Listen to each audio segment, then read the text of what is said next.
her grandchild being murdered over in the next room, but she can't hear it because she too busy riding.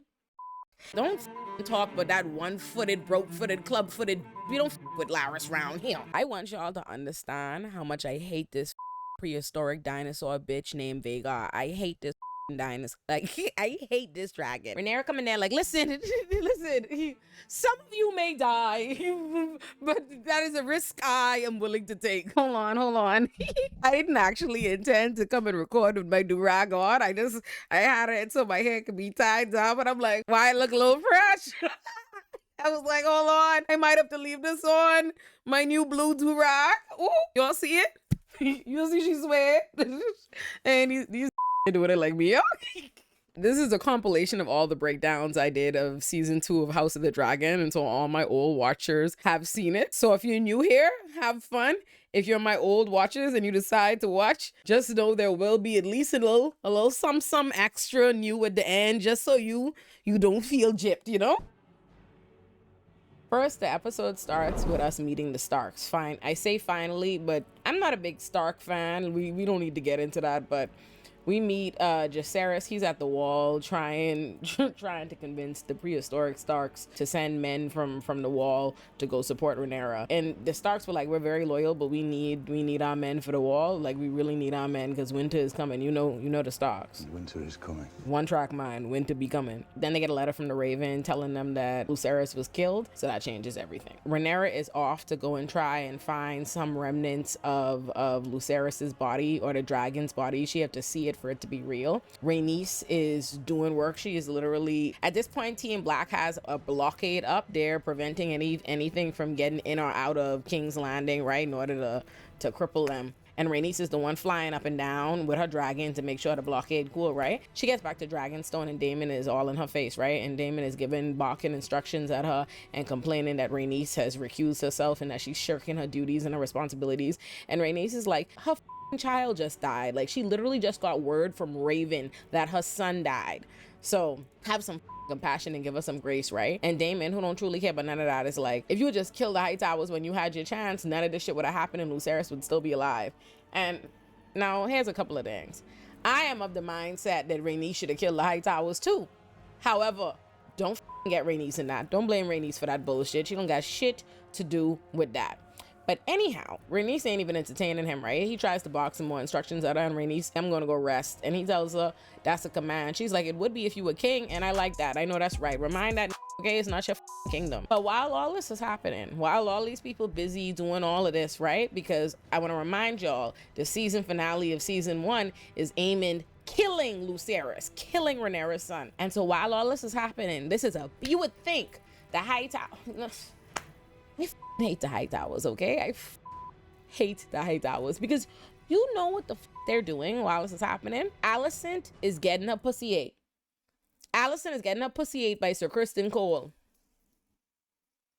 Like, imagine that.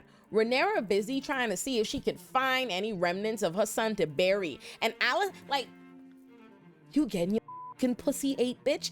That pissed me off on so many levels. First of all, just what a like low down dirty scum bitch, jealous loser, hater hoe Alicent is. Like, all of this, I want to remind you, all of this, you start your big gripe, your big beef is war forever and it's up and it's stuck because Rhaenyra the Criston Cole, right? But now he eating your pussy. At this point, I feel like Alicent Sir Criston Cole because she think that's the closest she could get to Rhaenyra pussy. I truly believe that. I truly believe that. And to add to scandal, and you have to judge Alicent because Alicent is the most judgmental bitch in the realm. You gotta slut shame this slut shaming hoe. Like, that all Alicent do is slut shame Rhaenyra. Meanwhile, while she busy getting her pussy ate by Sir Criston Cole, Larys is looking for her. You know Larys looking for her because, you know, he had it on his schedule to rub her foot.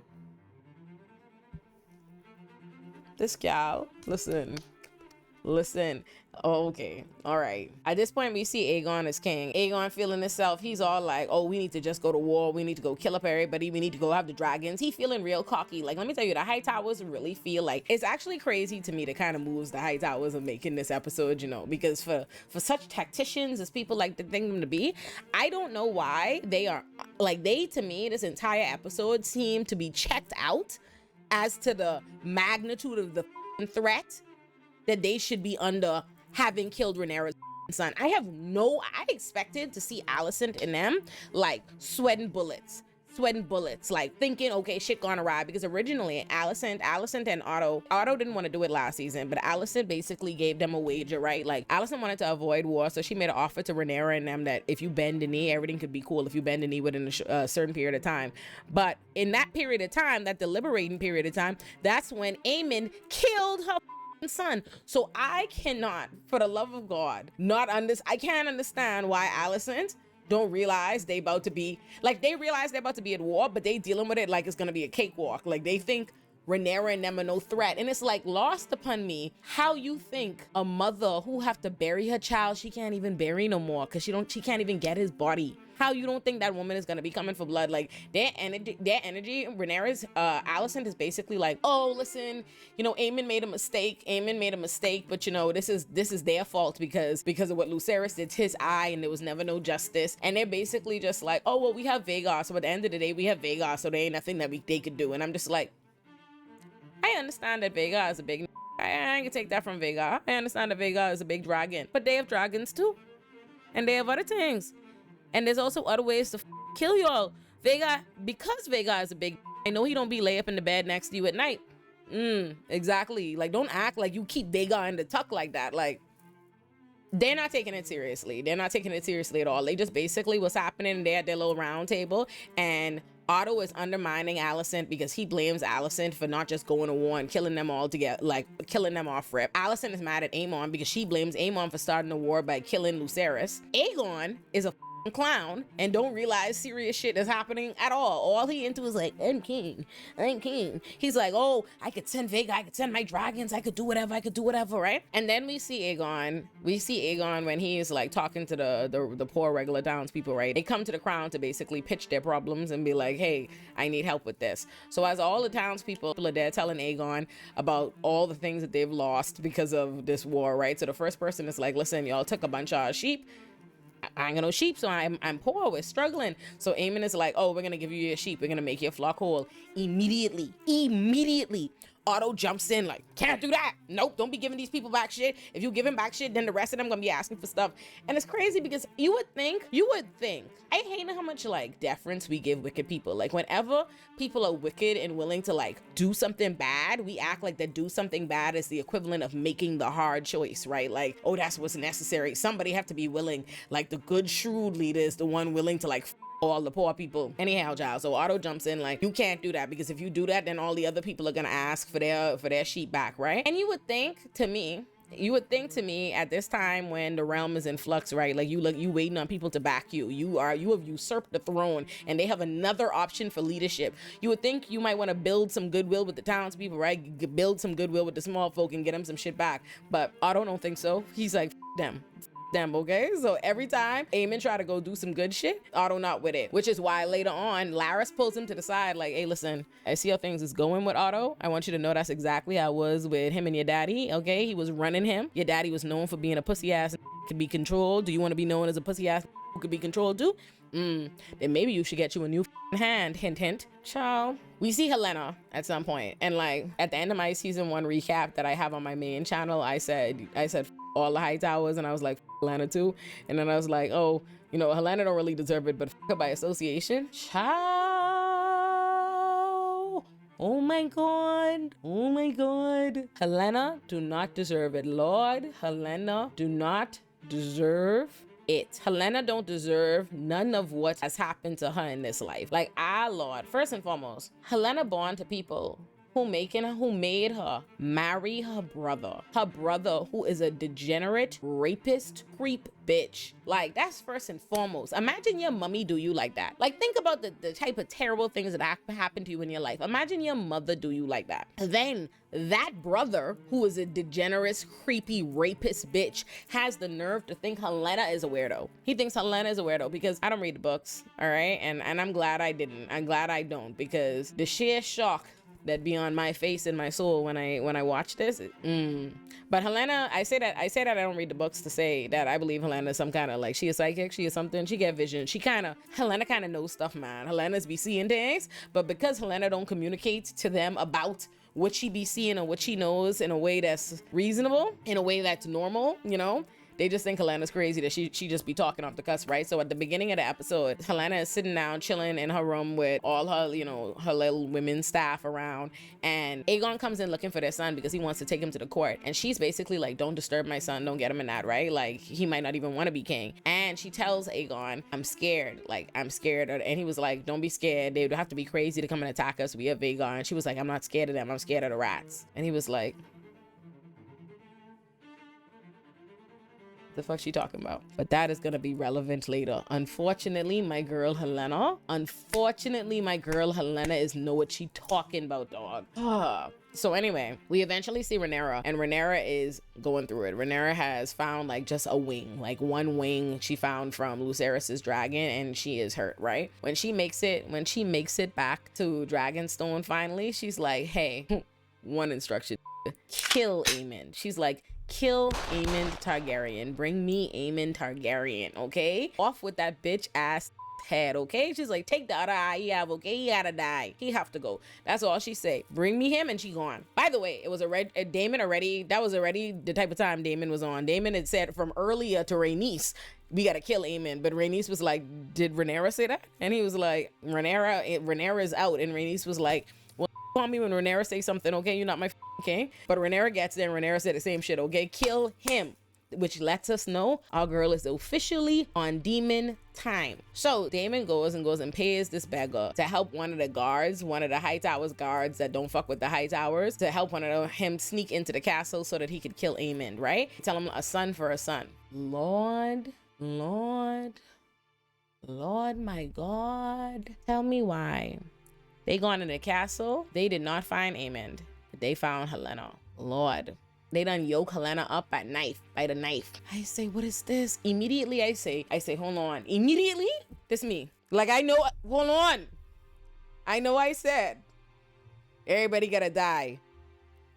But take it easy on Helena though. Take it easy on Helena though. Hold on, not too much on Helena. Helena don't even want to be a part of this nonsense, babe. Helena ain't even into this. Like, they put the knife to Helena's throat, and then they look in the cribs and they see Helena kids. So they don't know where Aemond is. And for some reason, even though Daemon specifically said kill Aemond Targaryen, but just because he had said a son for a son, now they acting like any son will do.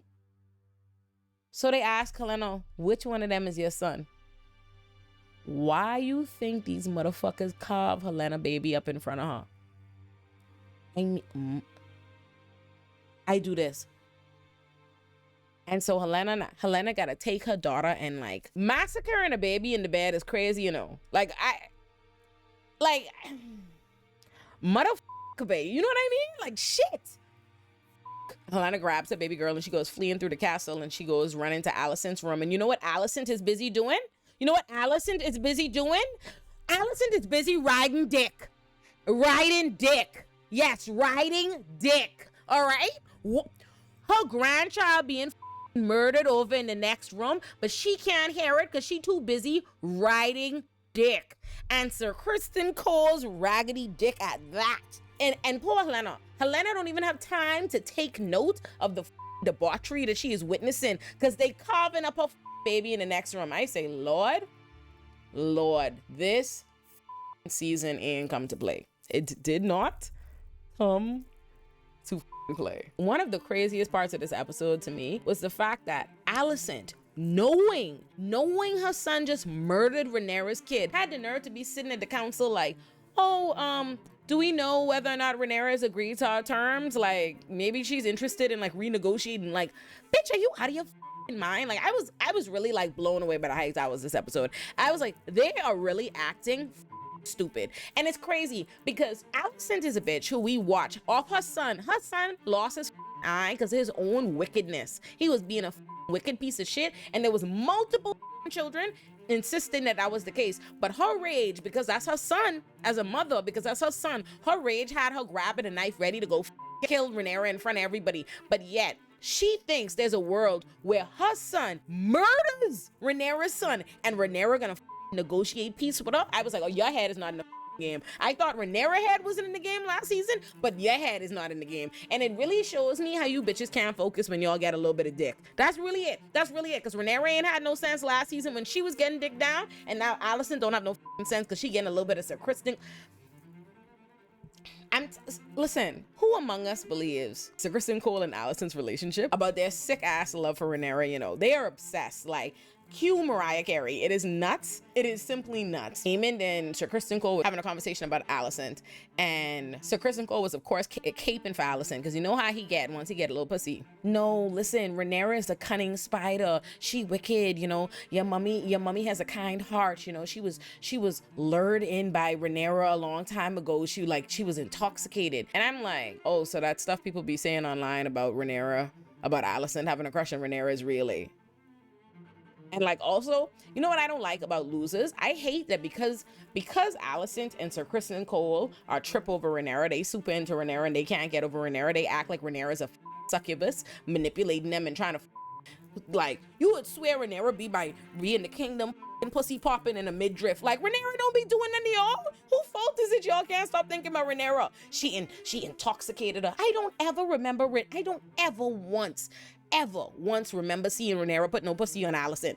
So how she get to be intoxicated? Man, come from around here with this nonsense, okay? Heads not in the game, okay? Let me tell y'all something. When you think of controlling parents, like the worst kind of controlling parent, you need to picture Alicent and Otto Hightower. Even though they are not the parents, they are parents. They are not the parents of Aegon and Aemon and them.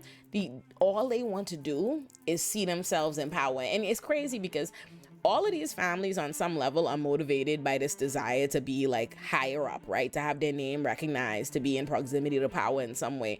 But Otto Hightower in specific is so much worse than that, right? Because think about it. If you look at like a Corlys Velaryon, like Corlys wants like his name to be recognized. He wants a Velaryon name to mean something. He wants them to have some kind of leadership, right? Like he likes the idea that the Velaryons are gonna be in some kind of leadership, that their name is in the books. But Otto wanna be it. Like, it's not good enough. It wasn't good enough to make his daughter it wasn't good enough for himself to be hand to the king of 3 different kings. That wasn't good enough for him. It wasn't good enough to make his daughter the queen. It was not good enough for his daughter to be the queen. No. He needs to make it wasn't even good enough to try to make his grandson heir, and it wasn't good enough to make his grandson king. He himself wants to be in control. Like, he's not somebody like, okay, now that we have Aemon on the throne, I could go chill out, I could go sit down. No, he's like, him and Alicent are literally sitting down together trying to plot eventually being able to run it all together. They're basically like, let's let Aemon feel like he running shit for a little while and stuff. Eventually he'll get bored of it and it'll be me and you running shit.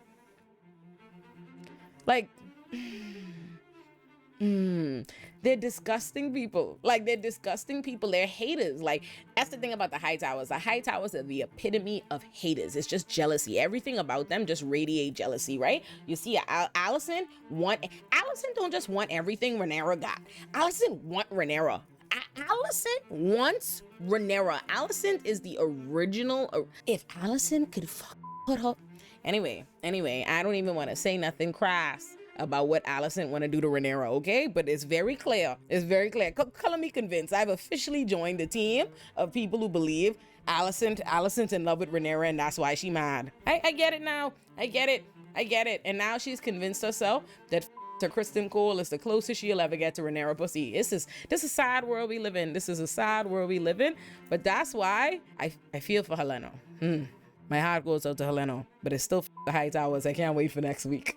And last but certainly not least, rest in peace to our baby boy Lucerys' son. Like, seeing Jacaerys find out, the only thing more heartbreaking than seeing Jacaerys find out that Lucerys died was him going to see Rhaenyra when he got back to the kingdom. Him trying to tell her what's happened and his voice croaking as the two of them start crying and they hug each other and they embrace. And seeing Lucerys' cousin, who was gonna be his wife, crying at the funeral too. Son, like, listen, but let me just say this now in advance, because I know how fickle you Game of Thrones watchers are, because I remember how y'all did Daenerys. Everybody's saying now, oh, I support Rhaenyra. I support Rhaenyra in all her rights and all her wrongs, no matter what she do. I support her getting it back in blood for Lucerys. Y'all say that. Y'all fucking say that. But when Daenerys decided to get it back in blood from Missandei, everybody was so outraged when Missandei got killed. Everybody felt it when Missandei said, hey, Dracarys, make sure I burn everything fucking up. But then once Daenerys did it, oh, she went too far. Daenerys is crazy now. Oh my God. This is not the video for me to get into the bullshit that is everybody turning on Daenerys because she killed the people in King's Landing. Like, I really will never get over how audiences like embrace the same monarch thinking, right? Like the same way I said last season, Rhaenys couldn't kill the High Towers, but it was no problem for her dragon to kill all the poor people just to walk over them, just to stare at the High Towers. That was fine, right? And it's the same way, like nobody will give a fuck about what Daenerys is doing, what they doing, who all they killing. But as soon as they kill some rich, some powerful people, all of a sudden they crazy. I just want y'all to keep that same energy. Y'all better actually stand behind Rhaenyra for all her rights and wrongs. If we getting it back in blood for Lucerys, we gotta really get it back in blood. And y'all gotta stand 10 toes down, because y'all like to switch up when shit start looking a little gruesome. Don't start calling Rhaenyra the crazy king like y'all did Daenerys, okay? That's all I'm saying. That's all I'm saying. So let's get ready for this. And last but certainly not least, to the people who insist on being on Team Green for whatever illogical reason and caping and making excuses for the likes of Alicent and Sir Criston Cole, are you choking on the hypocrisy tonight? Are you?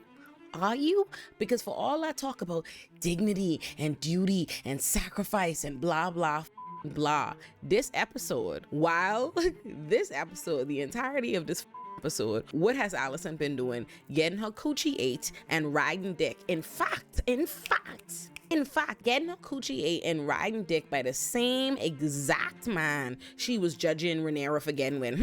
All of this has been up and stuck for all these years because Rhaenyra to Criston Cole. But what are you doing? And there were a bunch of people making all kind of bullshit excuses for Sir Criston Cole to me on my recap, trying to tell me, oh, but Sir Criston Cole and his duty and his chastity, and he didn't really have the option to turn her down because of their ranks and blah blah blah blah blah. And I said all of that is a bunch of bullshit. I said that last season. So Criston Cole did not give a fuck about his knighthood or his chastity and none of that shit, because he was ready to go give up being a knight just to go marry and run off with Rhaenyra. Because let me remind y'all, is he not still a knight, a god? He ain't still got some honors, right? But what is he doing? Alicent, eating coochie, on the job. So, and I went, oh, and more importantly, he doing this on the job. The king's baby getting fucking massacred because he busy fucking the queen mother. Oh my god. Listen, all I'm saying is everybody wanted to judge Rhaenyra and slut shame Rhaenyra and do all of this, but Alicent not focused. In fact, Alicent's head is not in the game, and it's so not in the game that not only is her son down an eye, but now the two of her children that she made marry each other are down a child, because that child done get massacred because she couldn't hear it over the sound of her own moaning. A shame. A goddamn shame. Y'all should be embarrassed, Team Green, embarrassed.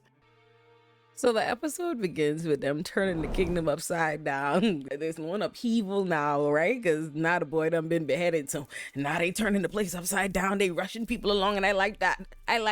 Have some urgency on your ass. I really didn't appreciate how last episode the High Towers was acting like shit sweet. Shit ain't sweet now, right? And Alicent is boo-hooing, right? She's stressed out. And she ain't even just stressed out. She ain't even just stressed out that poor Helena is traumatized right now as her child, which she is concerned about. But what she really stressed about is she was busy riding dick while her grandson was murdered, and now she think the God's punishing her for sinning. And I like that, bitch. I like that. When we see Aegon is freaking out, breaking up the place because his son's been killed. And let me just say this. He is breaking up that big thing Viserys was always working on. And boy, the way I didn't appreciate that. I'm like, damn, your daddy was building them little figurines till his dying breath, and you just come in and tear up the place, man. No appreciation for shit, man. But my boy is freaking out, right? Aegon is freaking out. He's like, war, get that bitch Rhaenyra. Whoa, calling Rhaenyra all kind of names, right? He's like, killer, I declare war. And you know what? That's exactly why you down a son now, because you need to get your head in the game. What do you mean I declare war? Y'all been at war. That was a response attack. What are you talking about? So anyway, he's like, oh, let's go to war. And all his people are trying to advise him, like, hey, let's not be too hasty. Let's check. You have multiple enemies. And he's like, listen, I don't give a and Otto's like, let's be real. It really don't matter, because we are going to say it's Rhaenyra. Otto, let me tell you, wicked as Otto is, that's a smart man. And he was smart all episode.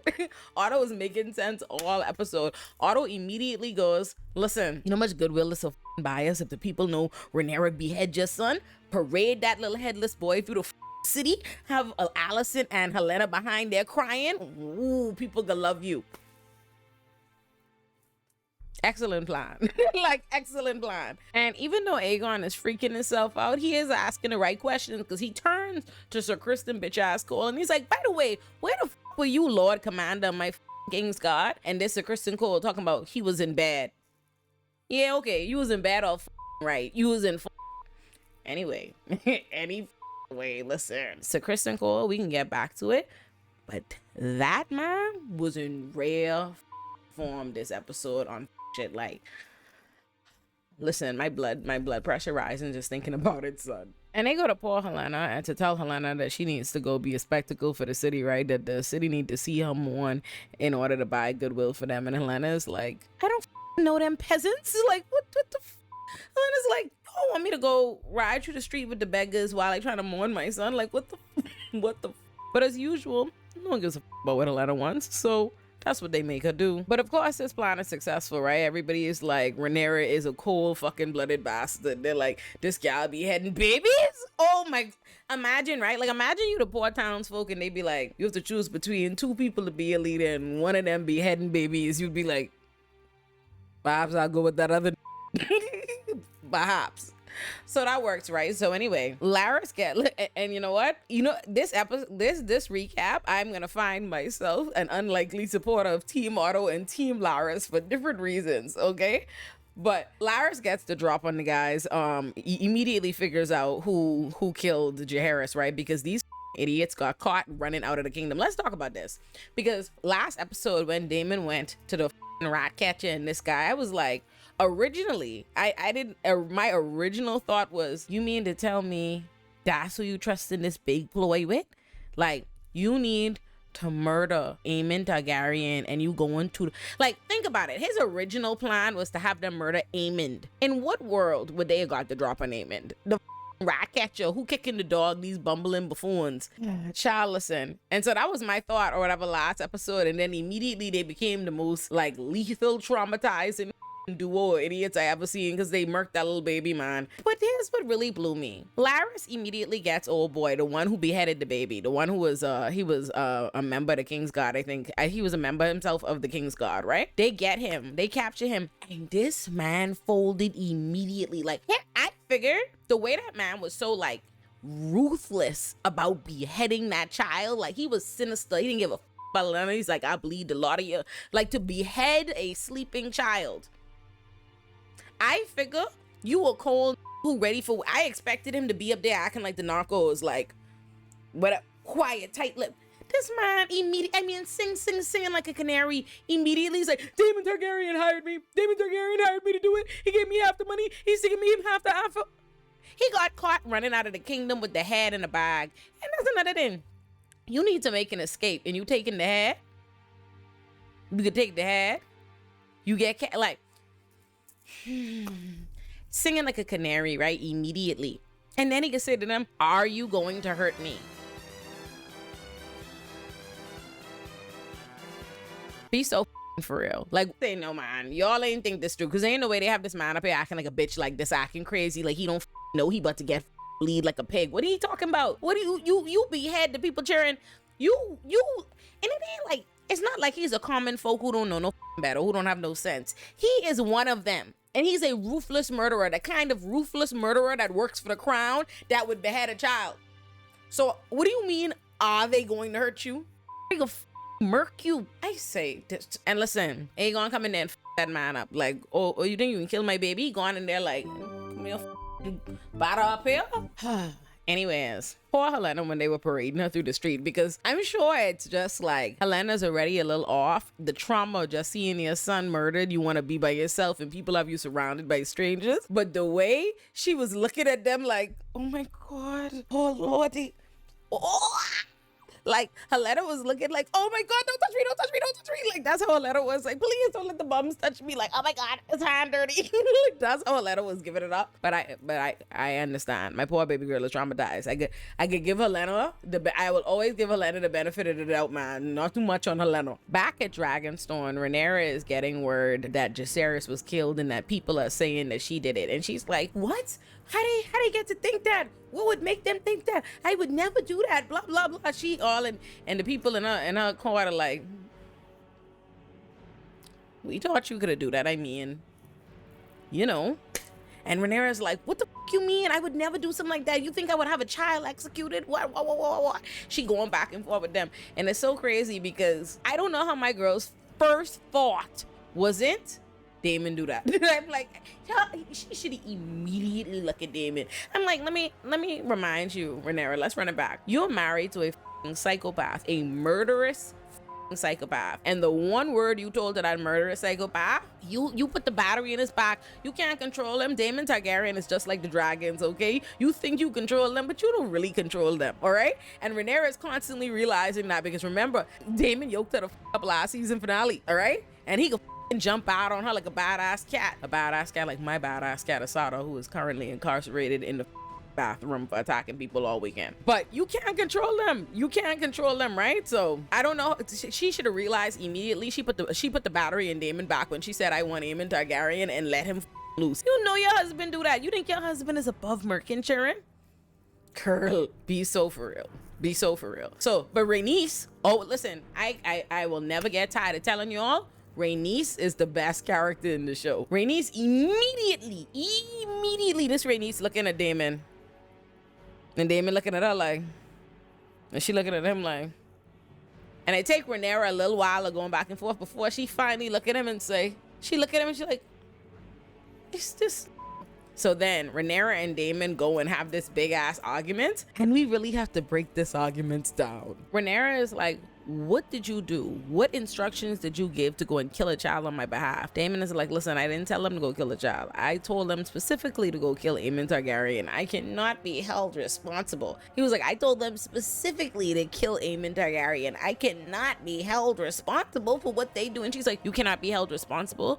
Y'all beheaded a child in my name. You have threatened my claim to the throne. Ain't nobody gonna want no gal who's be cutting off baby's head to be the queen, dummy. Like, that's not helpful to me. Why are you trying to undermine me, right? He's like, listen, I don't know why you're running on with me. I said I only told him to kill Aemon. That's what you told me to do. And Rhaenyra's like, you a liar. You told them if they couldn't find Aemon, kill whoever the right? Anybody will do. And he's like, no. And she's like, I don't believe you. And you know what, sis? You shouldn't. You know your wicked ass husband. That's exactly what he tell them. They was like, oh, if we don't find Aemon, what we could do? Daemon was like, Aemon was like, like, oh, kill anybody? Oh, we should we just kill?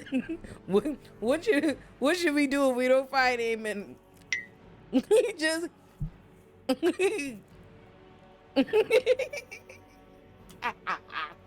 Rhaenyra's like, listen, I guess we finally get to the point. I don't trust you. I don't trust you. I actually have never trusted you. She's like, when I was a child, my foolish self really thought, like, took it as a challenge, but I realized, you really are a wicked I can't trust. And you know what? My daddy couldn't trust you either. My daddy was right about you. And Damon and her basically get into it, right? Because Damon is like, your daddy was afraid of me. Your daddy was afraid of living in my shadow. He know he was a weak leader. The real reason he named you heir was just to take something from me, is because he was threatened by me and he knew he wouldn't be in your shadow. Let me tell you something. The minute if I'm Rhaenyra and I hear that, oh sir, you could get the right? And Rhaenyra's like, see, this is it here. Like, you ain't doing things for me. Like, are you prepared to recognize that it's my throne, it's my claim, I am your queen, you supposed to respond to my command? Like, and she's like, I can't trust you. And he's like, what are you talking about? I do everything for you. I'm loyal to you. I do all this. This is the next thing. I'm literally getting out to go and try and raise you an army and do all of this. And Rhaenyra's like, listen, all that's a bunch of bullshit, okay? Having Damon as your husband is the epitome of having a dangerous creature on you that you think you could tame. And I say that, and I want y'all to know that is in fact a subtweet at Asada. But anyhow, it is facts, because she says to him, she's like, listen, I can't trust you. I can't trust you. I never could trust you. You just use me as an opportunity to grasp it, which you think was stolen from you, which is the throne. I am just a vehicle for you to get to the throne. And when she says that, this immediately tossed the thing off the table. He jumped out on her, and listen, her heart dropping, her shoe. She was scared. And that's the thing about Damon. He just like them damn dragons. You think like you have this asset, something to sick on other people, but you never could be sure it don't sick on you. And listen, she basically throughout this conversation, she's like, you know what? You are an untrustworthy monster. Like a monster who could kill up a child. And it's like, yes. Why, yes. Yes, he is, Rhaenyra. Okay, you done, bunny? Now, that being said, even though this whole conversation, Rhaenyra is spitting, everything she's saying about Daemon is true. Everything she's saying about Daemon is true. Everything she's saying about Viserys' take on Daemon is true. Everything she's saying about Daemon's real intentions and how much Daemon really wants the throne, the fact that Daemon doesn't seek to answer to her rule, all that is true. And everything that's coming out of Daemon's mouth is confirming that Daemon sees himself as the superior leader. He thinks that she doesn't have what it takes. He thinks that she is Viserys. She's weak like Viserys. Now, here's the thing. While all that may be true, Rhaenyra, not now. Daemon has been a monster, okay? He's been a monster since day one, all right? Like, you need that monster to address his attentions to your enemy. Like, I really don't have time for you to feel bad. All this, yeah, like, you are giving it up a little bit like Viserys. Like, and I understand trying to be shrewd and avoid war, but you're already at war. They already murked your son, so let's, hey, pull up your panties, bitch. They didn't give a when your son died. So what you, I wouldn't murder a child, an innocent. I'm like, girl, you pussyfooting around. You are pussyfooting around. You worried about your Harris? You need to be trying to figure out how to kill the rest of them. Kill all of them. Okay, so I found myself one day. Listen, I was the unlikely ally of lots of characters I don't like today. Like on this episode, I'm for Daemon this episode.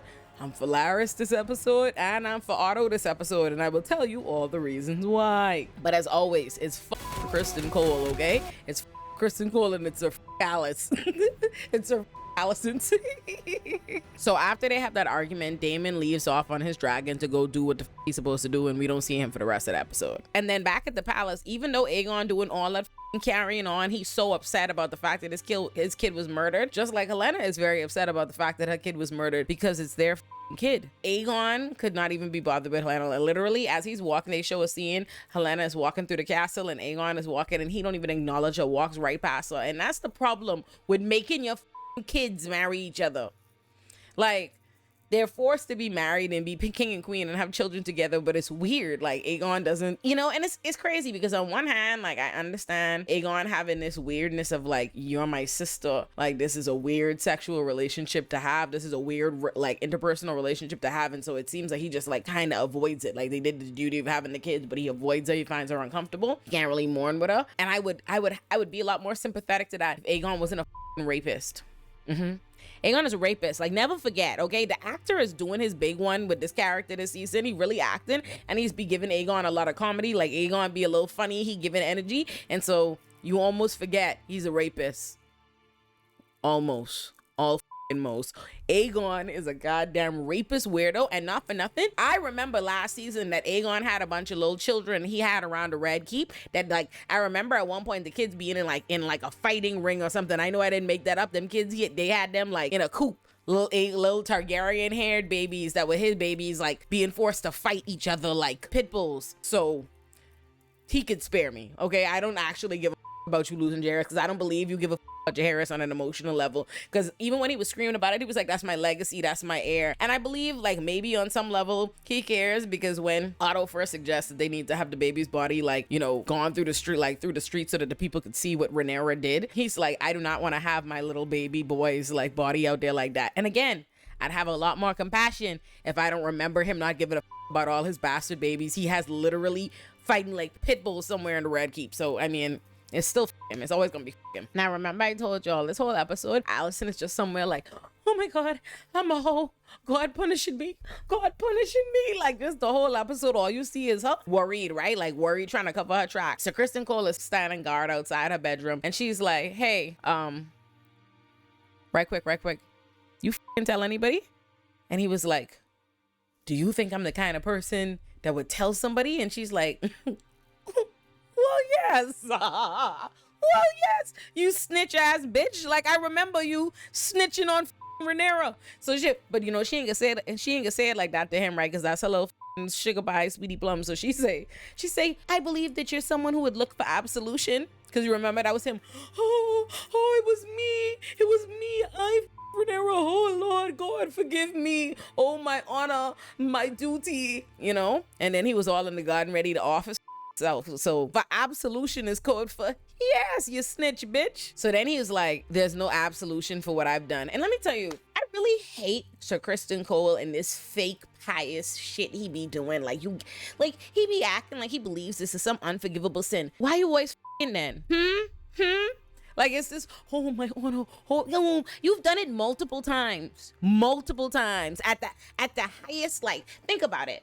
If there's a league for people who on the job, right? Let's think about it, right? If on the job, all the people he could on the job, he has the queen mother and the queen.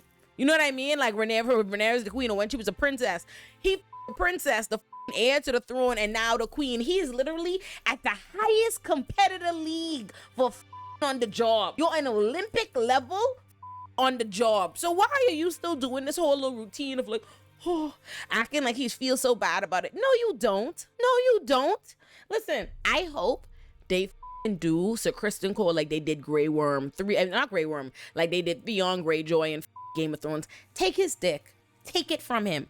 He don't want to use it so bad. All this hemming and hawing all the time. If you don't want it that bad, give it up. Take it from. I hope they take it from him. That way you don't have to go through all this moral dilemma no more. You don't have to worry about it. You don't have to fall to sin no more. Don't let sin defeat you no more. So Kristen Cole, just get him your dick. Sick of his ass, man. All this fake shit. He don't give a Then here's what really blows me. So we just acknowledge multiple times for the episode, we didn't have it in explicit blood, that you must know and feel guilty. But the fact that while that little boy was getting carved up, the reason that was supposed to, also, let's pause the track. Let's talk about the security. Let's talk about the security in the palace in this episode. Let's talk about the police, because this is really a prime example of the fact that the police don't do shit. Why is it that two bumbling buffoons like name Blood and Cheese? That's what they name, Blood and Cheese. Two Joneses from the alley. Damon went in the alley to go get a drunken rat catcher. That's the kind of Joneser that could just break into the castle. Waltz by all the security. Just what the police good for? This whole episode, because at the end of the episode, we could talk about what happened there in the episode. When we talk about what happens to Rhaenyra, is another perfect example of the fact that what they paying for the King's Guard for? What they paying for security for? Ain't no Lord, the police ain't good for nothing. Oh, you notice all that happens in. They were able to just go murder heirs to the throne, just go murk them, no problem, walk right into the kingdom, go try to kill the queen, do all these different things, no problem. And what happens after? After the crimes have already committed, then here they go, oh, get the King's Guard, let's do this.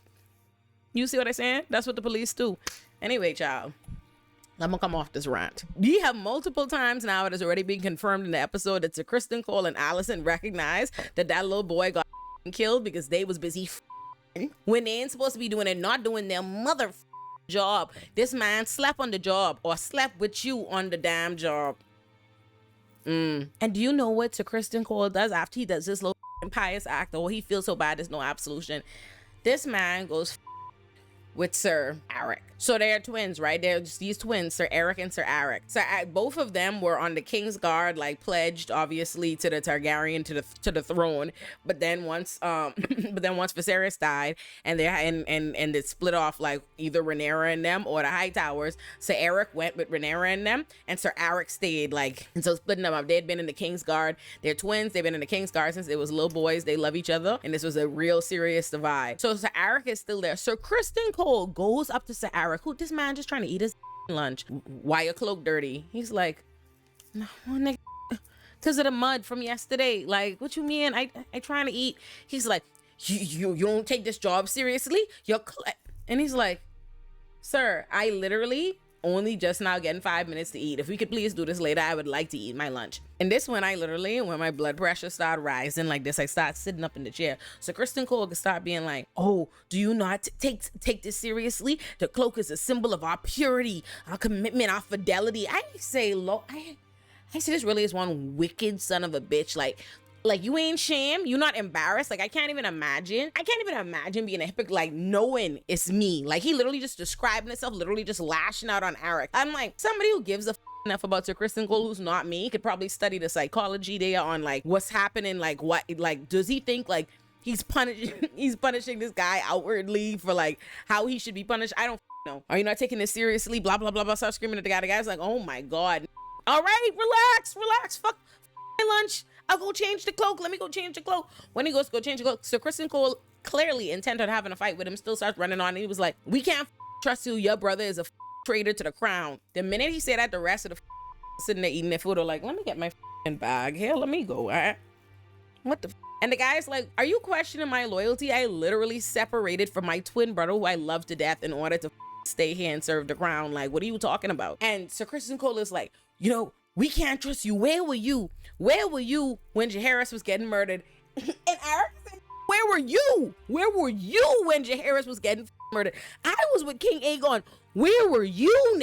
And Sir Criston Cole and me like turns up, accusing him of exactly what the Sir Criston knows his bitch ass is guilty of. I said, oh my God, this man is and then he then tells Eric, I want you to go to Dragonstone and kill Rhaenyra. Kill her in the hallways, the same way they intended to kill Aemond in the way that they killed Jaehaerys. And this, let me tell you, this man is making me so mad.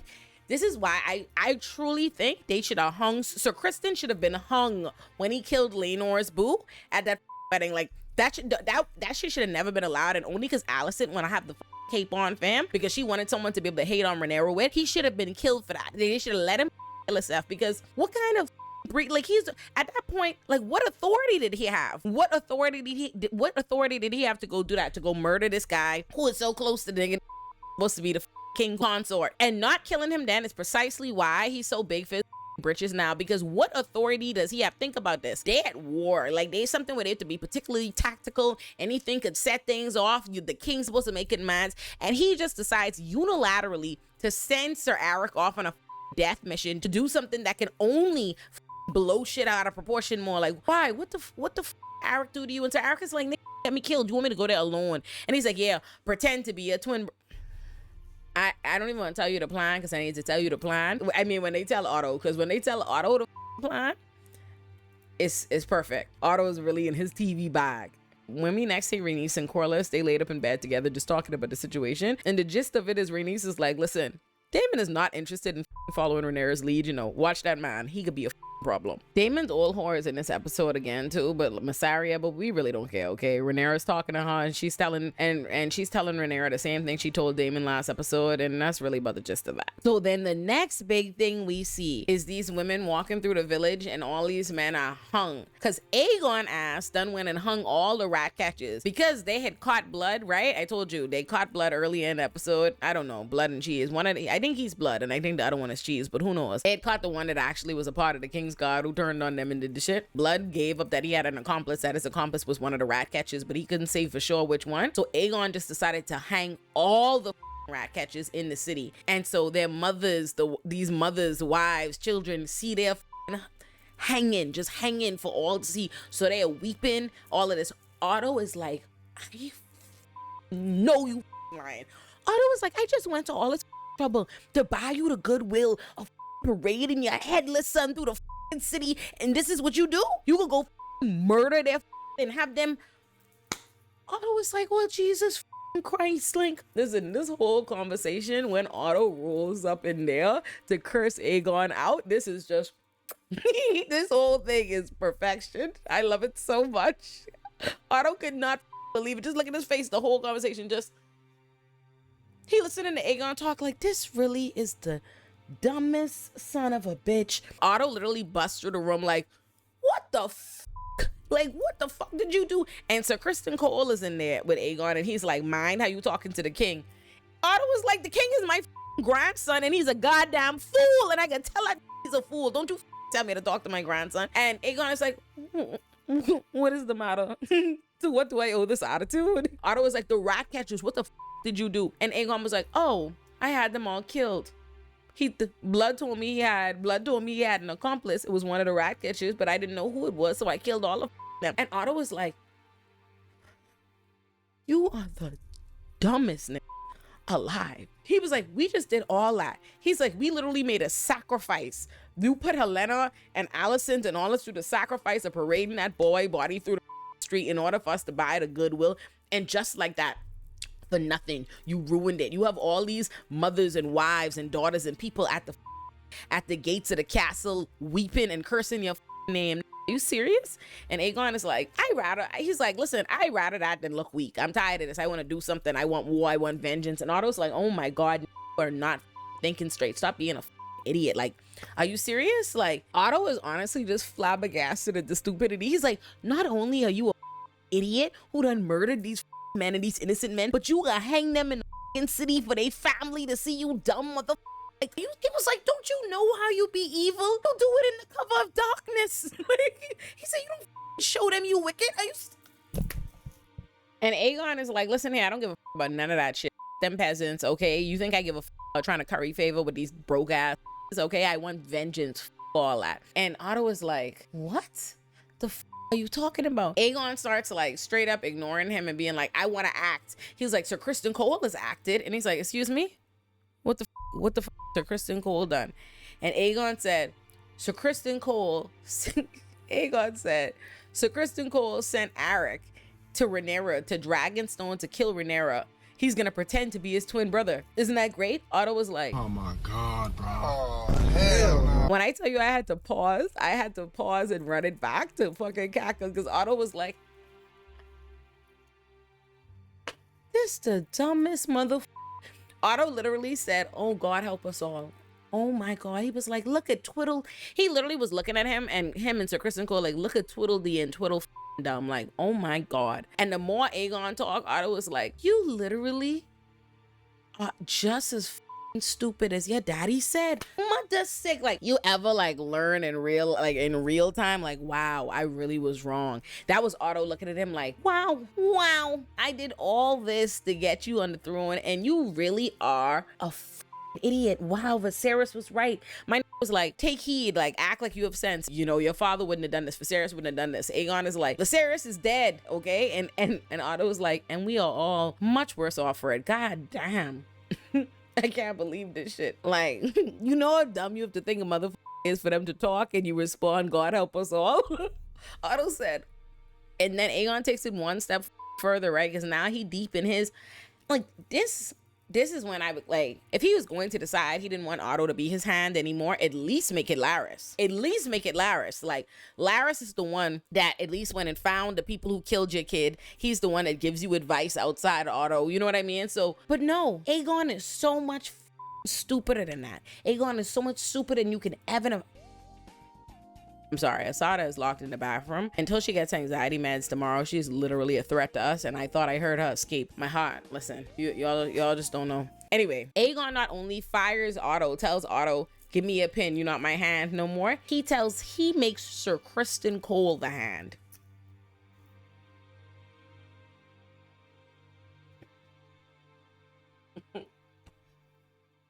Team Green is in shambles. Shambles. Like, I was like, wow. A goofy queen never made a good choice. That not never. And immediately after, you know what we see? Sir Kristen Cole's stupid ass ploy, his stupid ass plan, blow up in flames. He sends Sir Eric in there to his death sentence. Sir Eric sees him, and the two of these twins get to fighting for their life, fighting each other, and they love each other, you know. Fighting to the death in order to protect Rhaenyra. Sir Eric, who is Rhaenyra's who is the twin that's on Rhaenyra's side, actually does get the drop on Sir Eric and is able to kill Sir Eric. But that's his twin brother who he loves to death, so he immediately kills himself. Like, I did my duty to protect Rhaenyra, so I killed my brother, but I cannot live with that. So he kills himself instantly. I really miss my nigga. I really miss my nigga. White people you can sing it to, just change that into a W. Miss my wigger. That's Sir Kristen Cole's big plan. A goddamn fool. Otto goes to go talk to Allison to tell her what happened. Like, this idiot, what the are we gonna do? This idiot has fired me. This is going to go terrible. He's like, Sir Kristen Cole is a all he know how to do is go war and fight and aggressive. He has no long-term strategy. All he want to do is be in vengeance. This is going to tear apart everything. Otto's like, you know what? I can't even be here. Otto's like, I can't even watch this. I cannot even watch how bad this is going to go. I cannot watch this man up my plans. Let me take my ass back to where the high towers be and at least go try to talk to Aemon. I'm sorry. I am sorry, because why I ain't talk about Aemon? We gonna get to Aemon next. We are gonna get to Aemon next. He says, at least Aemon will still listen to what I have to say. Let me go there. And Allison, because now Allison is riding Sir Kristen Cole's dick. So she don't have the proper amount of, she's like, yeah, Sir Kristen Cole can be a little like hasty, but he's good and loyal and all this foolishness. I tell you, these bitches just get a little bit of dick and lose all their mind, no sense, none to be found. Like, child. So she's like, listen, anyway, go back. Go back for a little while. Go tend to our high tower stuff. I will talk to Aegon. He's just a little upset now because his son just got beheaded. But give it a little bit of time. I'm sure he'll come back to his senses and you could come back and everything will be cool, child. Anyway, when we see Aemond is somewhere, and Aaron put it on the screen. Okay, you better blur it. I don't give a blur it. Aemond is literally laid up, naked, curled up with this woman, just like the Shame Wizard from Big Mouth. If you ain't never seen the Shame Wizard, look at how the Shame Wizard did look. Aaron, go find the Shame Wizard naked. How they have him looking. That's exactly what put it side by side. Aemond and the Shame Wizard, because that's just what the he look like. He there. That's him. Hold on. Let me show y'all how he. That's how he in this woman lap, talking about he's such a fucking freak show. He laid up in this old woman lap who's clearly making a man out of him. Child, he's laid up with this old woman and he talking about, I am sad that Lucerys died. Like, I let my temper get the best of me that day. And that's, by the way, to all the people who be talking all that shit in the comments, like, oh, it's not Daemon's fault. It's not Aemon's fault. It's not Aemon's fault he died. It's Vhagar. It was Vhagar. He can't control Vhagar. You'll realize that they can't really control the dragons, blah, blah, blah. Their emotions motivate the fucking dragons. And it was because Aemon was on wicked shit that happened. And Aemon himself knows it, because you hear Aemon, Aemon's like, listen, I let my temper get the best. My temper get the best of me that day. If he didn't get like that, Vhagar wouldn't have tripped out and killed them. So it's his fault. And then he goes, they used to tease me when I was younger because I was different. Different how? Tease you when you were younger? Lucerys is a little boy. Lucerys is younger than him. That is his younger cousin, like a baby cousin. He used to tease you when you were young. And because you were different. Different how? Different how? You were literally royalty. You're Targaryen just like everybody else. Were you different? Like how? Lucerys and Jacaerys are the bastards that y'all kept calling bastards every chance y'all get. So how are you different? You mean because you were wicked?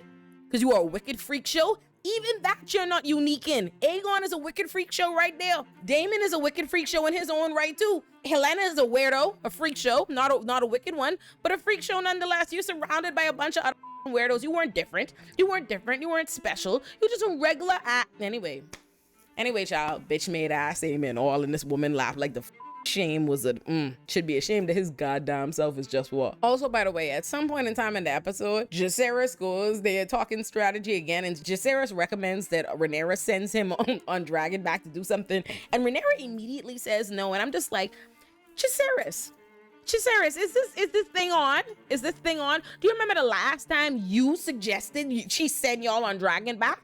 You came back without a brother. You remember that? You remember that, right? Like, act like you have some kind of know-how. He said that and I was like, this ain't thinking.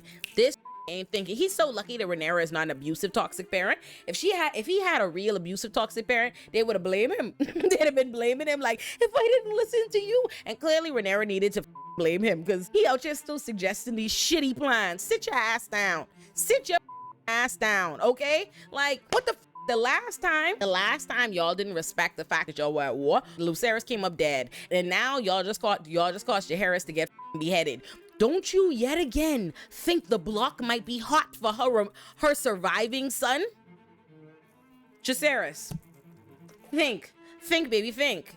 But at least Rhaenyra was thinking, because Rhaenyra said no immediately, vetoed that shit. Now, before Otto leaves the palace, right, he's yet again having this conversation with Alicent. He's telling her how Aegon is a problem and how this is all gonna fall apart, right? And Alicent is like, no man, everything could be cool. But in the course of it, again, my girl is tormented and racked with sin. So she tells him, this is the second time now for the episode, she tries to tell Otto that she's sinned, right? So she tells him, I've sinned. And Otto goes, I do not wish to hear of it. And let's talk about that. Because, you know, it's funny to me how I feel like he knows exactly what the it is that Alicent has done and he don't want to hear about it, right? But when he wanted to go, he couldn't wait season 1 to run his ass to Viserys chambers to go tell Viserys that Rhaenyra's oh, because she was to Kristen going, what your daughter doing? Now you don't want to hear about it. Now you don't wish to hear of it. Okay.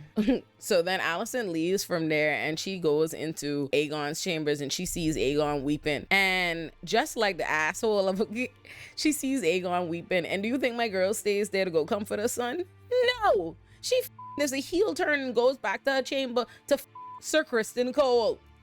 And listen, all the Alicent stands can be like, oh my God, she's tormented. She's racked with guilt. You know, she was beating on him before she did, you know, she just kind of fell into, girl, shut the up, okay? Shut the up. Spare me all this theatrics in this song and dance or Kristen Cole and Alicent be doing, okay? They know what the they doing. He was waiting on the bed. Listen.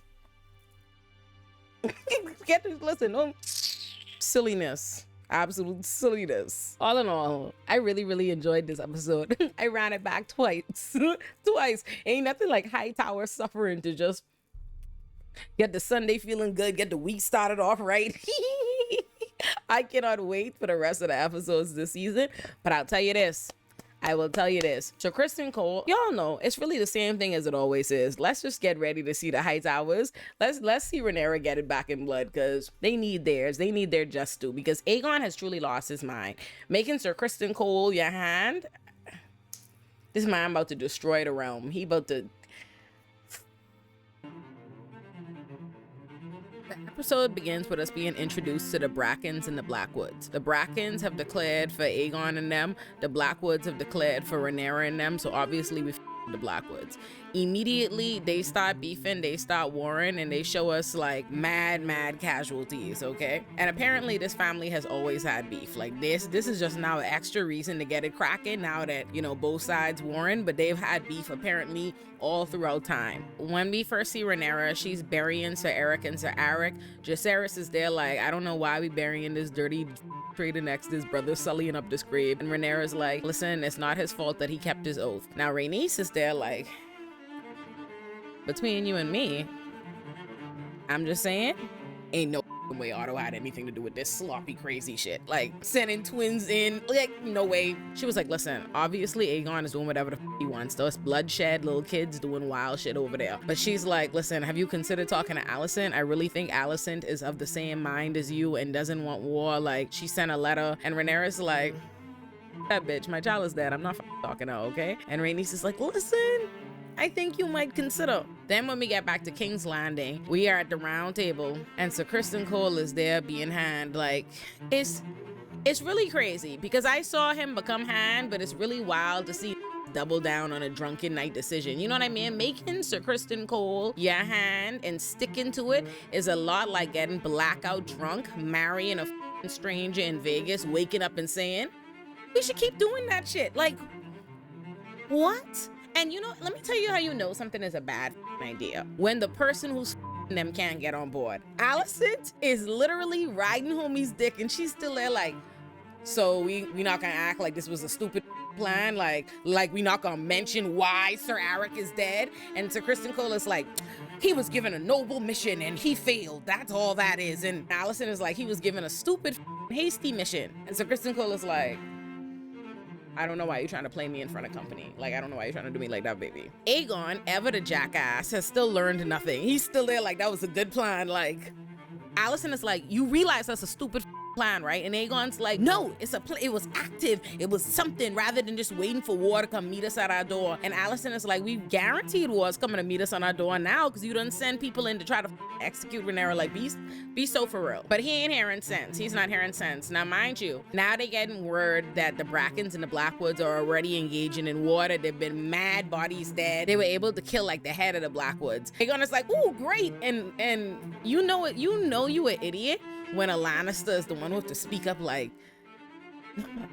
no, like I don't think that's a win for real, bro.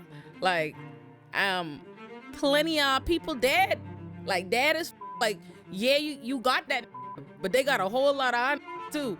And Aegon is like, war is fun, girls. Don't you love war? Fools. Allison keeps trying to impress upon Cole that his plans are short-sighted and that he's up, but he's not trying to hear it. He is ignoring her. All he want to do, he's like, oh, I'm gonna go myself. You know, it's about speed. It's about being fast. It's about using force. Just toxic masculinity. Like, he just, you know what it remind me of? When I was in high school, they made us take sports credits in order to graduate, and I am athletically inept, and I was on the softball team, and I remember feeling like if I listened to Till I Collapse by Eminem right before the practice, I get hyped up like in a movie, I'm definitely gonna kill it. And we always lost. Like, we always lost. And Sir Kristen Cole's dumbass, that's him because he on his way, he's convinced, right, that in order for them to win the war, they need to take the Riverlands. But the key to the Riverlands is Harrenhal. So they need to go get Harrenhal.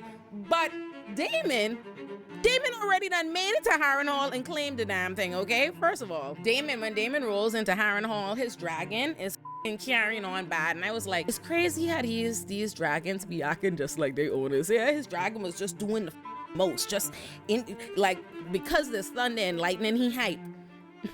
Foolishness. Damon didn't have to do no nothing. Damon gets off his dragon, he goes into the castle, and the minute they see him, they're like, let me flee the scene, right? And he's like, listen, I've come here to claim Harrenhal, and the little old man there's like, so it seems that's just all right. Go ahead, take it. Don't kill me. That's fine. Ain't no problem. Let me bend my knee right now. You want to have dinner? Come have dinner. Come sit down. Come have dinner. Damon's like, so Damon goes sit down for dinner, but he ain't want to eat the food. And the man is like, listen, you eat your food. Come on, eat your food. He's like, no, man, poison. He's like, you think we poison you? Ain't I didn't tell you that we on your side? We're on your side. And Damon is like, listen, I can't be sure. Y'all have ties to Larys Strong. And he's like, don't talk about that one-footed, broke-footed, club-footed bitch. We don't with Larys round here.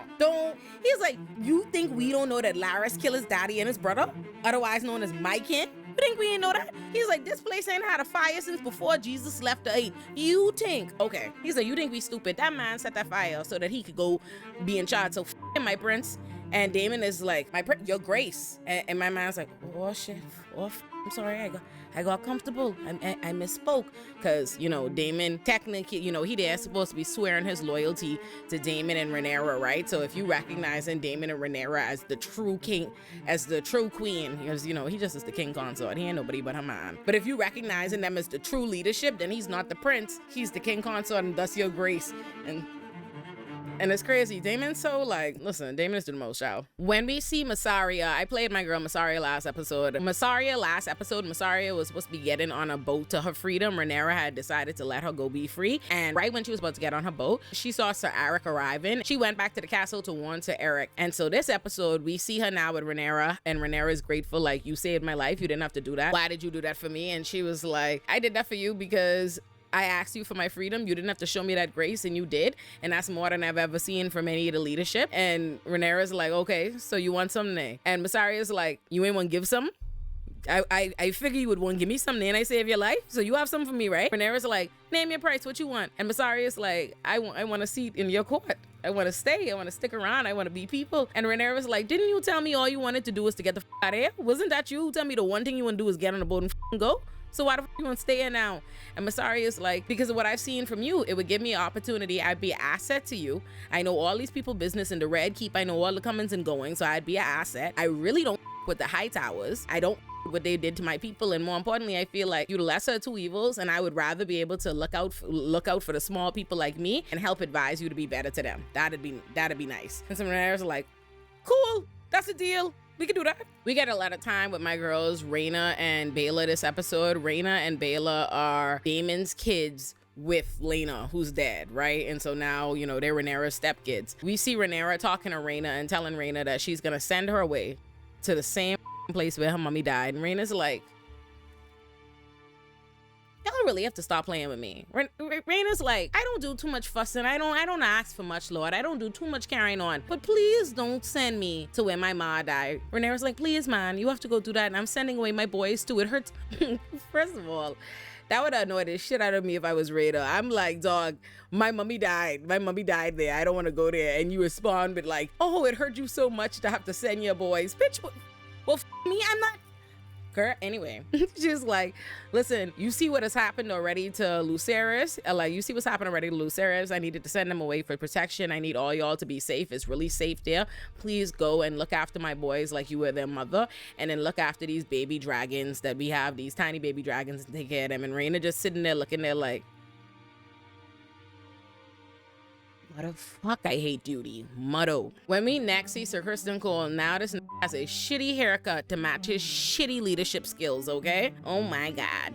We see him, and now we're meeting Allison's brother. Allison's brother's name is Sir Gawain. And for a second, I liked him because he had an attitude with Sir Kristen Cole off the rip. He was like, that's funny how my daddy, a who's been hand to the king 3 times, otherwise known as a qualified, suddenly loses his job, and a bum ass nobody Jones like you suddenly ends up appointed. Ain't that suspicious? Like that's really what he giving him. And I'm like, I like that. And so Kristen Cole has an attitude because Allison's like, listen, my brother's going with you off to war. And he's like, oh, we're full. We're good. The army's full. And she's like, well, it could be fuller than you taking my brother. And then so Kristen Cole is like, oh, can I get some love? You know, I getting ready to go. Give me something. So mind you, they out in the park. They out in the little courtyard where everybody could see. So she just take her little handkerchief and hand it to him. Meanwhile, her brother looking at it over there like, clocked. When we next see Rhaenyra with her council full of men, they are exhausting me. I mean, it's just a bunch of old men screaming, use the dragons, use the dragons, use the dragons. It's crazy, right? Because like they standing there like they these tactical, oh, they know war and Rhaenyra don't know because she's a girl. Like they really fixed their mouth at one point to be like, you know, you could go on sabbatical, you know, go on vacation. We could handle, you know, we've thought about handling it by ourselves. And Rhaenyra was like, y'all couldn't have been thinking about that because that would be treason. You must have lost your mind. They like, I apologize for my outburst. But they literally screaming at Rhaenyra like, oh, you need to use the dragons. It's one of them in particular who really being extra mansplaining. And Rhaenyra's like, listen, dragons start fighting dragons, everybody could lose, okay? I telling you, it could be nothing but mass destruction. She's like, sometimes the threat of dragons is enough. And my like, listen here, sword is not for the threat of, it's for you to light the place up on fire, burn it down. And Rhaenyra's like, and she looks across to Rhaenys, who was the only sensible person in the room she could trust. And the reason they acting like this is because in them they too hot up. They can't wait to hear back from Daemon and Harrenhal. They have no faith that Daemon is gonna be able to get Harrenhal. So they just like, oh, what if you just panicked and went through and just burned up everything? Just light everything on fire then. Like, chill out, partner. And listen, my girl, listen, when I tell you my girl Rhaenys is just, every episode, Rhaenys to me is always be the smartest gal. Like that's the only one who see, Rhaenys has have so much sense about her. She's feel like the narrator, like she just in the know. The next scene we see my girl Rhaenys, she's talking to Corlys, and Corlys as usual being a dizzy Dora. Or, you know, all he ever talking about Driftmark, the heir to Driftmark, the heir to Driftmark. And, you know, Lucerys was supposed to be the heir to Driftmark. But now Lucerys is dead, which means his younger brother, Joffrey, who's also a bastard. The youngest brother, Joffrey, who is only 6 years old, is now the heir to Driftmark. And so Corlys is like, how are I supposed to get him ready to be the heir to Driftmark? I don't know nothing but boats. He's 6. Rhaenys sees that as another fine opportunity to make her original argument, her original pitch to make Rhaena heir to Driftmark. And Corlys is like, huh? Corlys looked at her, like reacted, like they haven't had this conversation before. Like, what? What a crazy thing. He was like, but this time he didn't raise the lineage stuff. This time he was just like, Rhaena don't know nothing. He was like, Rhaena don't know nothing about boats either. She don't know nothing about the sea. She don't know nothing about dragons neither. Rhaena don't know nothing. I'm like, damn. What did my girl Rhaena do? Like, they be talking about Rhaena like she's a squib, like in Harry Potter, like everybody else is a magical born person and she ain't got no magic. I'd be like, oh my girl, why Rhaena catching all this slack? And my girl Rhaena does recognize that everybody playing with her name, okay? Because as she's getting ready to leave, Rhaenyra's doing a whole big send-off with her and the kids and the baby dragons and everybody outside. And Baela goes up to Rhaena to be like, bye sis, you doing something amazing. You looking at it. And Rhaena's like, hey, cut the bullshit. Do me the respect and the courtesy of not pretending like they not sending me off to be a nursemaid for baby dragons and babies. Like I ain't for nothing while you're on ride dragons and do war and la la la la la la la la la. Like, and Baela's like, okay, I hear thee. I hear thee. Then next we see Helena and Alicent talking, and Helena is talking about grief, and Helena is basically like, you know what, I feel really bad about Jaehaerys dying, but I guess that I shouldn't feel that bad because so many mothers have to lose their babies. And when she thinks about how they roll her through the city with all the poor folk looking at her, she was like, she could only imagine these poor people was looking at her like, what extra right to grief do you have than all she was like, these poor people have probably lost more babies than rich noble folk like her have, right? And Alicent is like, listen, you have every right to grieve, all right? You have every right to grieve your baby. And Helena is like, and what about you? Like, how you doing? And Alicent's like, listen, I feel very bad about Jacaerys, but I'm mostly worried about you, my daughter, and how it is on you. And Helena was like, I forgive you, with her back turned at this point. And Alicent was like, what? And she turned around as if to be, and she looked at her to see like, I forgive you for riding dick while my child was being killed. I ain't gonna say nothing, just look at my eyes, lock in. This is me giving you some absolution for that ass. Take that. And Alicent does in fact take that. When we next see Aegon. Now mind you, earlier in the episode, when Sir Criston's dumbass decided, oh, he gonna go to the Riverlands, go try take Harrenhal or whatever the off to go do, right? Aegon was like, oh, I'm going with y'all, I going on the dragon. And everybody was like, what if you didn't do that? What if you didn't do that? Like, Aemon was like, you know what, brother? Sit down. Let's let them handle that, okay? Let's not have the king out there doing foolishness.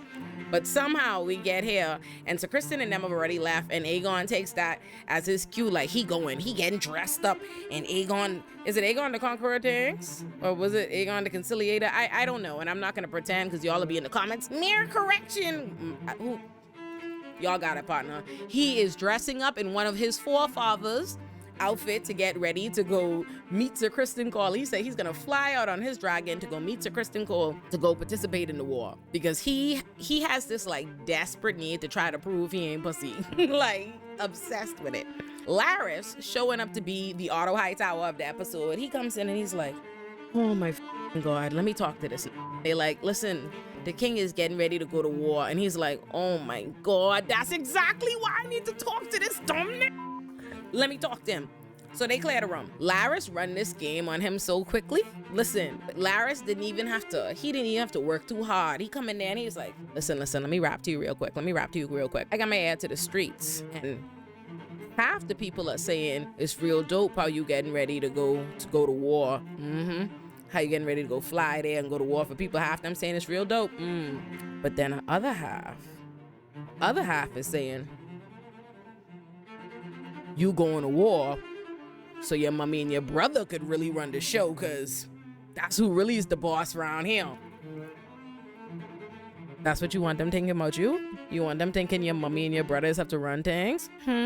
Pussy. And instantly he's like, who tell you that? Where you hear that from? Laris is like, don't worry about that, baby. Don't worry about that. It matters little. Just know people talking. And once you go, that's what they could say. You pussy. And they gonna be like, oh, I don't want that. I don't want that. I can stay. I can stay. I can stay. Quick as that. Because like I say, you whisper any little sweet nothings in Aegon ear, any little thing, he's be like, oh my God, I need you. So Kristen Cole give him one stupid plan last episode, a stupid plan that didn't work, and he gave the emotion of all emotions. So of course, the minute Laris gave him a little bit of gossip, he's instantly like, I like that. I like gossip. He could say to Laris, hey Laris, my daddy always thought he never needed a master of whispers. I really loved what man has come up, how men has found a way to try to macho up gossiping. He's like, my daddy never thought he needed a master of whispers, but I find myself wanting for one. And Laris is like, oh, it would be my honor. So then when we next get like in the place where regular people is be, right? I ain't gonna say it's the Red Keep, I know, maybe. But you know, I think so, because the brothels are around there. Yeah, it's the Red Keep. We meet Daemon and Viserys' bastard brother. He's in the pub, sitting with his like whispering to them. He trying to show off of his secret lineage. Like, hey, I'm actually, y'all don't know this, but I'm the son of Balon the Brave, who is Viserys and Daemon's bastard brother, which makes me bastard and secret uncle to the queen, which in real life gives me absolutely nothing. He was like, and listen, right as he's saying that, he's like, to the rightful queen, Rhaenyra, because them usurpers. Literally immediately then Aegon walk into place. My man, when I tell you, man almost shit bricks. Instantly get up like, hail the king. He was so scared. He was like, he's so lucky Aegon so damn dumb and got a one-track mind. All he trying to do is show off for the people and get to the brothels, right? He have like his little baby king's god there. I don't know what he is, an intern. Like his little intern. He have his little intern there. He trying to force his intern to get his dick wet. Lord, they don't have no HR in the kingdom. No HR in the kingdom. So he tell everybody in the pub he buying drinks all on them. So he start running around the brothel, opening up everybody's sex room. Could you imagine? Like, could you imagine he's the king at the brothel, opening up people's sex rooms at the sex club. Imagine that. Like, imagine you at a sex party and Joe Biden open up your curtain, just running through, opening up the sex curtain. You would lay out. I say this man really, oh Lord, this man don't have no couth. Don't have no couth, not at all. So he running around, opening up the rooms, looking for the particular sex worker he want. And then he finds her. She's with Aemon. You know, his little, what do you call her? What they in The Graduate, man? His Mrs. Robinson. His Mrs. Robinson. And he there, as usual, laid up looking like the shame wizard with her, right? So immediately, the shame wizard is perfect. A shame he was embarrassed. Shame. And Aegon ain't even try to take no mercy on his brother. He laugh and he say, look at him, still the same one hole. He was always look at him, ha, clown. Aemon over there like, and then eventually he finds it within himself to stand up, dick out. I don't know why they feel like I don't know why they thought we had to see that young man's dick. I don't know what for. But he stands up, ass naked, dick out, and he's like, your young squire. That's what he was, not an intern, a squire. He was like, your young squire could have her. Okay, what's one hole to them all? Don't matter, whatever. Listen. He wanted one tear to fall out on that non-working eye so bad. I just was glistening. When we next see my girl Rhaenyra, she's crying and mourning Lucerys, and I really did feel bad for my gal Dread. Like, think about that time period. Like, she don't even have no pictures of him. She just have to rely on her memory, and memory's so fleeting. That's sad. But anyhow, as she's mourning Lucerys, she finally decides to read the letter Alicent had sent by Raven. You know, when last episode Alicent was like, I sent a letter. Maybe she's interested in negotiating, right? Let's remember that last episode, Alicent, I sent a letter. Maybe she's interested in negotiating, right? But Rhaenyra hadn't read that letter. So now Rhaenyra finally reads that letter because Rhaenys advised her to. Then we see my girl Baela. Allison's brother and his men think they too good for Sir Kristen Cole and them. They don't feel like they need to listen to them, right? So they break off from the group and they talking about they going to the inns and the pubs. So Kristen Cole comes up to him like, hey, no, like, sir, get back to the camp. We ain't doing that. And he's like, listen. We going to the pub. We ain't checking for y'all. And then right then, Sir Kristen Cole is staring up in the sky and he realizes it's a dragon. And Baylor, let me tell you, Baylor saw that from way up in the sky. When I tell you, yo, hold on, what's that song? It's on Roly Poly. Hold on, Aaron, you have to insert the Roly Poly Oli theme song. And the girls and girls. I'm sorry, I got distracted. You see what the reference was? Way up high in the roly-poly sky. But yeah, Baylor saw them from there. And when I tell you my girl ran down on them from the air. Hey, this might be an unpopular opinion, but I thought Baylor had one of the best action scenes I've seen in House of the Dragon. When I tell you my girl went vroom, like she was rolling. This gal when I tell you I don't even know how Sir Kristen Cole think he see her because Baylor was up there with the sun, okay? When I tell you Baylor come zooming down out the sky to come right after them, and they was on their horse running for their life, and they just barely get in the forest before Baylor could light their ass on fire. And she couldn't find them, so she eventually dusts out. When we next see Damon, she almost called Damon my boy. Like, when I next see my boy, no. When we next see Damon, I don't know if he's having a dream, a vision, I have no idea, but he's imagining himself in like a burnt down, that garden that Alicent and Rhaenyra always at King's Landing, that they always be at the kingdom. He's like in a burnt down like version of that. And then this gal who we had seen in the room who was in the room in the background in Harrenhal, like she pops up in this dream, in this vision, I don't know what it is, and she's like, you'll die here. And my wakes up like stressed out. Oh, and I almost forget the best part.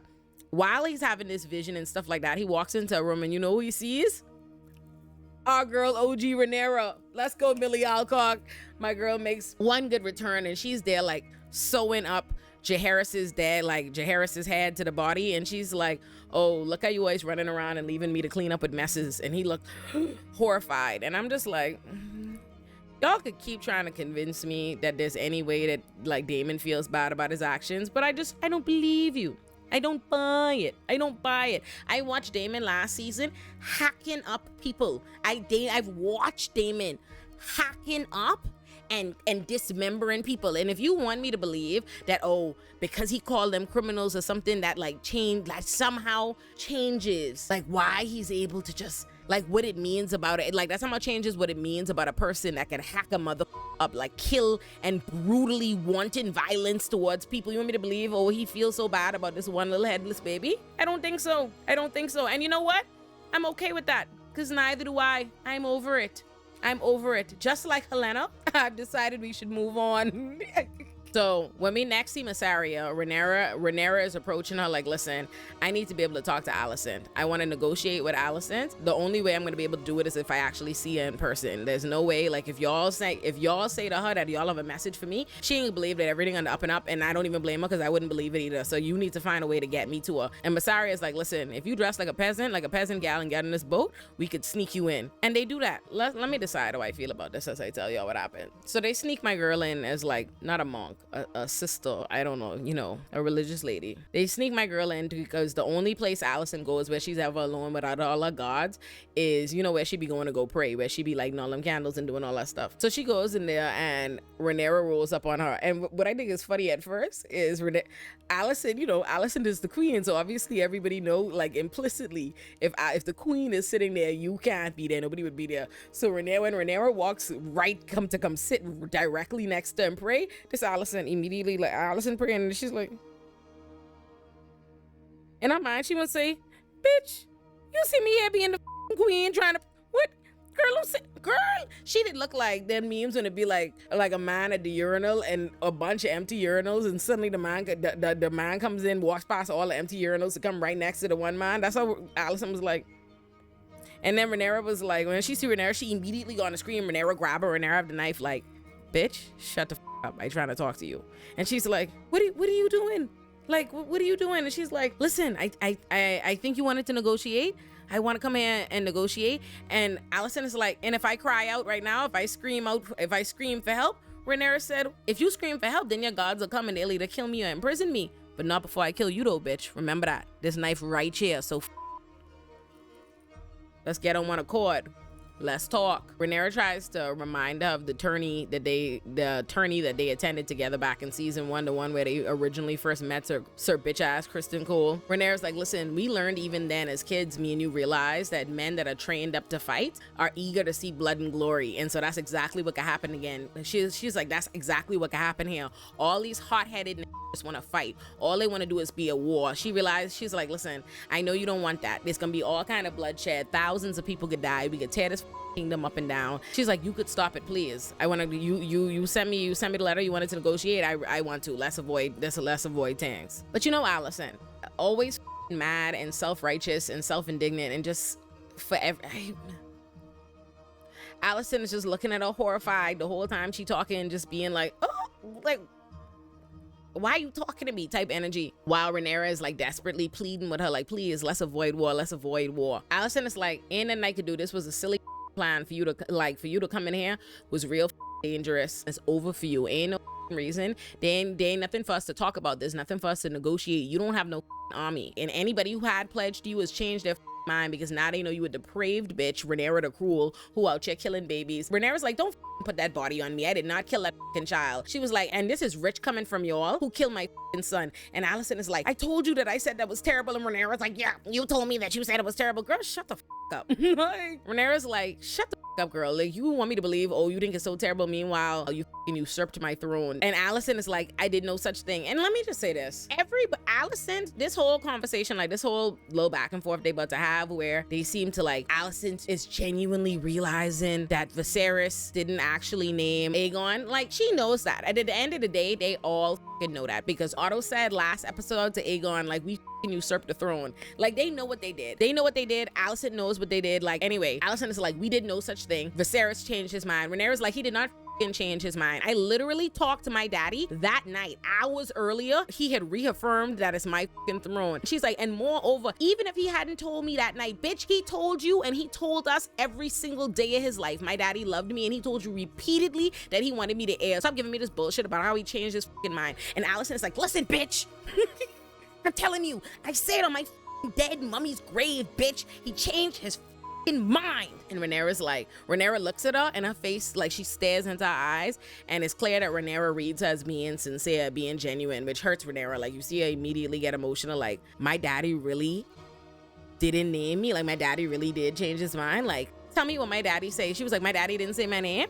And Allison was like, no, he didn't say your name. And Rhaenyra looked at her like, Rhaenyra was like, well, what did he say then? She was like, he said Aegon's name. Rhaenyra's like, what specifically? She said, yes, all I know is he said to Aegon, he's the one that was promised. And Rhaenyra's like, hold on, scourge, run it back. What specifically did he say? Instantly, Allison realized she fucked up. Like, hold on, what I say? Hold on, my enemy looks too excited. What I say wrong? Rhaenyra's like, what did he say? Did he say those exact words? And Allison is like, yeah. And Rhaenyra's like, did my daddy ever tell you the story of the Song of Ice and Fire? And she's like, no. She's like, that's a story he always used to tell me. It's about Aegon the Conqueror. Allison, a bitch who clearly don't know the family history, was like, Aegon the Conqueror? Yeah, bitch, Aegon the Conqueror, not Aegon, your pussy degenerate ass son. Like, so instantly she's like, oh shit. But like, here's my thing. Like I said, Allison know that man ain't name her child, and regardless, and you know how I know? Because she don't give a regardless. She doesn't give a shit, because just she gets confirmed in this moment. She does realize, like, oh, okay, like without a shadow of a doubt, y'all see, we know she knows now that they did not name her son. And you know what she just have to say? She's like, it's too late. She's Rhaenyra's like, a mistake was made, it's too late. And Allison's like, there's no mistake was made. Rhaenyra's like, bitch, you know there was a mistake. Like, you could do this. Like, you could stop this. And Rhaenyra and Allison is like, listen, there was no mistake. It's too late. Aegon has already set his mind on war, and you know how he is. And she's like, so Kristen Cole is already gone out, Otto's already fired. She basically says like it's out of her control, like because Otto is out of the kingdom and Sir Kristen is now the hand and Aegon is settled on war, she can't do nothing, she can't control anything. And that's such, and she goes, it's too late, Rhaenyra, we're at war. And then instantly you see Rhaenyra like looks like sad, like for a second, and then like it registered and said it in her face like, okay, I guess I've tried everything that I can, we at war now. And let me tell you what I have to say about this. First of all, Allison is full of shit. Like, oh, you presented now like, oh, it's too late because you can't do anything about Aegon. Even though you was just up and down swearing to Otto just last episode that Aegon is this just temporary with Aegon. He's a little bloodthirsty now because of his son, but you know, he will get over it down the line. You still have influence and pull over him and yada yada yada. And yet now when Rhaenyra says it's like, oh, it's too late. Like, Allison is just so full of shit. Like, she's so full of shit. But nonetheless, I know she full of shit. I've been know she full of shit. So I know it was too late. I know it was too late. So that's why I'm trying to figure out why Rhaenyra. How many public service announcements does Rhaenyra need that they're at fucking war? They done took a throne. They done kill a child. She done, whether or not she made the call or not, they done retaliate on her behalf and kill their child. What you don't understand, the Blackwoods and the Brackens done fighting, like people done dead. Like they showed literally nothing but dead bodies on the field. Why you still think the time to negotiate? It was actually never. You never needed to be negotiating with this bitch at this point. Like I feel like I'm tired of Rhaenyra. I feel like I'm tired of Rhaenyra being in delusional la la land, and then she wanna have this serious face. Like every time, I feel like how many of these serious faces? Like at the end of last season when you find out Lucerys dies, it's the serious face to register that we about to get cracking now. Then yet again, season started and she ain't ready to get it cracking. Now you making another face. How many times? Like I don't get it. They done kill your son. They done send people into your palace and kill you. Woo. Well, you ain't getting, ciao. The episode opens up with Daemon is still at Harrenhal. He is having these nightmare vision things. I don't know what's happening, but he seems to be dreaming. He's dreaming about young Rhaenyra, and in the dream, Rhaenyra is basically, she talking to him in Valyrian, and she's like, you know, you've created these problems for me. You hate me because my daddy loved me more, all of this. Daemon literally beheads Rhaenyra, like in his dream, right? When he wakes up from his dream of jealousy, he's greeted by, you know, the Harrenhal people, right? They're like, you know, the old man head of the castle is talking to him about what's the plan. He has him talk to Tully because, you know, remember, he's there to try and get the Riverlands because that's what they need, right? And that's what's run by the Tully house. So he's talking to like baby Tully, the main old man Tully who run everything. He is aging and dying is what baby Tully tells him. And then Daemon is like, oh, so he's still alive? And he's like, yeah, my grandfather is still alive. And he's like, well, do me a favor and kill him, but he suffocated him with a pillow. I need that out of here so I could get his on me. And the little boy's like, excuse me, what? Did you just ask me to murder my grandfather? Like, he's like a daddy to me, you sick bitch. We don't operate like that around here. Like, and he's like, wow, Dread, all of y'all really good for at it. This next scene is when I start getting mad as for the whole episode. Like, from this moment forward, I'm pretty much mad. Like, I am mad. Just call this episode Justice for Rhaenys. Y'all know Corlys has been down by the ships and thing, right? Remember Corlys had almost died in battle and he'd been saved by this black man that he'd been dealing with. He'd been talking to, helping him fix his ship, right? Rhaenys roll up. Rhaenys hadn't been down there as we've seen. Rhaenys goes to the guy like, oh, I heard you save Corlys. And she looking at him like, Then Corlys roll up and she's like, let me rap to you right quick. You think I don't notice is your bastard child? Like, she don't say it. She doesn't say it. They don't say it. But this me. This me while it's going on. I'm looking at Rhaenys, looking at this boy. She's basically to him like, you think I'm I know who he is. And instead of he saved your life, but instead of you give him all the honor that you hiding him back here because you trying to hide your bastard baby, you cheating bitch. And let me tell you something. That, I ain't gonna lie, that pissed me right off. Like, I'm like, I know you wasn't cheating on the realest bitch in the realm. If I could have bomb call a ship, I'd have bomb it myself. I'd have bomb it my self. So you mean to tell me you marry off her gay son to this woman after she tell you don't do it, right? So you don't cost her son. You marry off her daughter to this demon. Now her daughter dead. And then you have the nerve to refuse to leave Driftmark to her actual grandbabies, Bayla and Rena, like she's asked you. No. You insist on leaving Driftmark to these white bastards. And you mean to tell me you was cheating on my white queen? Look here, let me just... I want you to know, I getting back to this. I could get back to this to the end of the episode because I mad. When we next see Alicent is calling in the Grand Maester to ask for abortion tea. That's y'all queen. And it's funny, last season, and I forgot to mention this, in the first season, we saw Alicent giving abortion tea to the maids that Aegon was raping.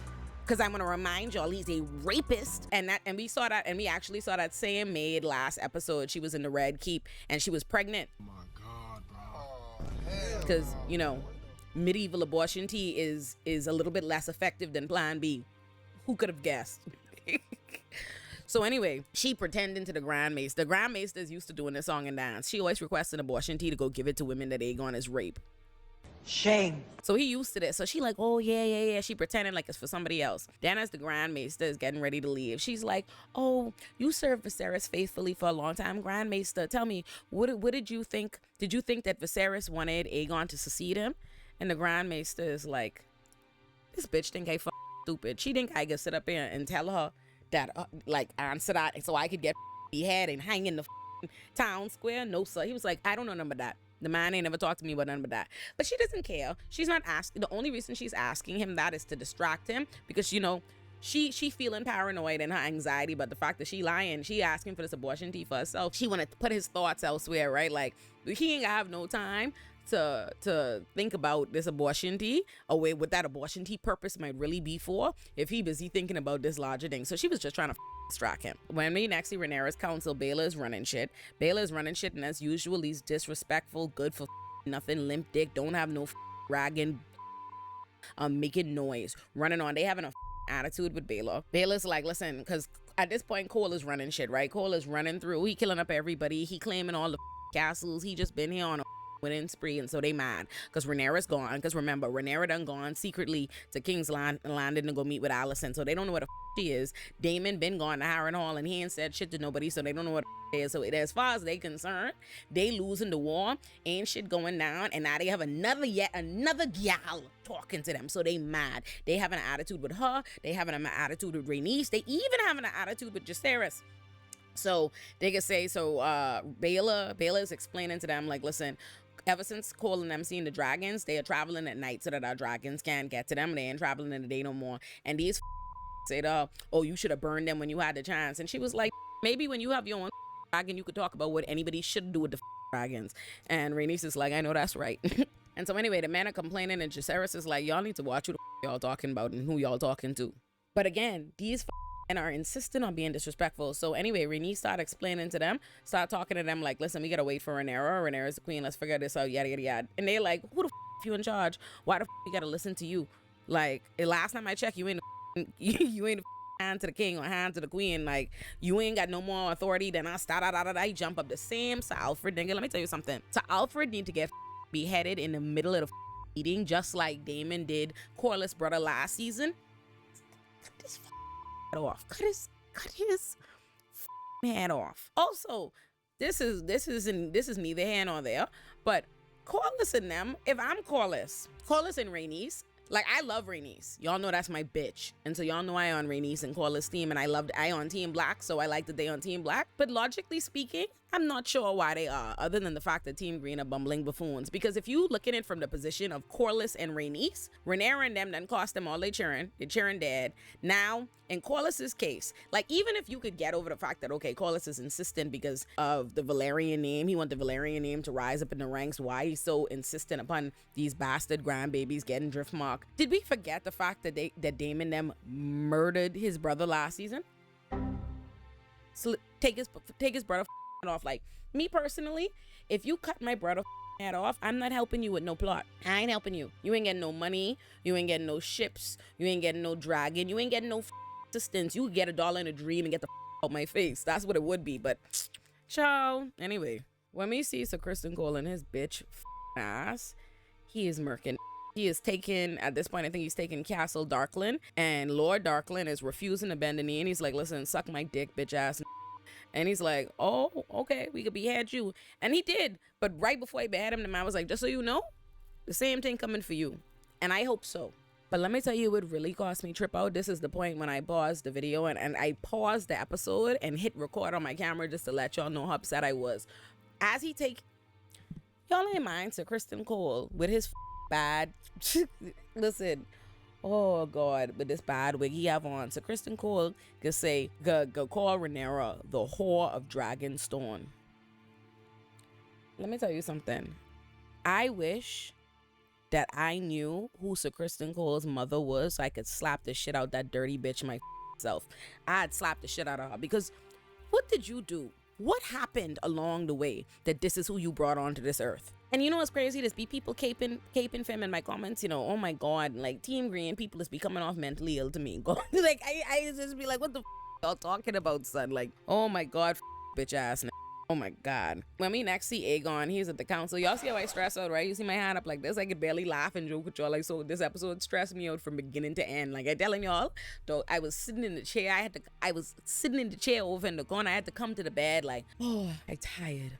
My heart, my chest.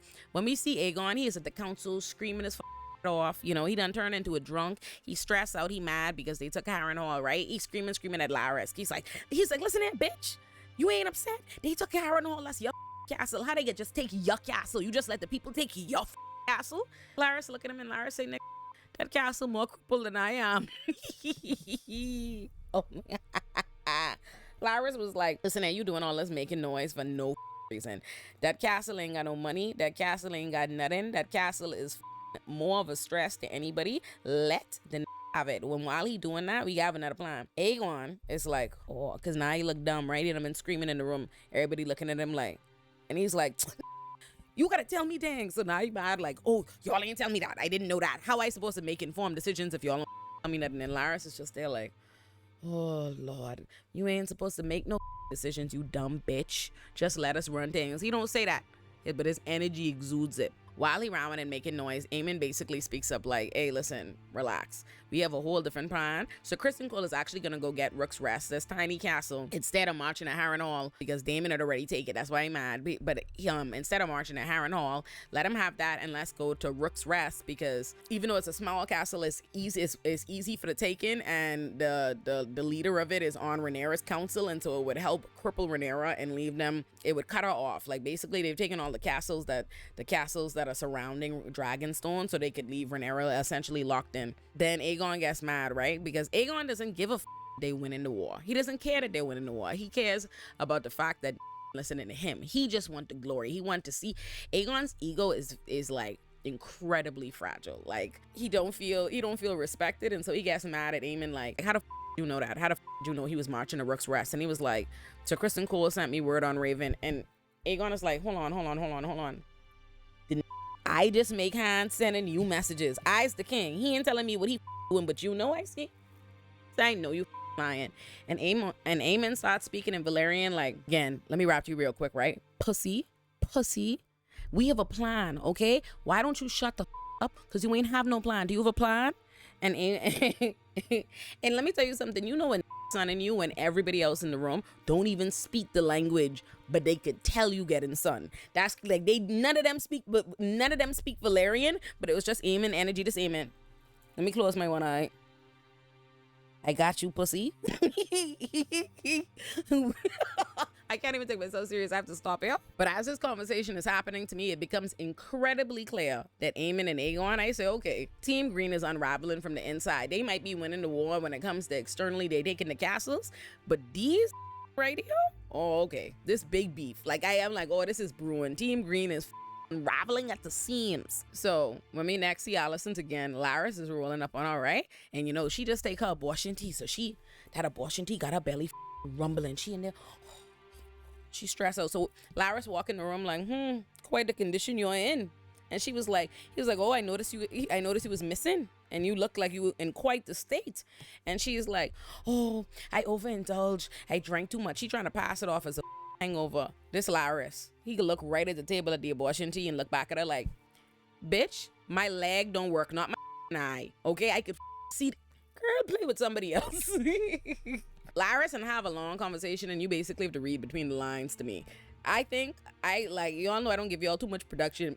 I don't give y'all too much prediction, but I was like, oh, Laris probably fixing to kill this Kristen Cole, because he was like, oh, so Kristen Cole out there doing big things. I see he winning every day. He doing everything in his path. It's nothing funny than when you know liking it.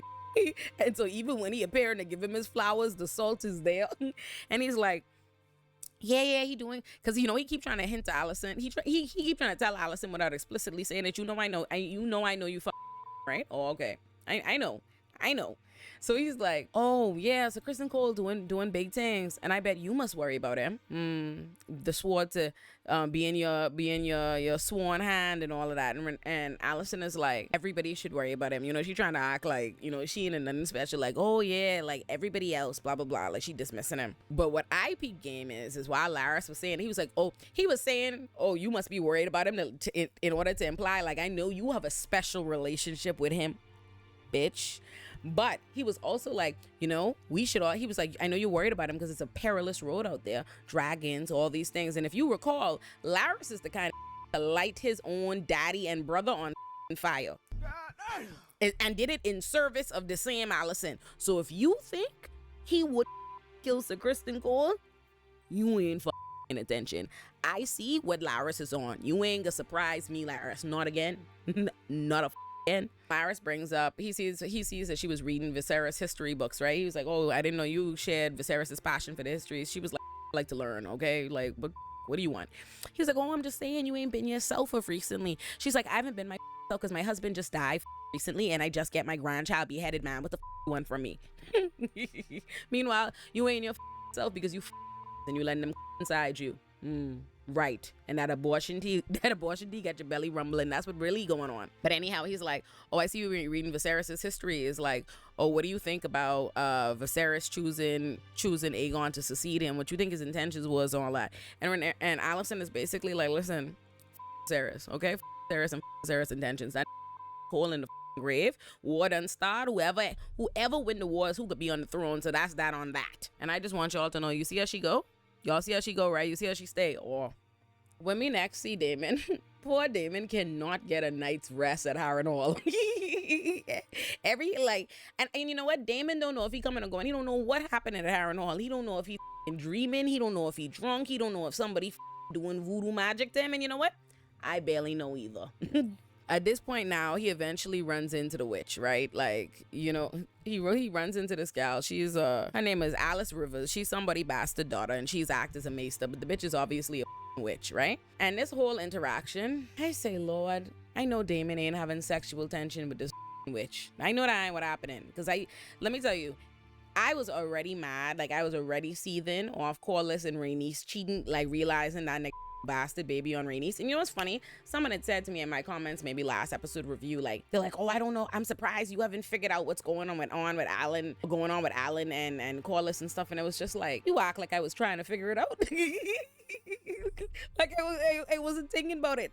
But boy, did it run me on. So anyway, I was already mad about that. So at this point, when Damon is out here having sexual tension with the witch, my blood boiling. Like, I'm like, dog, don't vex me. Don't vex me. The witch basically tells him, listen, Harrenhal is haunted. I know you going through it. I know you can't get no rest in Harrenhal. And he's like, what are you talking about? And she's like, yeah, I know you quarreling with your wife. I know you and your wife are beefing. And he's like, what are you talking about? How you know that? She was like, well, you come here to claim my army. You claim it, but you ain't send your wife no ravens. I ain't see no ravens coming or going. So you ain't talking to nobody and ain't nobody talking about you. Look like trouble in paradise. But then she started explicitly talking about exactly what we know is the case. She's like, oh, you jealous of your wife? She's like, oh, it must suck to have the king, your brother, choose her over you, huh? Like, oh, who was just a little girl? She was a little girl when you knew her, a little baby. He chooses baby girl over you. Now you have to go swear your loyalty and take orders from a gal. Oh, she's like, I wonder if you out here planning to make a claim for yourself. Is that why you ain't sending no ravens? Oh, I would understand. I get your jealousy. And she's like, listen, she's like, I know you can't rest and and all. I know you've been having these terrible dreams and stuff like, so drink this so you could get some rest. If you ever gonna be able to win the war to get you an army, you're gonna need your rest.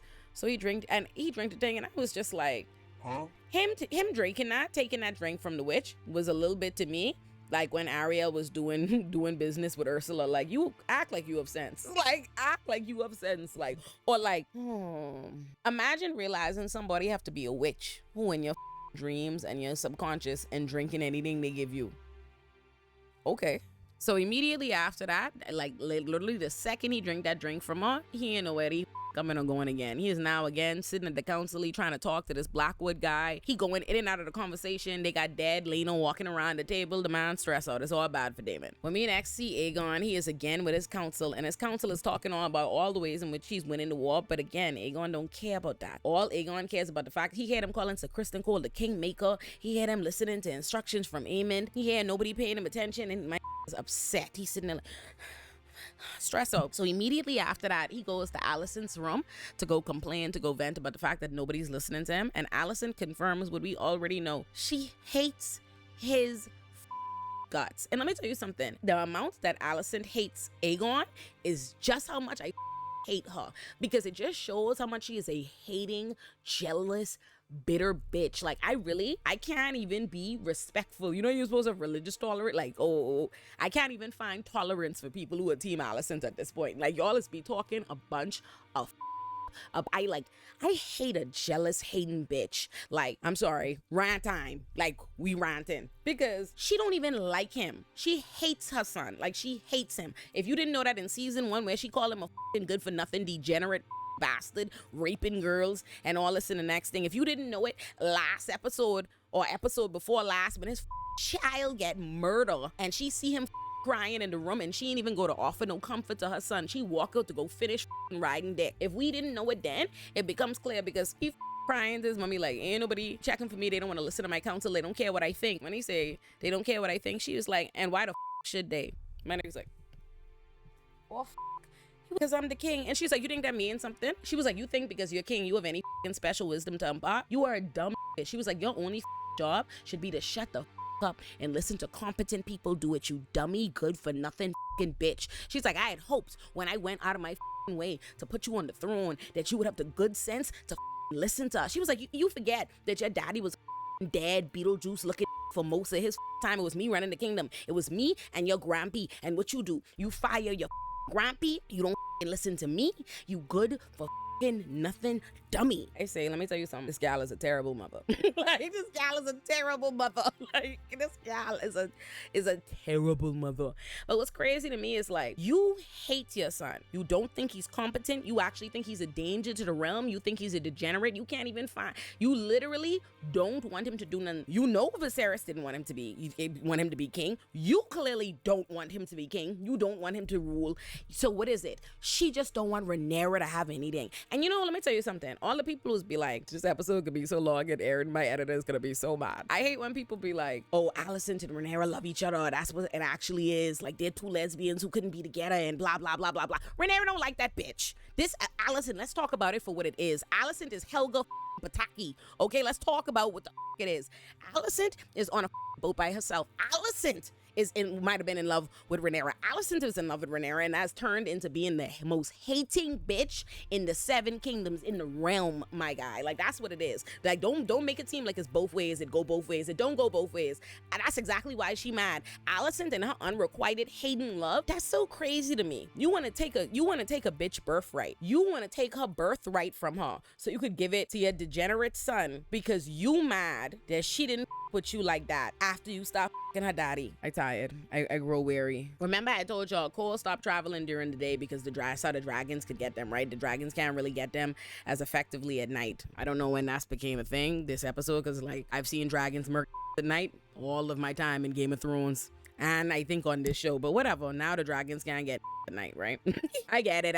It's more tactical. Blah, blah, blah, blah. Anyway, he decides, oh, let's go try, take Rook's Rest. We gonna go in the day. And Sir Gawain, Alicent's brother, is like, what the is wrong with you? He was like, did you forget the last time Bale almost run down on us with them dragons? Like, no, let's not do that. But Sir Kristen Cole is like, yeah, that's what we could do, because he has a plan. When we're next at the council, they've gotten word that Sir Kristen Cole and them are heading to go to Sir Rook's Rest. Jacaerys is like, we need to send a dragon.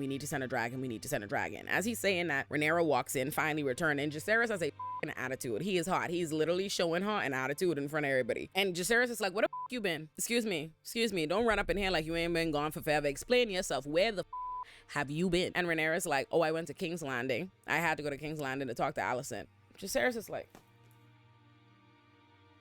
Jacaerys was like, I know you didn't just say the stupidest shit I ever heard in my life. I know you didn't. That couldn't have been what I heard. He say, you couldn't have just told me that you walked into the lion's den. He's like, bitch, you could have been killed or captured. And she was like, I had to go talk to Alicent. He's like, Jacaerys was like, I thought you just said the stupidest shit to me I ever heard when you said you going to King's Landing, but now you telling me you went to see Alicent? Jacaerys say, oh Lord, why ain't nobody tell me my mommy is a fucking dummy? Well, Jah Rastafari, I can't believe this wife following. Jacaerys looked like he was so blown away by the stupid shit he was hearing. He was getting ready to go pledge fealty to Team Green. He's like, oh my God, this bitch have me on the losing team. She's like, oh, I had to go talk to Alicent. I had to, in order to pursue peace. My daddy left me 80 years of peace. I couldn't just end that without being sure that there was no other option. And now I know. I'm like, you know what? I ain't gonna lie. I sick of Rhaenyra. I am firmly sick of Rhaenyra. Y'all hear me? I sick of Rhaenyra Targaryen. No. You see me shaking my mic? What the you mean now you know there's no other? And then she could say, I now know that I either have to win my claim or die. What the you mean you now know that? They done kill your son. They been tell you that. When Otto Hightower and them offered the bitch the treaty like last season, it was like, hey, listen, you could bend the knee or y'all could die.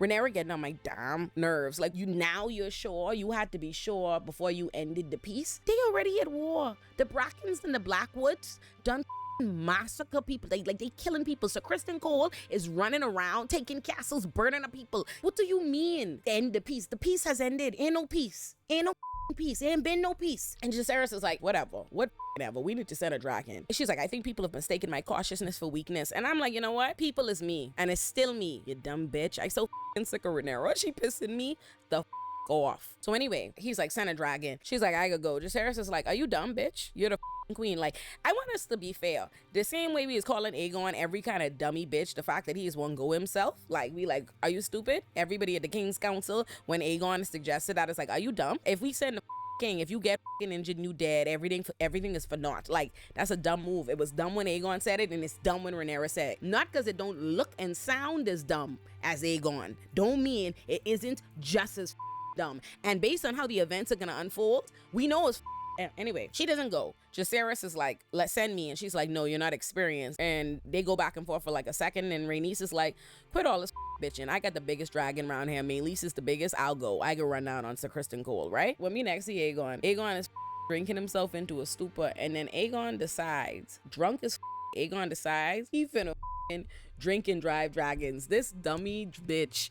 Oh Lord, this dumb motherfucker get his drunk ass on that dragon and decide to go fly out to go join Sir Kristen Cole them. This really is one dumb motherfucker. This one dumb motherfucker. I want y'all to get ready for your blood pressure to raise, just like mine did for this next scene. So we see Sir Kristen Cole and them marching on Rook's Rest, right? Rook's Rest is drastically outnumbered. Sir Kristen Cole and them got about 1,500 with them. Rook's Rest people start, doing the arrows at them. And then all of a sudden, my girl Rhaenys rolls up and started like on fire, okay? And the minute Sir Gawain see this dragon, Sir Gawain was like, curse this Cole to hell. He's like, this is exactly what the I say, don't come out here in the day. The dragon coming in. Sir Kristen is like, that's part of the plan. Like, that's part of my plan. I knew the dragon was gonna come. I have a plan. Sir Gawain is like, oh, okay, let's see what this plan is. And you know what the plan is? He have Aemond and Vhagar are waiting in the tuck. I want y'all to understand how much I hate this prehistoric dinosaur bitch named Vhagar. I hate this dinosaur. Like, I hate this dragon. Like, I hate that dragon. Like, I never hate a dragon in Game of Thrones the way I hate this dragon. Like all of Daenerys dragons loved them. Like when Daenerys dragon died, I'm sick to my stomach. I never want harm to come to the dragons or the direwolves. But Vhagar, I want Vhagar quartered. I want Vhagar like Vhagar.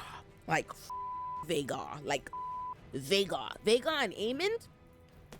Like I hate that one-eyed bastard and that flying dinosaur. As Rhaenys is burning up everything, here comes Aegon's goofy ass. Aegon goofy ass come flying at her like he gonna come attack. When Sir Gawain see him, Sir Gawain's like, who the is that dragon coming? So Kristen Cole is like, that's the king. So Gawain was like, that was your plan to have the king come be a part of the ambush? So Kristen is like, no, that wasn't the plan, nigga. I didn't know this dummy come to come do that. But then he gone to go hype the people like, oh, what, the king coming, like the king about to participate.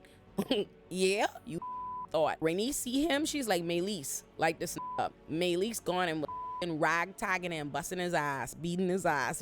And like, when I tell you getting mollywop and start squealing like a little bitch, like his dragon Sunfire was still getting up in the sky, right? And as my girl Rhaenys is him up, here go Vhagar. Here's what made me laugh. When Aegon see Vhagar, he was like, yes, like let's go. He's so excited, like Aemon coming to help him, right? This Aemon light his brother and Sunfire on fire the king. That's the problem with the Greens. All they want is power. They fighting amongst each other. Like at least Team Black only has the one issue of Daemon and his power hungry ass. Team Green, all of them vying for power. So Aemon light his own brother on fire. Aegon go falling through the sky, like him and Sunfire to the ground, okay? And I'm like, let me just explain to y'all the stress that I feel next. My girl Rhaenys was almost like out of there. Like she had escaped. Like she essentially had escaped. Like she could have got out, but she decided to turn around and be a real for one last time. Oh, my chest. Oh, my chest. Like I my chest. Like my chest. She turned, she was like, it's like nobody is standing a chance because Vhagar's so big, and Rhaenys know that, but she's a gangster, and Rhaenys is turn around like Meleys, act that bitch. So she goes after Vhagar. Her and Vhagar are fighting, and eventually Vhagar get the drop on her, and Vhagar do Meleys the same way that Vhagar do Lucerys dragon. Merc Meleys. Y'all don't understand, dog. When Rhaenys fall from that sky, I ain't gonna lie, I might be PMSing because they telling you tears getting ready to fall from my eye and Rhaenys falling through the sky. Really miss my nigga. I really miss my nigga. White people you can sing it to, just change that into a W. Miss my wigger. Let me just say this. It was spoiled for me. I knew Rhaenys was gonna die because somebody in the comments, I ain't gonna say who you are, but you know who you are. Count your days, bitch. Like, count your days. So my last recap, for no reason, there was no reason. What about my recap required this person to comment and go, Rhaenys dies next episode? What the is wrong with you? Like, y'all cost me. Listen, I had to put up guidelines in the channel like, get you reading ass bitches the up out of here. Like, I hate to be anti-intellectual, but y'all have to stop. Y'all don't have no goddamn respect. Yeah, listen, as somebody who read all the Harry Potter books back in the day, you used to have respect for people. You used to have to not. Y'all know I don't read the books. You know that. I say that. You know that. Why are you doing that? Stop it. No one gives a Take your ass to them channels who want to be like, we read all the stuff. Here's our predictions, blah, blah, blah. Stop that shit. I didn't read it. It's a spoiler. Stop it. I'm sorry, y'all. I'm sorry. I hate to turn up, but I want y'all to know I've been seething about knowing that information for a full week. Like, I'm so mad at that person in them comments. You so lucky I've changed. Like, you so lucky I don't put your ass on blast. Ooh. Somebody, Aaron, put the monkey from Family Guy, the monkey that's be like this. The evil monkey, come on. Because I was vexed. Oh, my chest. My girl Rhaenys dies. And let me tell you, for Rhaenys to have to see the bastard baby, so you mean to tell me Rhaenys get cheated on? I so upset. Like, I so upset. Rhaenys deserves so much better than this bullshit. Like, Rhaenys is the only sensible person. Like, Rhaenyra everybody. I said it from a long time. Rhaenys should have been the queen. The queen who never was, the only queen the realm deserved, okay? And what did she get? What did she get? A raggedy, stupid husband who not only cheating, he giving away her children to these damn people. My girl lose everything. She lose her son. She lose her daughter. She lose Driftmark. Now she lose her dragon and her life. Mother. And then everybody on the field done burn up and dead except Sir Kristen Cole. I say, babe, I can't have nothing. I can't have nothing. I can't have nothing. At least kill this. At least kill him. No, he wakes up alive and he going through all the debris and he finds Eamon, and Eamon look like he getting ready. I think we catch Eamon. He's like, Eamon, and Eamon is in front of Sunfire, who's on the ground. And it seems like, to me, we don't know definitively whether or not Aegon is dead. He looked pretty dead, but it looked to me like they didn't show it to us. It seems very clear. So Kristen Cole is up about the sight of what he's seeing. It looked to me like Aemon was there. Like, so I'm assuming that Aegon is probably on death's door, and Aemon was there to finish him off because he had a knife right when Sir Kristen Cole saw him and stop him. That's one-eye wicked bitch. Yeah, that right there is a one-eye wicked bitch. Like, he is there to go finish his brother off, and then the episode ends, and I'm like, y'all. My heart, my chest, I stress out beyond all measure. I stress out beyond all measure, dog. Aaron, run it back one more time. Pour one out for my bitch Rhaenys. We all know we gotta do the song. I really miss my nigga. I really miss my nigga. White people you can sing it to, just change that into a W. Miss my wigger. Just say I really miss my wigger.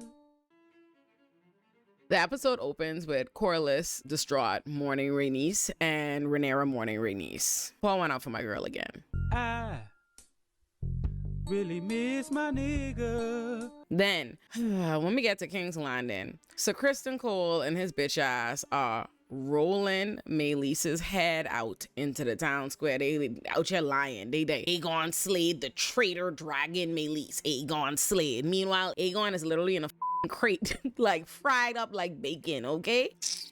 Anyway, they out here trying to, create this lore that Aegon slayed Meleese and killed them and did all this in battle, and it's Aegon who got Rook's rest, right? Meanwhile, all the actual people are just looking horrified. They seeing this as a bad omen, as Mysaria will say later on in the episode. But the people are literally looking at it and they're like, I thought that dragons were supposed to be gods. So for them, they seeing these dragons be slayed, and all they thinking is, if the dragon could get killed, I sure could get killing their nerves on them. And mind you, the rat catch is still hanging. As Sir Kristen Cole is like trotting out Meleese, right? Sir Gawain is next to him, like, and Sir Kristen Cole is like, listen, we won. And Sir Gawain is like, if you call that a win, I guess. And above them, you could see, looking at all of this happen, is Alicent and Aemond. And Alicent looking at Aemond, and she looking at him like, I know you do something, She looked down, she see Aegon sword on Aemon, and she say, why am I the mother to these two wicked? And let me tell you something, when we see Aegon, they literally wheel my out in a crate. Like, to think you win something and your king get packed up in a crate? Like, think about that. Like, to truly get up is to get packed up. My pack up in a crate. Like, and they roll him out, my fully look like Harvey Dent now. He burned right up. They literally pulling the armor off his melted body. And when I tell you that one-eyed bitch of a brother he got couldn't give a like, he walk in the room like, this lucky to be alive. Like, ooh, like Aemon ain't even trying to give the impression that he didn't do that to his brother. And Alicent goes to go talk to Sir Kristen Cole about it, right? Because she know in her heart Aemon have something to do with it. So she asks Sir Kristen Cole, like, what happened? What happened out there? And Sir Kristen Cole is like, he can't even look in the eye. He's a real pussy. He can't even look in the eye. That's him. We won. We won. We fought. We took Rook's rest. And she's like, sir, be serious. I asked you a specific. You know what I'm talking about. What happened to my son, the king, who in there melted? All right, my melted son. Why is my son back in stitches? And he's like, he fought valiantly. She's like, this really? She say, and what about Aemon? What did Aemon have to do with it? And so Kristen Cole still ain't looking at her, and he's like, I cannot say. And to the slightest bit of his defense, I guess he cannot say. I mean, I believe he know in his heart, he know he do it, but I can't trust that man could see all up and in the sky, three dragons fighting. Who was to say he know specifically that it's Aemon who light him on fire? But I think his soul know it. But Alicent certainly knows. She know her wicked son did that for the come up. When we next see Rhaenyra's council, they are yet again mad as hell. This time, Sir Alfred is literally on his feet, child, and he's like, listen, the only person who could be actually running thing and actually give us some directions ain't here over on marital spat. And Rhaenyra's like, what's that? excuse me, girl, are you getting my marital business? How you know what you trying to say? And he's like, I ain't trying to say nothing. She's like, you have a problem with me? You ain't loyal. You got an issue. And he's like, you know, I'm loyal to the throne. I'm just saying the gentler sex, otherwise known as gals, the gentler sex is not familiar with war. They not best equipped to deal with war. And she's like, we had peace for 80 years. Don't neither one of us know nothing about war. Neither one of us have any familiarity with war. So shut up. But mind you, Rhaenyra don't know what the she doing. Like, Rhaenyra doesn't know what she's doing. Let's keep it a buck. Like, let's keep it a buck at this point. Like, yes, would Daemon have better direction for what they should be doing? And here we could get to it later. When me next see Jacaerys, he is talking to his boo Baela. Why him and Baela ain't married yet already? Anyway, his betrothed. But anyway, him and Baela are talking. At first he was like, oh, he getting ready to go to Harrenhal to go and try and make Daemon affirm his loyalty to the crown, right? And to like update him on what the plans is, right? Because I guess at this point, they're actually starting to be like, okay, what the is Daemon up there doing? We really ain't heard from he ain't sent no ravens. We don't trust him. Baela is like, you think if your mommy couldn't tame him, you think you could be able to do it? Like, be serious. Stay here. And Jacaerys all hot. He's like, no, you know, I ain't nobody using me. This is humiliating being here. I need to be in action. I need to be doing something. I need to be in the mix, right? So then he comes up with a different plan, and I guess a better one, and he decides he's gonna go convince the River Lords to allow them passage, right? Because the River Lord, they need River Run in order to be able to do anything in this war. And he's like, if they get River Run, Harrenhal and what Daemon got going on over there don't even matter. So that's what he decides to do. When me next see Daemon, he's with the Blackwood guy, and they supposed to be trying to convince the Brackens to bend the knee, right? And the Brackens are like, they tell the Brackens like, listen, we will literally burn y'all up. You get death by fire if y'all don't bend the knee. And it was like, fire, bitch, y'all. Like, that's how much the Brackens do not fuck with the Blackwoods. Like, the Blackwoods and the Brackens have some serious beef. So anyway, when they spin their back like, you, light us on fire, and Daemon does it, and Blackwood is like arguing with him like, oh, why you ain't do that? And he's like, the kind of would choose death by fire over bending the knee. Then the kind of realize I need on my team for real, right? And Blackwood is running on like, listen, you ain't gonna get them. You don't see how pig-headed they are. Like, this exactly the problem you be dealing with. You ain't gonna get them to get on board.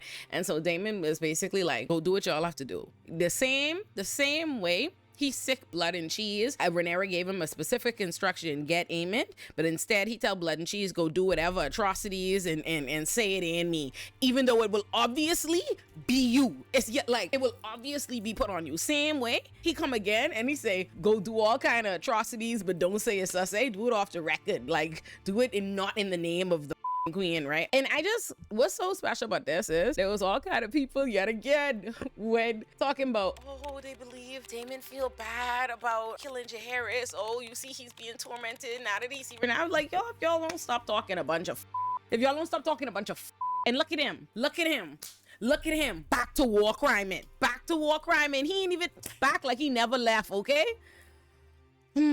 So anyway, Daemon tell him, do all kind of wickedness, but don't say we tell you do it. And my man is all too eager because, like I said, the Blackwoods hate the Brackens. They looking for any excuse to go act a fool, right? When we see a girl, Rhaena, she's at the place, you know, the little safe haven place they sent her, but the white woman they sent her to go be with is upset because, you know, the deal was, oh, I'll give them protections in exchange for a dragon, but she got swing because they send them with them baby dragons, right? So she upset and she's stressing on my girl, Rhaena. And Rhaena is stressed, okay? And I'm pretty sure that's how, and then at the end of the conversation of this white lady bucking up on her about how she mad, right? Like, imagine you get somewhere and the people immediately making you feel like an unwanted house guest, right? And the woman goes, oh, my condolences on the death of your grandmother. And I'm pretty sure that's how Rhaena find that out, and I feel bad for her.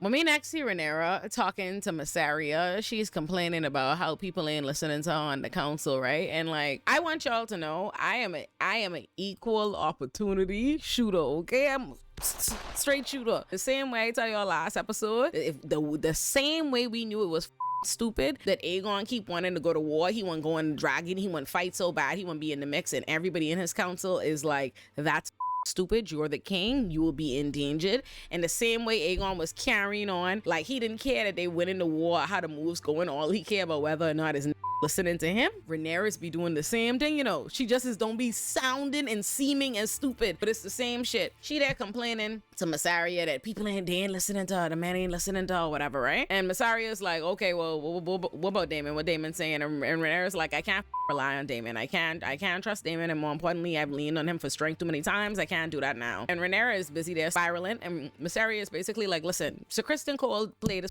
hand wrong, okay? He thought it was a bold move rolling that dragon out there, but people just seeing like a ill omen, and so you have an opportunity to strike me. And it's funny when you listen to Mysaria, and you compare it to like when Daemon is talking, because Mysaria and Daemon actually have a lot of the same advice, okay? They're like, I want to remind y'all, Mysaria was originally Daemon's bitch, and they are in fact a lot more equally yoked than him and Rhaenyra at this point. I just call it a spade a spade. They both have similar advice, like, bitch, hey, let's lock in. Also, Vhagar's weak right now, we should jump her. It's a good time to jump Vhagar, which was, not for nothing, can't stand Daemon's ass, but that was Daemon's advice in the first episode this season, right? That's what Daemon had told Rhaenys, like, let's all go jump Vhagar, we could take it. And Rhaenys was like, oh, Rhaenyra ain't here, let's wait, I ain't doing nothing because you ain't the king. That didn't age so well. When we next see Rhaenyra and Baela is upset, is mourning Rhaenys. She's really upset about the fact that Rhaenys is dead for her body to be laying somewhere in like an enemy's pit, right? Rhaenyra was talking to Baela about how Rhaenys claimed Meleys, the story of how she did it, and how Meleys, her daddy, Rhaenys' daddy had actually wanted Meleys, but Meleys wouldn't let him, but she bent the knee to Rhaenys. Rhaenyra was basically like, Rhaenys didn't always care for me, but she was telling Baela how much Rhaenys meant to her and the importance of Rhaenys or whatever have you. And then she gave Baela something to give to Corlys. Lord, when we next see Daemon, let me tell you, y'all Daemon sympathizers that almost had me thinking, and let me start calling her Alice. I'm not even gonna call Alice a witch no more, because Alice is actually making a bunch of sense. Okay, y'all almost had me. Because I was there like, oh, Alice out here manipulating Daemon and giving him these dreams and blah, blah, blah, and making him think that he want to turn against Rhaenyra, because that's what the Daemon sympathizers was running on with my comments. No. All Alice is doing is seeing that what he is, right? So anyway, when we next see Daemon, he's his mother. Hell no, man. What the A vision, dream, Oedipus complex. I don't know what it is. He was his mom, okay, literally his mummy. And in his, like, as he his mummy is his mummy telling him, oh, you was my favorite, you was so much stronger than Viserys was weak, Viserys couldn't do what he needed to do, it's too bad you was born second. That's your mans, okay, that's your mans. And the next time we see, and again, like, there's no more pretending you believe that Daemon don't want the throne for himself. Like, there's officially no more of that, right? We see Sir Simon and Daemon talking. Daemon is yet again to him like, you need to call me king. And Sir Simon is like, I hate to bring this up, but you remember you're not the king, right? Like, you're a prince. And he was like, if I'm the wife of the queen, what does that make me? And Sir Simon is like, the king consort, not the king. And Daemon is like, I don't think we need a consort part. I say, look at this. Literally, I say, but look at him, but check stock. This, one thing about me, I say Daemon is a wicked. She have to look out for, babe. She have a dragon she cannot control for husband, babe. For I say she should have, from the second they was having that fight before he left, and he said to her like, oh, the only reason Viserys made you king is because you made you heir was because he knew that you couldn't outshine his legacy and all of that. I would have said, oh, my biggest op is my husband. I have to take the game. And then, like, me? He wouldn't have make it to the gate. He wouldn't have made it to the gate. He wouldn't have made it to the gate.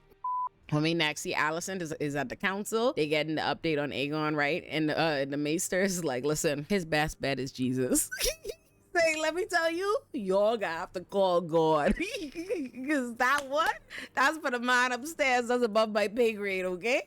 And Alicent is like, okay, well, if my son get dead, then we need to name a regent. Like, we need to name somebody to rule in his place, right? And everybody's like, oh, good thinking, smart thinking. Yes, you're absolutely right. We should do that. And they're like, who do you want to name? And she was like, obviously myself. She was like, I've ruled. She was like, I ruled for Viserys. I ruled for the majority of Viserys' term while he was sick and yada, yada, yada. And it was like, girl, bitch.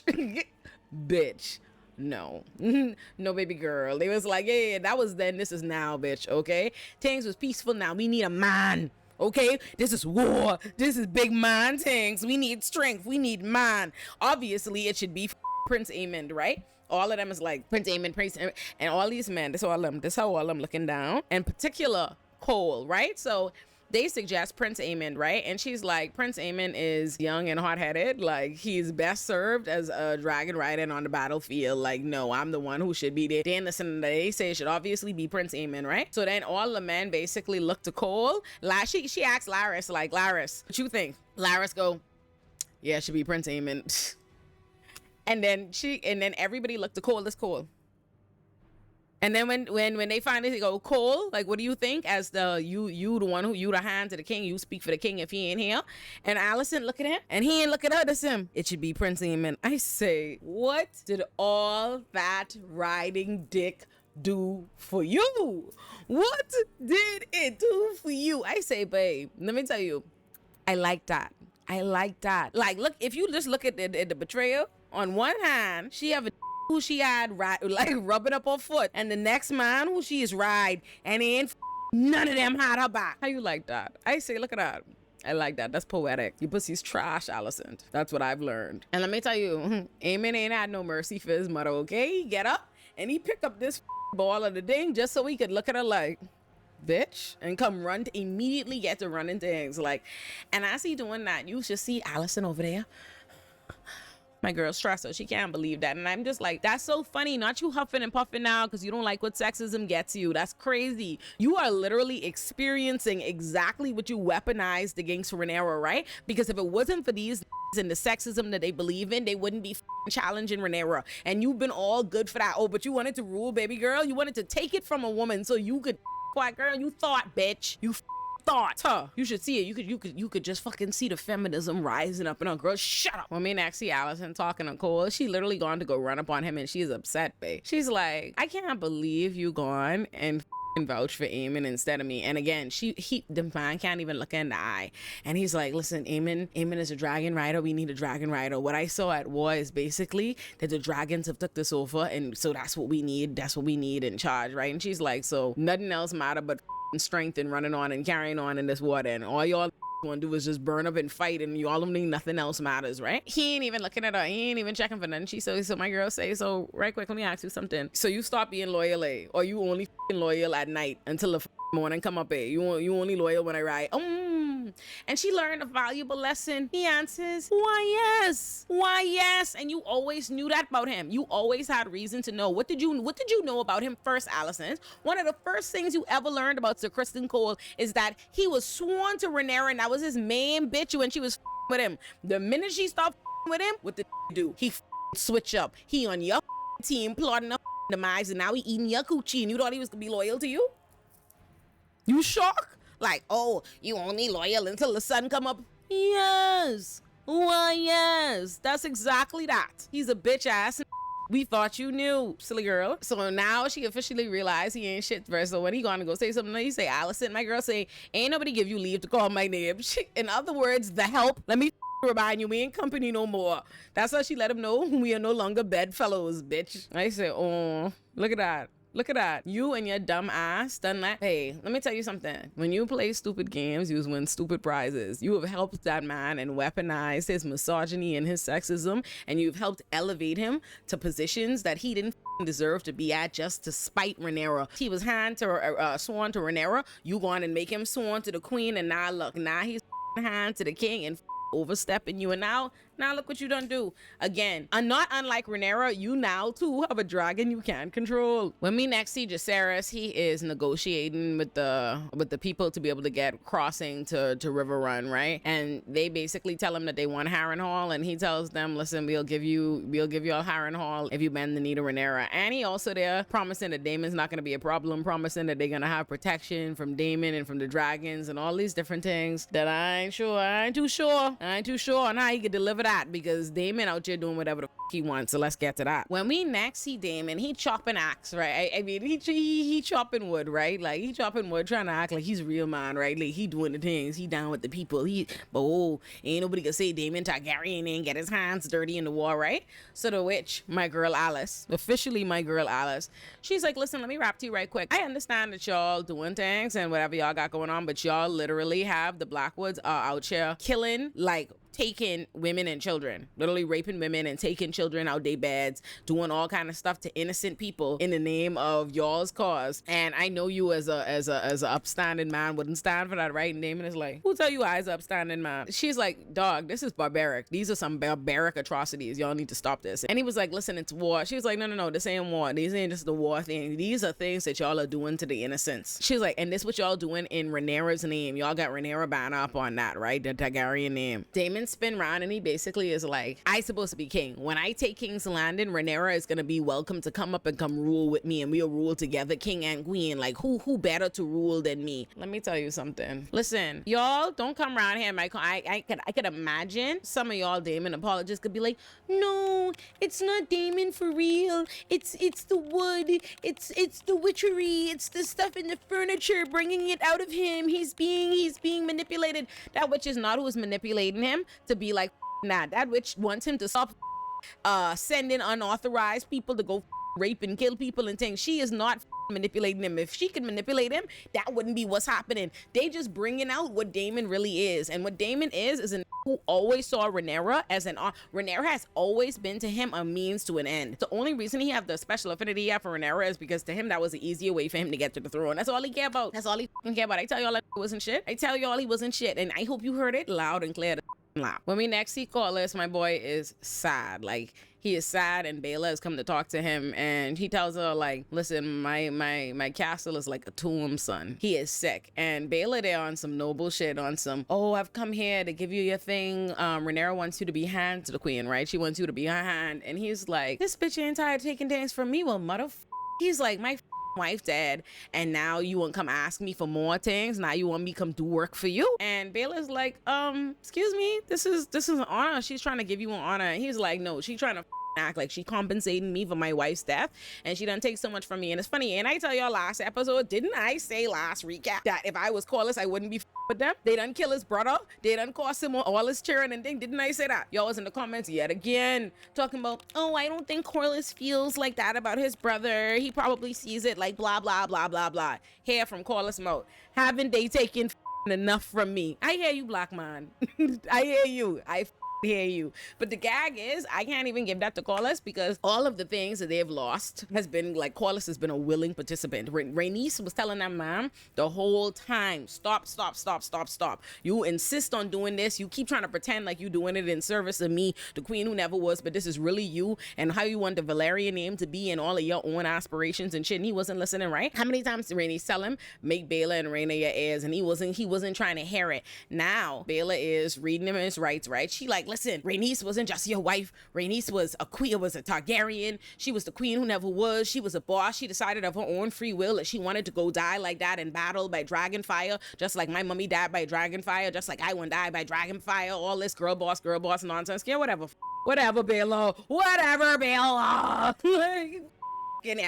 I'm on Corlys. Have every right to be mad. He have every right to be mad. So once Corlys see the side of Baela, suddenly he see with Rhaenys. Always been telling him now he want to carry out Rhaenys' vision when Rhaenys dead. So he said, oh, like I should make you my heir. But now Baela can say to him, no, I'm blood and fire. Your heir need to be salt and sea. I say, child, man, don't listen till it's too late. Look how mine is go. Now when we next see Rhaenyra, she done call for Sir Alfred, right? And she want to send Sir Alfred to Harrenhal to like negotiate with Daemon, to tell Daemon that they need to get the river run. And also she's like, I want you to see what his intentions are. Like, I want to see if he plans to raise up an army for myself, for me, or for himself, right?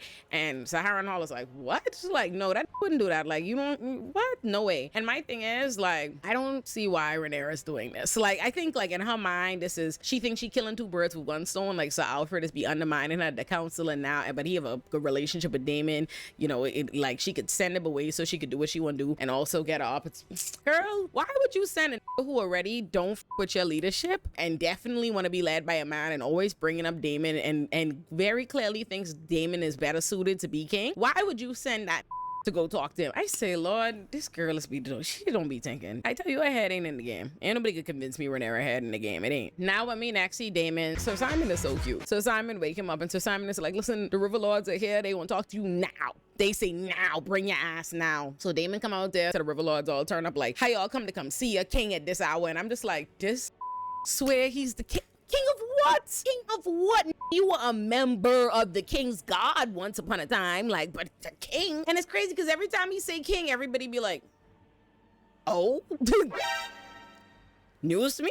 Like, so anyway, he started like running on to them, and they're basically like, listen, all that, okay? Y'all been doing all kind of barbaric shit. And he's like, listen, no, the Brackens already bent the knee. He's like, I don't care that y'all got the Brackens to bend the knee. The shit that y'all did, all this barbaric shit, is like way beyond the acts of wars. This is some atrocities and stuff. And Damon out here trying to pretend like he ain't have nothing to do with what the Blackwoods did. He's like, yes, the Blackwoods did all this barbaric shit to women and children and did all of this. Like, they used y'all cause in order to settle their big beef they been had with the Brackens. And Damon trying to pretend like he don't know nothing but that. Like, that ain't nothing to do with them. He's like, that they did it with your banner. We should have known someone who would go kill a baby in they mummy arms, behead a baby, would have do some shit like this. And that's exactly what Rhaenyra say. Like, Damon is a liability. Like, it wasn't bad enough. He already caused a huge problem for the realm. All these people who gone and bend the knees to the high towers in them because of what they did to what's his name, Jaehaerys. And now look at him. Furthermore, now they raping and pillaging and doing all kind of crazy shit with Rhaenyra banner. I say, Lord, this man. And they tell him, listen, hey, this some sacred line, okay? The old gods and the newest watch us. Watch for you. You think you could do all this atrocity and shit on our watch for you. We could get you back in blood. And I hope they do. When me next see Aemon, he's sitting there with his wicked one eye, staring at the throne all longingly, because that's all he wanted, babe. Like, like, I hope y'all see that Aemon and Damon are the same person. You know, they are the same person. Wicked second sons who just desperately want the power. Now, maybe unlike like Aegon is wicked too in his own right, way more like, it's crazy how much more likable Aegon is than Aemon, even though he's a rapist. Like, the actor, you know, did well by that character, child. Like, shout out to the actor, but child, oh Lord. Anyway, we see Aemon staring at the throne, and Helena roll up on him like, was it worth it? And Aemon ain't saying nothing, but she looking at him like, I know what you do. I know what you do. Like, and it says a lot about you that your mummy and your, like, for your brother to get barbecue in a fight in the sky where there was multiple dragons involved, but both your mummy and your sister just know that you the type of to do it, even though y'all supposed to be on the same team. They see what he is. When we finally see Alicent next to Aegon bedside for 2 seconds, it really is 2 seconds. Like, my girl couldn't even pretend to care about her son for 5 minutes, okay? She was by his bedside for 2 seconds. She do this. Okay, that's enough. My girl get up, literally, Aegon say mummy, and she was already out the room. She ain't even had that. Aegon wake up for 1 second to try calling mummy name. Mummy, that's all gone. That's out. And the last thing we really see in the episode is Rhaenyra and Jaehaerys having this conversation. Rhaenyra is supposed to be happy about Jaehaerys having gotten River Run for her and done something, but she is having a little bit of the tantrum that Aegon was having last episode with Alicent about the fact that ain't nobody listening to her. Like, oh, you get to act, but I'm the queen. I gotta sit here. Ain't nobody listening to me. I can't be in the action. I won't go fight. I won't go fight. I won't go fight. I won't be on my dragon. I won't be on my dragon. Lord, I said this bitch is determined to die. Yeah, like this one woman who getting on my mother nerves, and you would think after Rhaenys done die. Listen, I don't know what to say here, because like Jaehaerys maybe did something good for now. I don't have no faith in Jaehaerys' plans, okay? Jaehaerys' first plan got Lucerys killed. His second plan got Rhaenys killed, and so now this third one we can see. We can see Rhaenyra is obsessed with fighting on the dragons. They talking about they need to go after Vhagar, right? She tells Jaehaerys won't go, right? And she's like, Jaehaerys, your dragon is a baby. You won't go up there. Remember what happened when the last time one of y'all baby dragons go, you want to end up like Lucerys? So instantly he's like, oh. So she talking about, oh, she won't go. Vhagar is bigger, but Cyrax is quicker. I say, but this gal, Aegon literally, they just filet mignon this. Like, you wouldn't be, that wouldn't be you. Like, they lock in. So then Jaehaerys is like, listen, we have 2 big ass dragons right beneath us that could take Vhagar. And Rhaenyra's like, listen, if only they had riders.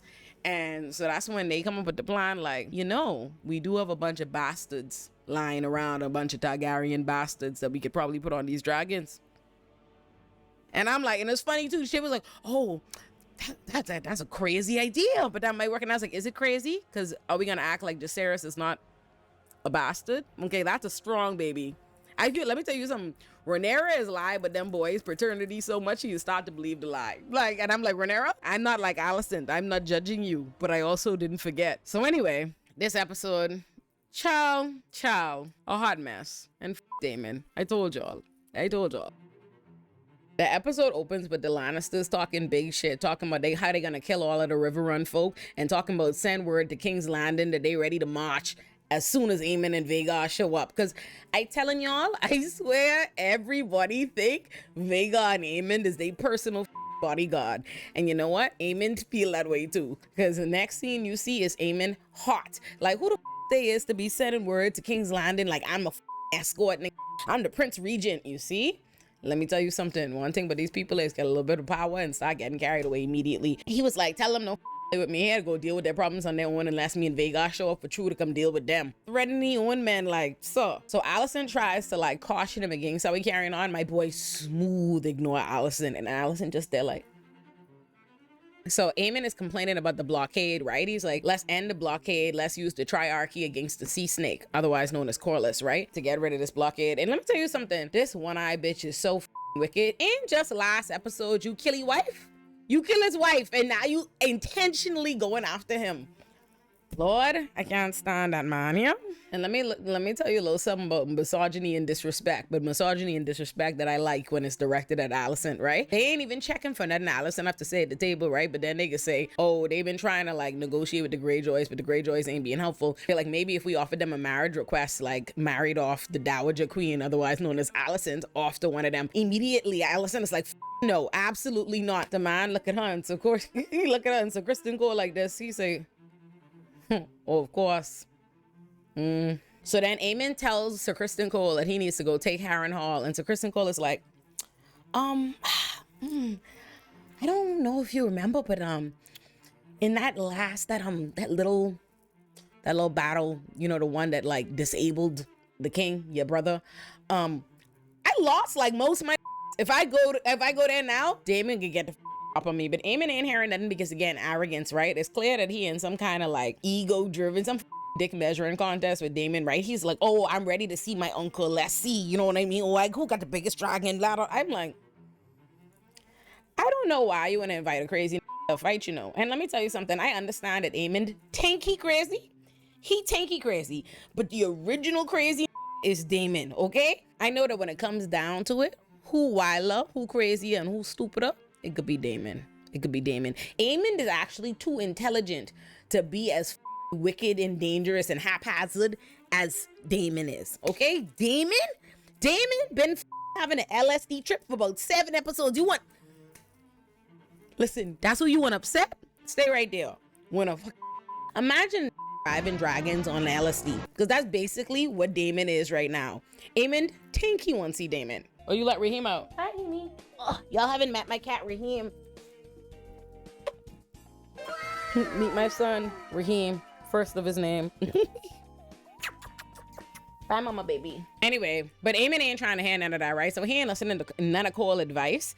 And when he finally dismisses the council, right, as Alicent about to leave, he's like, mother, right quick, a word. When she's spinning around my like, remind me of your place on the small council. Alicent is like, what do you mean my place in the small council? I served the realm. I served for your father. I did all this, da-da-da-da-da. Aemon was like, yeah, And we thank you for your service. The crown thanks you. Ain't no need for you now. Let me relieve you of your duty. My girl is like, shock, floored. And it's so funny because it's like, you so shocked by the cheering that you make, and that's funny to me. So she look at him, and then she try to touch his face, try to have a moment like, look at her son, and she say, have you not sufficiently avenged the indignities of your childhood? And my was like, No, the crown thanks you for your service, bitch. What I said. When we next see Rhaenyra's council, Corlys is there because he's accepted Rhaenyra's request to be hand. And ain't there something how Rhaenys was acting as a hand all that time? She never formally asked our girl Rhaenys, but now she could ask her husband. This life, eh? What we see, remember, at the end of last episode, Rhaenyra and Jacaerys were having their conversation about finding people to become dragon riders, right? Because they have a bunch of dragons that they don't have no riders for. So they can bring this guy, Sir Steffan Darkland. Lord, poor Sir Steffan, okay? Because Sir Steffan, Rhaenyra say to him, listen, you don't know this, but down the line, your grandmother's grandmother was actually a Princess Targaryen. We have dragons. We need people to ride them, and we'd be honored to let you try. He's like, what? Listen, when I tell you that man could have squealed, if you could have seen his face, he'd say, oh, I about to get a dragon. Rhaenyra's like, now hold up. I want you to know, you attempt to try to ride the dragon, it might not work. We ain't never do this before. If you try to ride a dragon, you might die. She's like, to try to become a dragon rider is to be willing to might die. You understand that? He's like, yeah man. I ready. Lord. They take this man to the crypt to come try to figure out how to ride See Smoke coming out. See Smoke acting like he on his run. They're like, don't show fear. So See Smoke bend his head like okay, we might could work with this. The guy, he hype, he excited. He's like, Lord, I've done it. He think he about to mount. See Smoke see a little bit of fear on him. He smell a little bit of pussy on him. He say, light that up. Oh my God, barbecue my mans. I say, no, what is that? And I know he was gonna get killed. I say, ain't no way the first person they try is gonna be accepted by this dragon. They finna kill him. And it's so crazy because the dragon's so petty. Like, if you don't wanna let him ride you, like, you could have taken your tail and swat him away. You could have do anything to him. Like, you could say no. Why you feel like you have to barbecue the man? Lord. So then Rhaenyra feel dead, bad, right? And See Smoke barbecue him and then flee. See Smoke was like offended that you even try put this on him. See Smoke said, I have to leave. I have to get the out of here because clearly nobody expects me around here. I'm a ancient dragon and you trying to put any old Tom, Dick, and Harry on me? Go on. He say, I going to go run up the place. So one of the people on Rhaenyra council who did try tell her, like, don't do this plan in the first place. Don't let Sir Darkland try get on this dragon. He running behind Rhaenyra complaining. He's like, see, that's it here. I tell you, don't do this. Oh my God, this is what people can say. Oh, that man was a good fighter and blah, blah, blah. Rhaenyra turned back and she slapped him. And what can she say? She say, I blame me for not giving y'all reason to fear me. And you know what's crazy? I say, Lord, Rhaenyra's a pussy, eh? Even though Rhaenyra slapped the man, it was this, it hurts me more than it hurts you, I slap. You should have seen like tears in her eyes. I say, but this gal can't even. Oh my God, Rhaenyra, tear this man's head off if you could tear it off. If you could slap him for true. Lord, no conviction. Lord, when we see Daemon, he's still around this camp. He's still in Harrenhal tripping balls, okay? Lord, I so tired. Every time I see Daemon, I be like, Lord, they can't let this man have a sober day. I tired. Get out this castle, Daemon. Like, every day you wake up and you don't know if you coming or going. You have to spend your days hoping to run into a witch. That's the only kind of clarity you could get. You don't know what happening. Just go. Just dust out. So when we see Daemon in his vision, my boy Viserys is returned. And let me tell you something, I was so excited to see our guy Viserys. Shout out to him. So they basically have Viserys and Daemon. Daemon's like reliving, and it says a lot, right? These are Daemon's essentially, this is nightmares, right? These are subconscious. He is basically reliving a scene from season 1 when after Queen Emma died, this Daemon was out here trying to like throw shade, calling the baby that Queen Emma died, giving birth to, like air for a day, making jokes, doing mess. And we basically see the same argument where Viserys was hot, rowing him. And what was so funny is, as soon as Daemon walked into the vision and he had Viserys, he said, oh, you cannot possibly be still mad about this. My like, yes, babe, like my wife died, like my family was torn apart. I needed you. You out here making jokes. Since you making jokes, that's why I name it a new heir. And it says a lot that this is like worst nightmares, the worst day where you see, worst day is life where you see him crying. He crying at Viserys' foot is because he was naming the next heir. I say, I don't know how much ways they could show us. but this man won't be the king. So then when he wake up from the vision, so Simon is yet again like, what the is wrong with this? Are you good? And so now he started bugging out and accusing Sir Simon of like poison him. He's like, oh, are you conspiring with Laris, or are you conspiring with Rhaenyra? And I think it's interesting. Again, he's supposed to be there in service of Rhaenyra, right? So why would somebody who would be working with Rhaenyra be conspiring against him if he is not against Rhaenyra? Lord, listen, I still saw the apologists in the comments last episode, and I want y'all to free yourselves. Go ahead and free yourselves, babe. Cute Fantasia. But he out here, he fully pull out a knife on my boy, Sir Simon. Sir Simon over here like, and he's like, oh, listen, yo, you trying to get me. You trying to poison me, but I want you to know your king is sharp. Your king is sharp. I say, Lord, first of all, I know you ain't sharp because you seem to forget you ain't nobody king, you dumbass. Gag him! And then from there, Damon goes running up at the castle. He runs into Alice again, and him and Alice start rowing. He mad. Oh, you's a witch. Oh, y'all do this to me. Oh, this castle is what is happening. And Alice is like, no, baby. There are much greater powers than me, okay? And them greater powers, they on your ass. They looking for you. Don't blame that on moi. When we next see the poor people, right? And it's very clear that these particular poor people, they keep showing us down at the pubs and stuff. Is these are like bastard Targaryens, and it's very clear they keep showing several poor bastard Targaryens out there in King's Landing, and it's clear that eventually they gonna put them on some dragons, or they gonna be relevant in some way. They keep showing us to them. So anyway, we seeing the poor people, and all the poor people are upset. They hate the High Towers. They speaking crazy on their name. They reminiscing about how much they miss Viserys. They're like, listen, we out here starving. We are literally starving. And you believe Aemon and them are still up there like throwing party? They celebrating the Prince Regent. They living high off the hog. They ain't wanting for nothing, but they ain't checking for us. And the poor people are like, Viserys did love his parties and his royalties and stuff too. But never while the poor people was without. He always made sure we was straight. So they mad. They all talking about, how they wish Rhaenyra actually got the claim and yada yada yada. So by the time as Mysaria peep game, Mysaria say, oh, okay. The people upset, the people hungry, the people restless. She goes to Rhaenyra like, listen now, they might be winning the war. It might seem so, but it's very hard to win a war abroad if you need to be trying to keep peace at home. I have a plan. When we next see Aemon at the council, Laris is trying to tell him, hey, listen, poor people are getting really, really restless. They starving. It's a real serious problem. And Aemon is like, who the fault that is? Why y'all telling me that? And why they mad at us? They should be mad at Rhaenyra and them and the sea snake because they have their damn blockade, and that's the reason they ain't getting anything. And Laris is like, son, let me remind you how things work. If you the king of people, they expect you to make sure they straight. So y'all are their leaders, and so they trying to figure out when y'all gonna make sure they eat. Aemon is like, oh my god, you didn't give a about these broke ass. So then Laris says to him like, hey, listen, have you thought about a hand? You need a hand to the king. Sir Criston Cole was your brother's hand, but you should have your own hand. Aemon is like, you think I'm a dumb bitch, eh? You think I stupid? Like, he come at Laris so hard, so heavy immediately, like on his head. He say something to him that make Laris for a second think that he was making Laris the hand. Laris was like, oh, thank you so much. And he was like, no, listen here, you gossiping bitch. That's all you good for, you squib clubfoot leg. Like, he said, no, the hand I want is Otto. Send word to High Tower and get my granddaddy back here, okay? That might be overly cautious, but he have plenty sense, can bring me my granddaddy. And listen, I can't stand Aemon, but that's an excellent choice. It's an excellent choice. What can I say? Then as this conversation is happening, the maester walks in like, oh, thank God. Hey, King Aegon has regained consciousness. Listen, Laris is like, oh, thank God. Like, you could tell Laris is like, oh, yes, thank God, because this is a problem.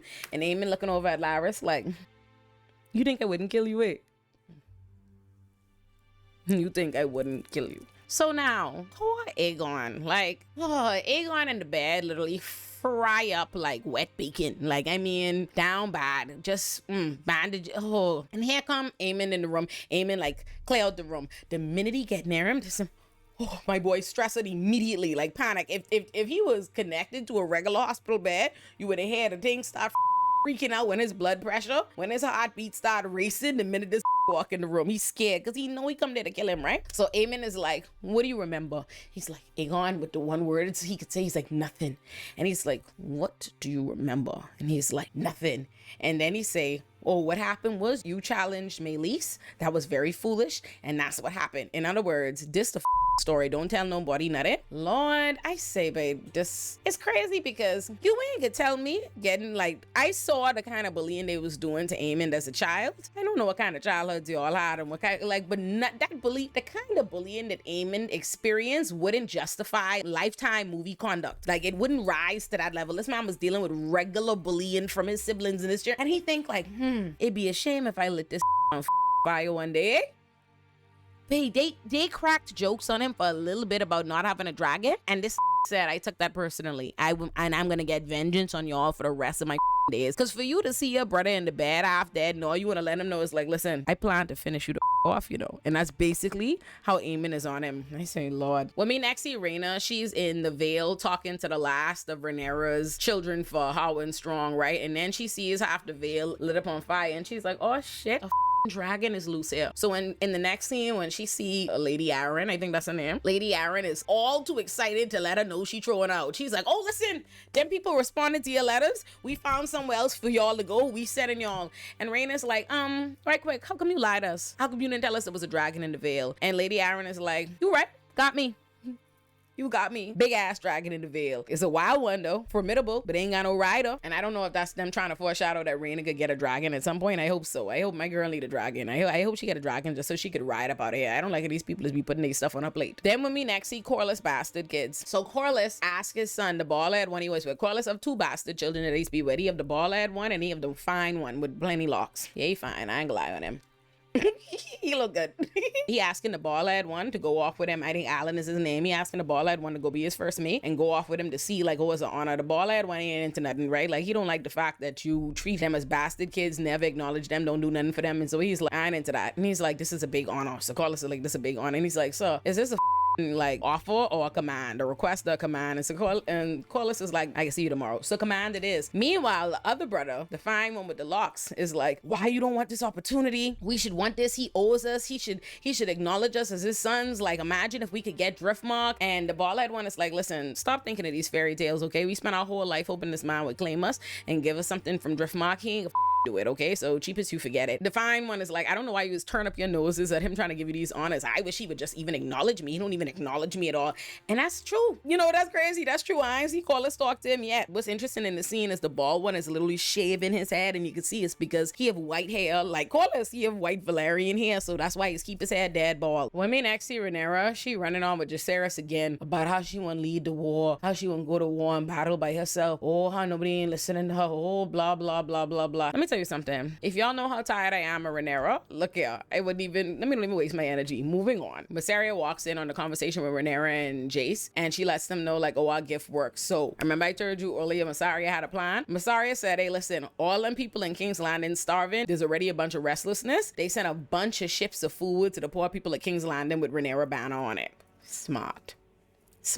When we next see Alicent, she's finally sitting at the bedside of her burn up son. I think it's worth mentioning what's funny is that Aegon is literally burn up. Like, half of him fry right up. He looked just like Harvey Dent, and he still look better than Aemon. Sad. The Maester comes in. The Maester lets her know that Aegon is in bad shape. That sleep 9 out of 10 hours. You could only hope for the best, eh? She asked the Maester, like, have you heard from my daddy? I've been sending him plenty letters. The Maester's like, nope. He sent letters to all his address. He ain't answer none. So then when we next see Alicent, she's rolling up on her brother Sir Gawain. And what was interesting to me is initially Sir Gawain has like a whole attitude with her, and he's looking at Cole. And I'm like, what did Cole tell this? What transpired? What I missed? Did this man have an attitude with his own sister for Cole? Like, I like Sir Gawain generally, but don't let me catch you having no loyalty to Sir Criston Cole. No sir. If we gotta pick between Alicent and Sir Criston Cole, let's pick Alicent. But like, come on, especially if that's your sister. But Alicent asked Sir Gawain, like, have you heard from Otto? Like, I've been writing him letters and I haven't heard nothing back from him. Sir Gawain was like, no, I haven't heard from him, but I also didn't send him no letters neither. That man don't write me no letters. If he was writing letters, they would go to you, because you know you was always the favorite. They have their whole little conversation about, you know, their youth, right? About the fact that Sir Gawain was the first son, so he had to stay back at home instead of going with her and Otto to the castle. And Alicent is like, oh, but it must have been hard to grow up without a mother and all that. She's like, yeah, miss, land your plan. What you want? So then she asked him, how's my son, Darren? Alicent has a third son that back there, what is it, Hightown, Old Hightown, wherever the Hightown was from. That's where her next child is, right? So she asked about him, and she's like, what's he like? I say, oh my God, not what's he like. She don't know this tall model. And he was like, what you mean? Was he like, he don't write to you? She said, less and less and less. So Green is like, oh, he's 16 now. So, he just into letters less probably. And I'm like, you have to tell this gal how old her son is. Like, she ain't sure. Like, I understand she ain't seen him in a while, but she didn't remember when she had him. So anyway, he was like, she's like, oh, what's he like? And he was like, he's really kind. That was the big caveat. And he's like, oh, he's kind. And Allison is like, oh, wow, that's a great quality. I haven't really seen much kindness in his other brothers. So Gwen was like, oh, that's probably what it is to grow up at court, right? Grow up at the palace. And she was like, is it the court or is it their mother? And let me tell you, I had already said it before she said, before she asked, I said, girl, that's because of you. Them cheering like that, they all because of you. All right, it ain't no coincidence. If you got one nice child and it's the only one who wasn't you, it's you. Viserys out of cheering. Rhaenyra don't carry on like that. Only your cheering is carry on like that. That's you. And she gone out of her way to make them children wicked. She gone out of her way to make them like that. So I don't know why she's surprised. She taught them to be distrustful of their own kin, to see them as enemies, to be plotting against them, and now she's shocked that they's move like that. Let me tell you, the next thing we see, right? Allison is going to go get Helena to go say, Helena, let's go light candles together, right? But nah, remind you, I say they sent all the food. Rhaenyra them sent all the food to the poor people of King's Landing. So they have all their food. They wilding, all kind of unrest. The people are literally like, these night hours. Time to revolt. This bitch bringing food. Get them out of here. Tell me why these people can run up on Allison in a letter. They beating up the gods. They grabbing Allison. Somebody arm get chopped off. I say, oh my God, what is this? Let me tell you, they throw some fish in Allison's face and I laugh. I cackle like squawk. I say yes. Then Allison start falling to the ground. I say, I love this. The people was carrying on so bad, screaming long live Rhaenyra. I say, dog, they carry on just like Americans when that stimmy reach.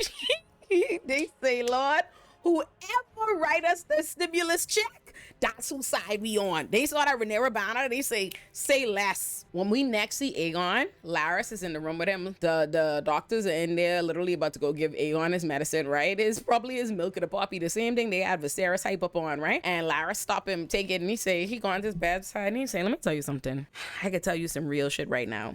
You are disabled, okay? Let me tell you right now, you disabled. You ain't gonna never be whole again. He said you ain't gonna never run again. You ain't gonna never do all that shit. You right up. He said, let me tell you, you look a mess. The people gonna look at you stink. They gonna look at you and treat you with pity. It's gonna be terrible.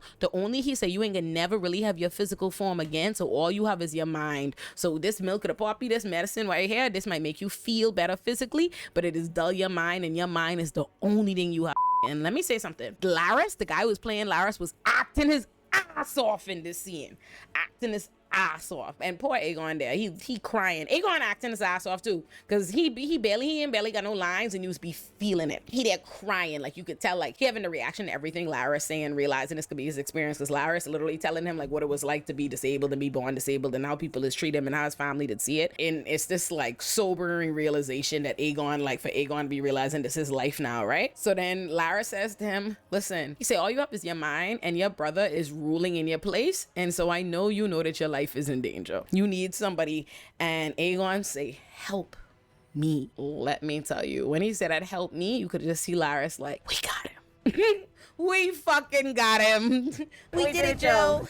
When we next see Daemon, I tell you, I tired of Daemon visions, okay? When we next see Daemon, he is with Viserys yet again. This time, Viserys is crying over Emma's dead body, and Daemon is having the realization that Viserys needed him. Viserys was going through it, and he needed him to be a brother to him. That's the scene. When Daemon wakes up yet again, it's on Sir Simon, and Sir Simon's letting him know, old man, Lord Grover of Riverrun, you know, the one that Daemon had told the little boy to kill his granddaddy. The granddaddy finally died, right? So that's good news for Daemon. And important to mention, Sir Simon mentioned Alice Rivers during this, right? Because he said that's the maester and that she had tried to help Lord Grover. And I think that's important for the people in the comments who be telling me that they believe that Alice is a figment of Daemon's imagination because we ain't seeing nobody else interact with her. Well, he mentioned her there, so she must be alive. This next scene I love so much. I tell y'all, our boy Sea Smoke breakout, okay? Sea Smoke on running through the air looking for his riders. I really love that Sea Smoke was sitting there for the longest unclaimed, but the minute he felt disrespected by them trying to give him a raggedy rider, he said, oh my god, let me go find who my rider's supposed to be.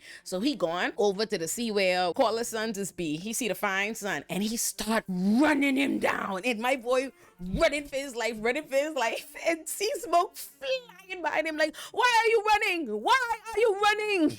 And when he finally run up on him, let me tell you, Sea Smoke so cute. Oh, Sea Smoke officially become my favorite dragon. Sea Smoke come there all pretty and blue like, my ride is supposed to be salt and sea. I think that's you.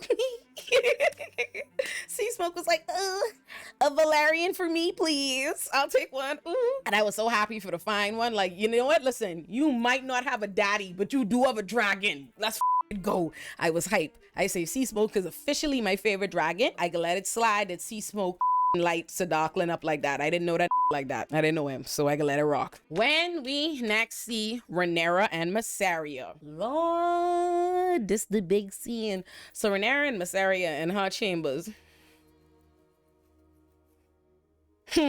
having a big conversation about how Rhaenyra don't think that she could win the war, right? Rhaenyra's first, she talking about her and Daemon. She's like, you know, Daemon and I used to be what we want, what each other wanted or what each other needed, right? Like, I liked that he was, you know, young and wild and free, a man, right? And he liked that I was what my daddy cherished, right? I was the heir, but he's never been at peace. Now I can't trust him, and now I doubt that I could win this war at all. My own son questions my leadership. My own son feels like I need Daemon. And Mysaria's like, you ain't need Daemon here. Daemon is a who ain't for nobody. Daemon just running doing this thing, don't worry about him. Rhaenyra's like, no, I still feel doubt. And Mysaria is like, listen, you'll have me. You might not have Daemon, but you'll have me. And Rhaenyra's like, that's all very fine and dandy. And then Mysaria basically tells her, when I was a little girl, my daddy used to rape me. He impregnated me. He left me for dead. And I promised that I would never trust another soul. But very few people in this world that I think are steadfast, but I think you are that. You've treated me like an equal, and that's why I think you should be queen, and that's why I'll serve you. And then Rhaenyra and her going to hug, and this hug start getting a little long. I say, hold on. These guys going to kiss? Like these, hold on. I say, this me or the sexual tension. What's this? And Lord, they start making out. Let me tell you,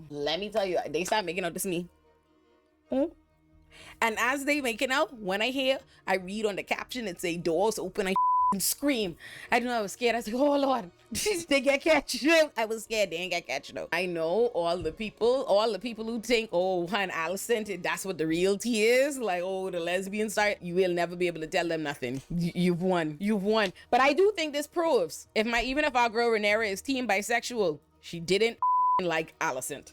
Okay, so what that tell us? Y'all know I was very, very mad when it looked like Daemon was looking to cheat with the witch, because that's crazy. But Rhaenyra cheating with Mysaria? I like it. I like it. I'm feeling that. Clearly I'm a bird, right? I got so excited talking about Rhaenyra and Mysaria's kiss. I end the recap like, oh, that's it. Let me go to bed now. Literally, as I'm laying in bed, it occurs to me like, oh shit, I completely forget to mention the whole she find out that Sea Smoke of a new rider and she get on a dragon. I completely forgot. I was like, oh my God, big lesbian things. All right, now it finished. Meanwhile, she find out as her and Mysaria kissing, right? I tell y'all that the doors open. It was because the guy come in and let them know that they spot Sea Smoke, and Sea Smoke has a rider. And so Rhaenyra pull out a dragon stone to go figure out who the riding her dragon. And let me just say this. When I tell you we stand Sea Smoke, because the way Sea Smoke say, I can find me a real ride me. I say, okay, because we was kings. All right? Sea Smoke say, look here, I was waiting for y'all. I was trying to trust y'all. I thought y'all had some kind of understanding, but y'all bringing me white boys? No, sir. The disrespect is crazy. Let me go find one of the few real in the realm. He say, let me go. He say, Carlos got some sons down there. Let me go find them. And it's also funny to me how nobody could have sight these bastard children, but the dragon knew. The dragon took one little stroll over there. He'd say, spotted. Come see me, all right? We stand Sea Smoke. Any harm come to Sea Smoke, and it's a problem, okay? Look here. The episode opens with Rhaenyra and Adam basically in a standoff on the beach. And what's so funny is Cyrax and Sea Smoke in the standoff too. And every time Rhaenyra says something to Adam and Adam answer, Sea Smoke is basically behind him, backing him up. She's like, how you get a dragon? You have a dragon. That's the property of the Targaryens. And he's like, I didn't go looking for this dragon. This dragon come look for me. Here go Sea Smoke. Word. Adam basically tells her, listen, I'm just trying to pledge my loyalty and I want to serve you and I want you to teach me how to be a dragon rider. Rhaenyra, a gal who's been looking for people to ride dragons, is like, I could do that. We could do that. In the next scene, we see the maester treating Allison for the cut she had from the small folk cutting her ass last episode. And I think it's funny because she got cut in the same place she cut Rhaenyra with her bad ways in season 1. And that's pretty much the last... we could see Allison a couple more times for the episode because she on an eat, pray, love trip. She on her little trip. When we next see Laris is basically overseeing execution of some guards. And the guy that we saw last episode who had suggested that they marry off Allison, and when Allison was like, hell no, he was looking at her and said, Kristen Cole like this. Like, that guy is talking to Laris and he's like, hey, listen, I have some tea I've come across. And Laris is like, oh, so let me guess, you want to go give that tea to Aemon so you could go curry favor. And he's like, no, actually, I was hoping to get some advice from you. Here go Laris. Oh, because you know Laris, king of the gossips, he loved tea and he loved give advice. So he said, oh, what's this? So he said, I've heard that Sea Smoke is taking a new rider. Laris say, they ain't got nobody to ride Sea Smoke. He's like, the only person who won't have no dragon is Rhaena. And Sea Smoke tried barbecue her twice, so I know it ain't her. And he's like, well, listen, I hear this. He's like, I hear you have a new rider. And Lara say, oh, yeah, you hear that? And who you heard from? He was like, I heard it from who heard it from who heard it from who heard it from that.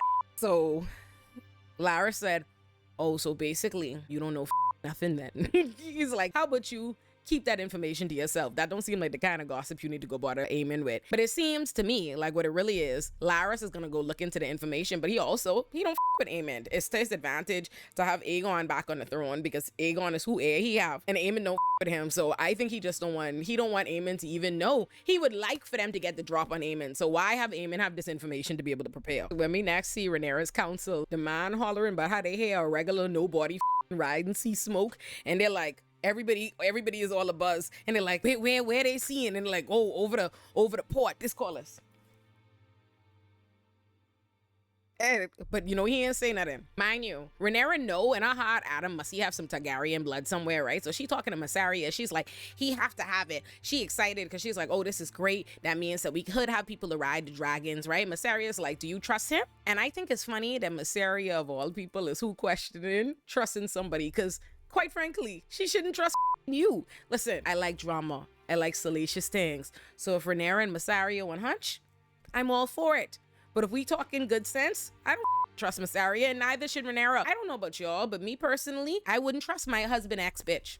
That couldn't be my right hand. Like, let's not we forget that before, first of all, Mysaria is a hired gossip. Mysaria is go to the highest price, okay? Whatever she think is in her best interest, that's what she could do. 1, 2, how do we know Mysaria? From being Daemon's bottom bitch. Not just any bitch. Not one of his bitches. His bottom bitch. Your bottom bitch is your main bitch. That's his main bitch. Like, so, Like, y'all must forget season 1. She was right there, crease up under Daemon, while Daemon was out there stealing her dead baby brother egg. Y'all forget, but the North remembers. But anyway, Rhaenyra ain't even entertaining that. Rhaenyra dead excited. She like, oh, maybe Sir Stefan didn't have enough Targaryen blood. Let me look through this book. She looking through the history books trying to find more people. And Mysaria's like, girl. I don't know what you looking through the history books for when I know 4 generations of Targaryen bastards. She said, girl, every in your family was a degenerate, having babies all over the whole house, just all, nothing but babies. She said, I could come and bring you a and Rhaenyra's like, excuse me, I'm sorry, are you talking about the poor people? The nobodies, the low common born people? And Mysaria's like, the low common born people? Excuse me. Them same low common born people is the ones who on Sea Smoke and pledging their loyalty to you. Meanwhile, your high born blood brothers usurping your throne, killing your son, and now they planning to kill you. So maybe you should get with the winning team. You might need you to get down with the common born. And Rhaenyra say, so you basically want me to raise an army full up of bastards? Oh my God. She say, oh my God, the people done it say my cheering is bastards. You want me to preside over the army of bastards? What is this? And she say, you know what? I guess I ain't have no choice. So when we next see Corlys deadbeat Valerian, Lord, listen, I love Corlys, you know, but Corlys is a deadbeat. Corlys is because Adam is at Dragonstone now, right? So Corlys could come talk to Alan. Let's first of all say this. Corlys ain't no better than Drake Daddy or any of them daddies who would show up at the draft after they make it, because he ain't never checked for Adam. You ain't never checked for Adam. You know what it is that you have to get you have to get a dragon for your daddy to acknowledge you alive. Still don't claim you. Still ain't claiming you. But now he won't come talk. I say, look at this bitch ass.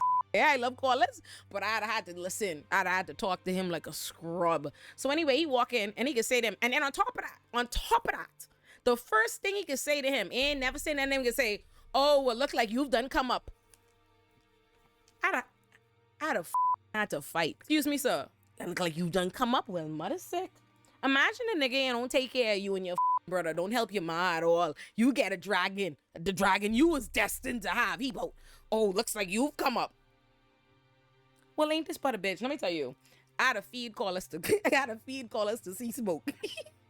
So Adam was like, listen, Alan worked for his ship, right? And that's funny, call us as being a deadbeat to his children, but have them working for him on his ship. My disappointment is immeasurable. A shame. So anyway, Adam is like, yes, as you can tell, I've come up now. I have a dragon. I'm at Dragonstone, so I need to quit working for your little ship. That okay? He said real nice and humble, because you know he wants to know his daddy. He's like, can I have leave? Okay, I need leave. And Carlos was like, yes, of course, leave granted and well done. And I'm like,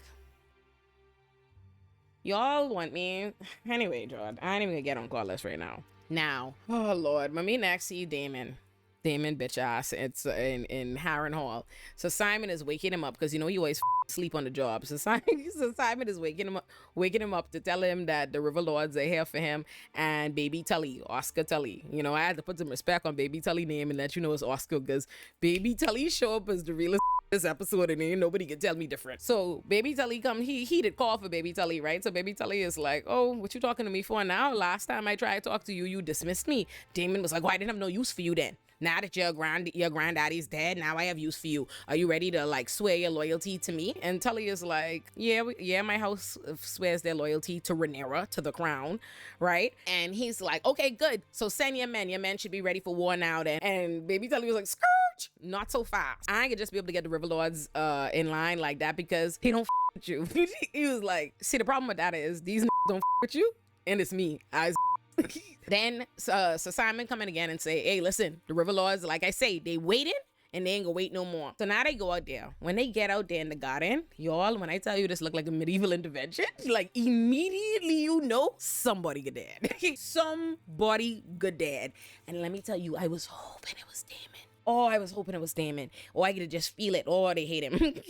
So Damon immediately gets in the room and starts, he know all these people hate him, you know. I don't know why. Damon is an act like people ain't tell him how they feel about him. Like he jumping in their face. First of all, list the room. This how they looking at him.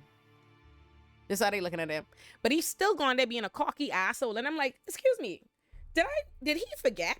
Or didn't the other night the River Lords come and show up and they tell him they didn't with him? In fact, they tell him that the old gods and the new gods don't with him. You know how much gotta not with you to tell you the old gods and the new don't with you? You read the room, baby. Read the room. He's there like, listen, your Lord Tully has pledged his loyalty to me, and so y'all have to do what he say. Y'all have to send y'all's men. And all of them was like, excuse me, why you think this already is a little ass boy? Why should we listen to this little ass boy when on top of being a little ass boy, he aligning himself with up wicked ass like you who kill innocent people? And Lord Tully was like, there. I know, we all know that Damon is a bitch ass. Okay, we all know that. Chiefly me. I'm the main one who knows that. Let me tell you, they tell Damon in every which way they could, we don't with you. But he was like, we know that. He was like, I'm not asking y'all to go off my decisions, as you know, I am very young, which is why I'm just defaulting to my grandsire's oath that he pledged to Queen Rhaenyra. So yes, it's unfortunate that Rhaenyra sent bitch ass like this to come out and represent her, who do wicked up ass things. But this ain't about this bitch ass. He's just the king consort. So unfortunately, we will have to send our men to support the prince. And when he called him the prince, Damon was like, mind your tongue, boy. And let me tell you, Damon is such a arrogant piece of shit. Like, I don't know how people just be liking him. Like there's a saying in the Bahamas, when your hand's in the lion mouth, ease it out gently. You have nothing. You busy tripping balls. You have been on medieval LSD all season. You have nothing. Your wife don't with you. You at this haunted castle. Even the witch. You don't even have witch pussy on the side. You have nobody with you. You ain't got no army.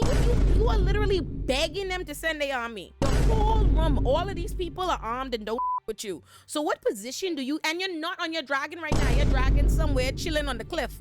So what makes you feel like you still need to pop shit? Drag him! And let me tell you, Tully didn't miss a step. He said that, he was like, mind your tongue, boy. Tully was like, do you need Tully walked right up to him like, do you need an army or not? That's what the I thought, bitch.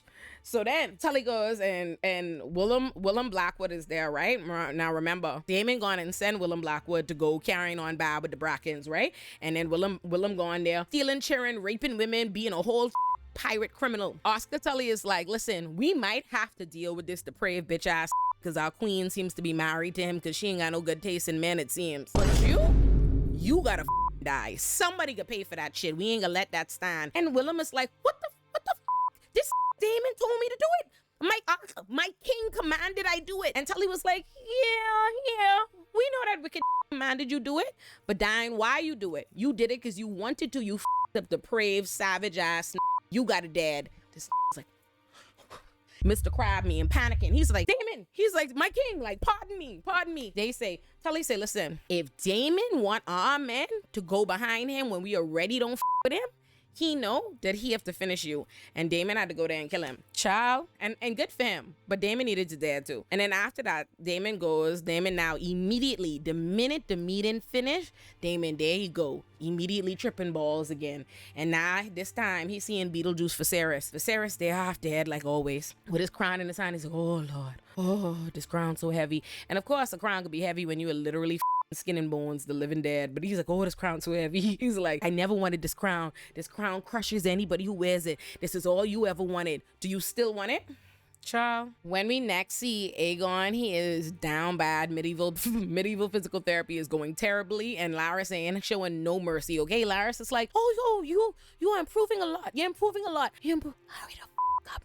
Like, I said, wake the fuck up. Sleepy time's over, little motherfucker. Let's go. When we next see Corlys, he done roll up on Alan to go tell Alan that there's new rider on sea smoking that is his brother, right? And let me tell you what I think is so funny about Corlys. Corlys is such a all Corlys is to ascend. Like, he loved to ascend. So even with his own bastard children who he don't even claim, he ain't checking for, he ain't giving nothing or whatever, he still couldn't help but be like, hey, just so you know, like, all of a sudden he could acknowledge, like, he don't never acknowledge that he know he's their daddy, but now he immediately hinted, like, he inferring it. And what he's saying to Alan, he's like, listen, your brother is the rider. He was like, we're of old Valeria, but we're not no dragon riders. So I always had suspicions about your mummy's ancestry, but so she must have some kind of Targaryen in her. And they are looking for more dragon. They are looking for more dragon riders. So wink, wink. If you was hoping to come up on a dragon, this would be the time. And Alan was like, no, baby, I'm actually of Salton Sea. And it's like, yes, you are, Alan. Yes, you are. If only Corlys would go tell everybody else that. And you know, Corlys is a deadbeat because Rhaenys done dead. Like, if he was pretending like he was being a deadbeat piece of shit all this time to his black children, to his full black children, Rhaenys done dead and you still carrying on like this. So what is the reason? What is the reason, Corlys? When we next see Rhaena, my girl is tired of being on the sideline, so she is literally running through the Vale on a quest to go find that wild dragon. When we see Alicent, remember I tell you, this bitch on that Eat, Pray, Love trip this whole episode, she done flee the castle. That gal is so ridiculous. She done weaponized misogyny against every gal. Like, not only did she weaponize sexism and misogyny against Rhaenyra in order to usurp the throne, but just think about how she's treat even the young girls, how she's treat the girls Aegon raping and gals underneath her. But the minute she had a couple of work meetings where her boss, her son, talk a little down to her, and now she gotta flee the castle. You see how bitches go? Let's talk about Jacaerys Targaryen. Actually, scratch that. I wouldn't even say Jacaerys Targaryen. Let's talk about Jacaerys Strong, because clearly he forgot. Ooh, this boy was on bullshit. When we next see Jacaerys running up in Rhaenyra room like his name is Ike Turner. I say, no, man, what is this? Look, y'all, let me tell y'all something. I am a new millennial progressive believer in gentle parenting. And when I tell y'all, Jacaerys was talking to Rhaenyra so disrespectfully, I mean, the belt was just forming in my hand. And I just was like, oh, if I could choke this little. Let me tell you, I would have feed him the Cyrax the way he was talking to me if I was Rhaenyra. He ran up in there like, you have low-born people riding these dragons, riding sea smoke. I was like, first of all, I know he ain't in black people business. How do we even get to be in sea smoke and Adam's black ass business like this about any low-born? Boy, if you don't get... Rhaenyra's like, no, this is good. We got people to ride the dragons. He's like, what? He's a mongrel.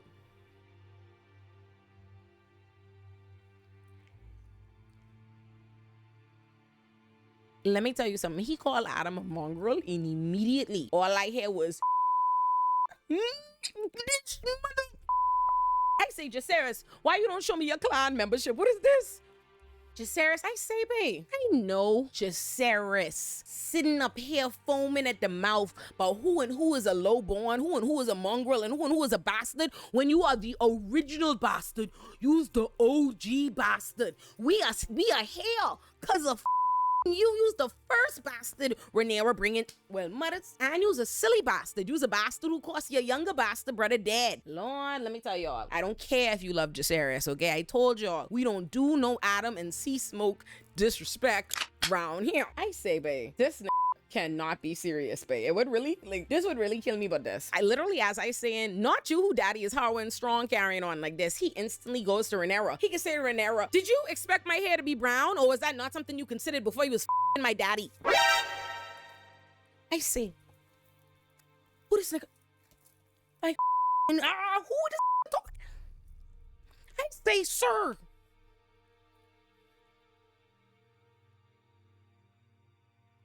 What really blow me but this? He's like, he mad because he say, I know I'm a bastard. I could see that. Everybody could see that. So the only real claim that I have, the only thing that makes me be able to be an heir is the fact that I have a dragon. If you give a dragon to all these bastards, like bring this bastard on me, then I ain't gonna have no claim. And I'm just thinking to myself, so like you did some entitled shit. You know you was a bastard. You know that you are in the line of succession and inheriting shit that is not your right because you live in a lie, but you want pick choose, only you one could have dragon. Oh my god, oh my god, oh my god. Not bastard superiority. He want a caste system for bastards and he must be at the top. He at the top and the black man is the mongrel. I say, look here, don't cause me have to temporarily tie a Team Green bandana on to say how ridiculous that shit is, you know, because not for nothing, y'all are not Laenor's children. Y'all had Lucerys there to inherit Driftmark. Y'all let Corlys brother get killed for saying it shouldn't go to y'all bastard asses, right? Lucerys right there ready to come up off shit that y'all shouldn't get when y'all are not Laenor's kid. Meanwhile, this Laenor, mine, he don't know that, but I don't give a he don't know this Laenor brother, but I don't care. This Laenor actual brother, this black mod is actually here getting a dragon that was reserved for and you in his business. For what? You mad because you like, oh, that can make my claim weak. Your claim's supposed to be weak. That's actually like, let's not forget, that's what Alicent's problem is. Like, granted, he doesn't know that that's Corlys' them child, but I don't think it would make a difference to him anyway. But this is exactly Alicent's problem, right? Not for nothing. Because in Alicent's mind, I say I agree. I say in Alicent's mind, she's all about duty, right? She was forced to, imagine you forced to Beetlejuice. For your whole life, you got Beetlejuice and have Beetlejuice's children. And she did that. While she busy having a Beetlejuice, Rhaenyra Pop Pussy Targaryen the cutest in the kingdom, okay? Because Sir Criston Cole is a bitch ass many things he is, but Owgly he is not. And Harwin Strong? He sure was strong. So that's what the she doing. That's what she doing, whatever she want to do. Having her bastard babies and having the nerve to have those in her mind, in Alicent's mind, your bastard babies and you supposed to continue to be the heirs over my children who would have legitimately been the heirs. Like, that's what actually is happening. We having big carrying on and all kind of things. Jacaerys and all them bastard children play a critical role in why Alicent don't with them and why Rhaenyra is at war and shit right the now. He have the nerve to take up an anti-bastard stance. I say, this can't be the same Jacaerys we were so upset for when they was calling y'all bastards. Anyhow, child, back at King's Landing, Mysaria sent word through Alan. She had Alan send word to Rhaenyra's maid that they have planted at King's Landing to basically round up all the Targaryen bastards, right? Now, I didn't tell y'all plenty times this season, they were showing us these two particular bastards, and it was very clear they was going to eventually get them dragons and make them be relevant. There's two bastards that matter. There are 195 damn bastards, but there's two who matter. It's one named Ulf and there's one named Hugh. Ulf dead funny. Ulf is being in the pub with all his Jones of friends, and so they come to him like, oh my god, we here they looking for the bastards, like this your opportunity, you could get a dragon. Ulf was dead scared. Ulf was immediately like, oh no, I would, but my leg hurting. Maybe another time, can't be sure. But then they hype him up, so he said, okay, he going. Then when we say Hugh, early in the season they had showed us that Hugh's daughter was dying of starvation, because remember, they all the poor people trapped in King's Landing starving. So at this point now, his daughter has died, and he's talking about he has to go answer the call to go to Dragonstone as one of the bastards, and his wife is like, no, don't do that. And he's like, listen, I have to do that. I never told you the story. And basically, Hugh's mummy was Viserys and Daemon's bastard sister, and she worked in a whorehouse, and so he said he was shaming her, whatever, we ain't catch y'all. And his wife didn't care neither. She was like, listen, that's all very fine and dandy, but I say I ain't want you go. I ain't into that. And he was like, oh, listen, you'll be a lady. If I go and I get a dragon, I will want for nothing. You'll get to be a lady. And she was like, I don't want to be a lady or widow, sit your ass down. But he said he have to go. So then all the bastards go to the boats to go over to Dragonstone, and I think it's so funny that Corlys send his bastard to round up all of the Targaryen bastards. He's so disrespectful. Like, he's one disrespectful about it. Now let's talk about Rhaenyra, okay? Because this is about to be when the episode goes from House of the Dragon to the Squid Games. Rhaenyra bring all her bastard family, all them over there. Rhaenyra ain't even do like, let me have no little brunch with them, let me exchange information like, oh, nice to meet you, how you been, family? Nothing. Rhaenyra coming there like, listen, some of you may die, but that is a risk I am willing to take. Oh Lord, Farquaad ass bitch. No, you know what, that's pretty much what Rhaenyra was like. Now let me tell you how unreal Rhaenyra is. Last episode, we watched Sea Smoke burn up Sir Stefan, right? So why do you think Rhaenyra decide to bring every one of the bastards out on this platform? Like, I do not know one at a time, no nothing. And instead of starting off small, she could say, we have the second biggest dragon in the world, okay?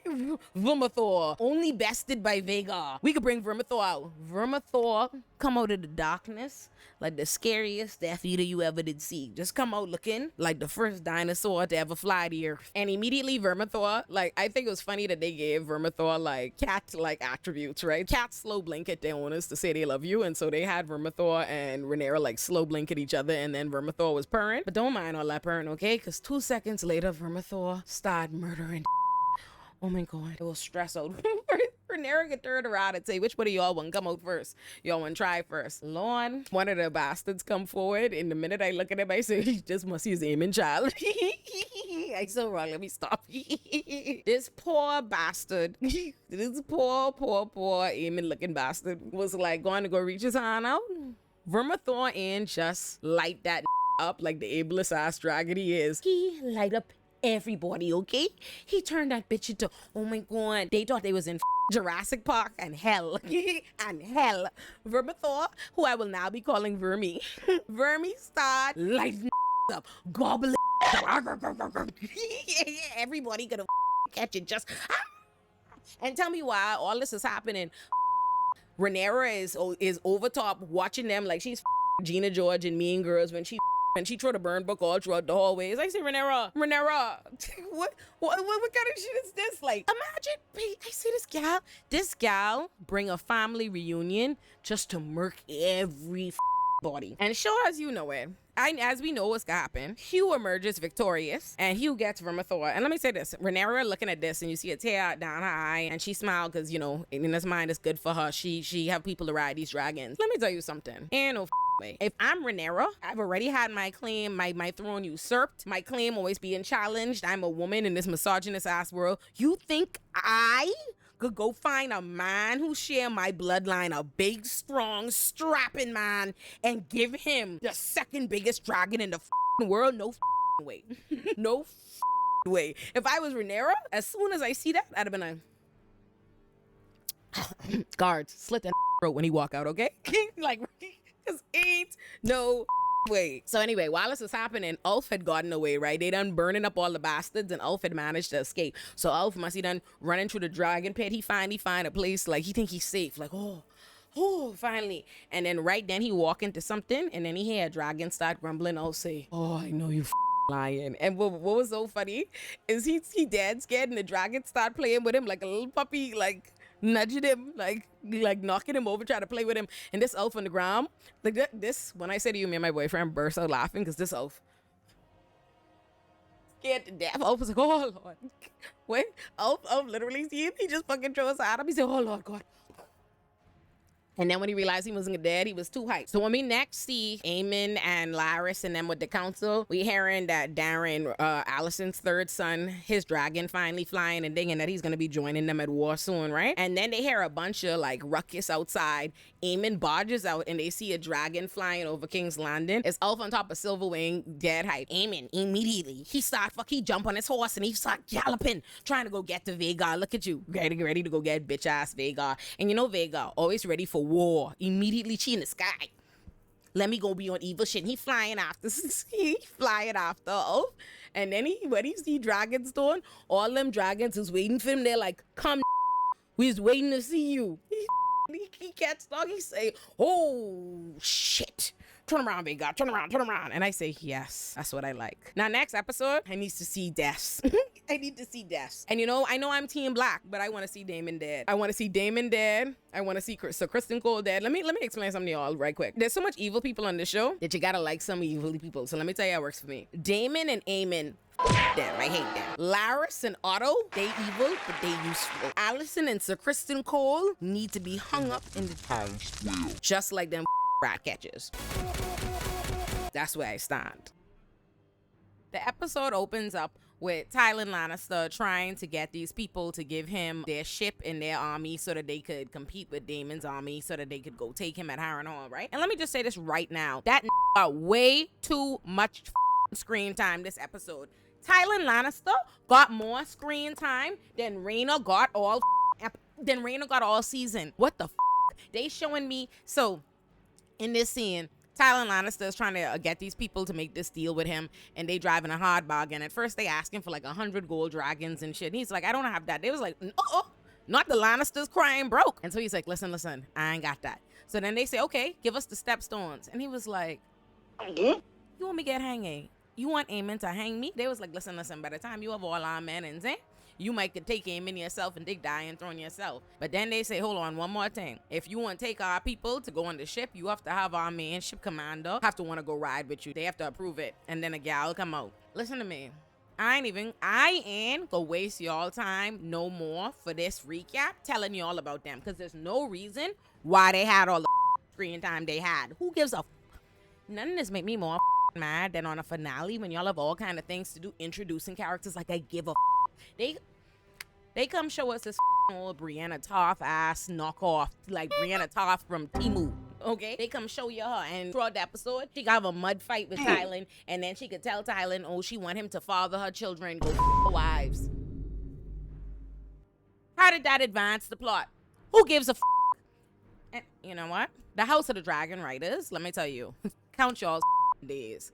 Count y'all days. The next thing we see, Aemon is on Vhagar. He's still mad that he can't go run up there because they have all the dragons. But because he mad, he done burned this whole town called Sharp Point to the ground. Done kill up everybody because he mad because Rhaenyra them could jump him. So then when we next see Aegon, he begging the maester for rum. Like, please, man, give me some rum. And right when the maester gone to give him some rum, here go Laris. I say, babe, Aegon can never have no peace. Soon as Laris come, he's like, hey, listen, we gotta dust out. We have to leave the castle. He's like, we have to leave. We could be gone for a while, but we'll be back. And Aegon is like, what I must leave the castle for? And he's like, oh, you ain't no way. Rhaenyra have 3 dragons. Oh, it's time to dust out. Aegon was like, ain't no way. And Laris was like, yeah, that's what your brother thought too. And he was wrong and embarrassed, and he mad. So mad, in fact, he done burned Sharp Point to the ground. And Aegon is like, look at that mad, right? He don't like, of course, you know, it's in his eyes, so he's like, good. And Laris is like, no, baby, you ain't listening good. He could kill you, all right? He could kill you. He like, so you need to get out. And he's like, oh. And Aegon say, why should I run when I is king? And Laris is like, you must ain't hearing me good. Rhaenyra and them have a bunch of dragons, they could come out here and burn up everything. Your brother either he was like, you need to just go and let Rhaenyra and your brother kill each other, and then when the dust settles, you could come back and you could rule everything. I've been putting money away into this place for a little while, so we have a reserve. And Aegon was like, you want me to leave my kingly bed to go be round the goat peasant beggar Joneses? He said, oh my god, I might be a burn up man with nothing to live for, but at least I'ma be a burn up man with nothing to live for in my castle. I don't want to go be around the peasants. So Larys started trying to convince him that he should go, because Larys was like, at least you'll be alive. Aegon was like, at least? What do you think I have to live for? I burn up, I cripple. They tell you my dick explode, I can't even nobody. My life is so down bad. Cheapest I die. And Larys is like, look, man. By the time it's Rhaenyra and Aemon finishing burning up the place, killing up people could be so desperate for you to come back. They could be calling you all kind of things. Aegon the peacemaker, Aegon the king, Aegon the plenty, all kind of foolishness. Then all of a sudden, Aegon was like, Aegon the realm's delight do have a nice ring to it. Larys got him. When we get back to Dragonstone, Ulf is sitting up there with his leg on the table. Let me tell you something. This whole episode, Ulf refused to act like he ever been somewhere before. Ulf is in there like, oh, this is nice. Ooh, yes. Oh my God. Hair kick him. So Jacaerys walk in looking bastardly, no blonde hair. So Ulfian realized that he's nobody. So when Jacaerys is like, get your foot off the table, he's like, excuse me, little boy, I have to listen to you. And Jacaerys, Jacaerys done mad. I don't want these dirty bastards in the house just his foot on the table and he just called me boy. Jacaerys, listen, just that boy hit Jacaerys' chest like he was black. He was sick. He was like, you dumb motherfucker, that's the prince. Ulf was like, oh my god, oh my fault, my apologies. But Jacaerys done mad. So from there he hot. He's like, you owe me a apology. Meanwhile, Ulf just keep running on. Ulf is like, oh, look at us, all people of the same blood. Look, me and you, we is company. Just saying everything to trigger Jacaerys. Jacaerys is like, height. Well, me next see Rhaenyra, she walking with Corlys, and she finally starting to worry about the fact that she don't know these. She's like, listen, I'm glad I was able to find some dragon riders, but I don't in fact know them. She was like, but at least you know Adam of Hull, right? Corlys, oh yeah, he is a shipwright of mine. I don't know him too much like that though. I regret that. And I'm just like, look at you, still not claiming your child. Like, I really just don't know, like, who does Corlys think is gonna check him? Like, who is it that he can't tell? Ain't you the head of your house, bitch? Your wife done dead, and she didn't know.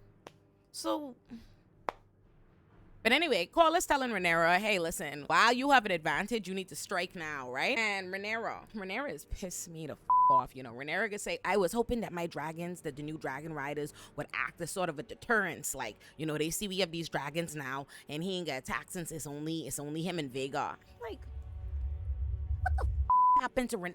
What the happened to Rhaenyra, babe? What is wrong with Rhaenyra? What is wrong with Rhaenyra? Why Rhaenyra don't seem to know she had war? Like, I ain't gonna lie, it has run me hot that we spend 8 episodes of Rhaenyra acting like she having a hard time wrapping it around her brain that people have to die and they at war. Already dying. They done killed thousands of people. What is she on about? It act as deterrence? Deterrence? You know what's crazy? Aemond doesn't play with her. You know what I'm saying? It's not like Aemond is be killing irrelevant. Aemond don't play around with her. Aemond kill her son.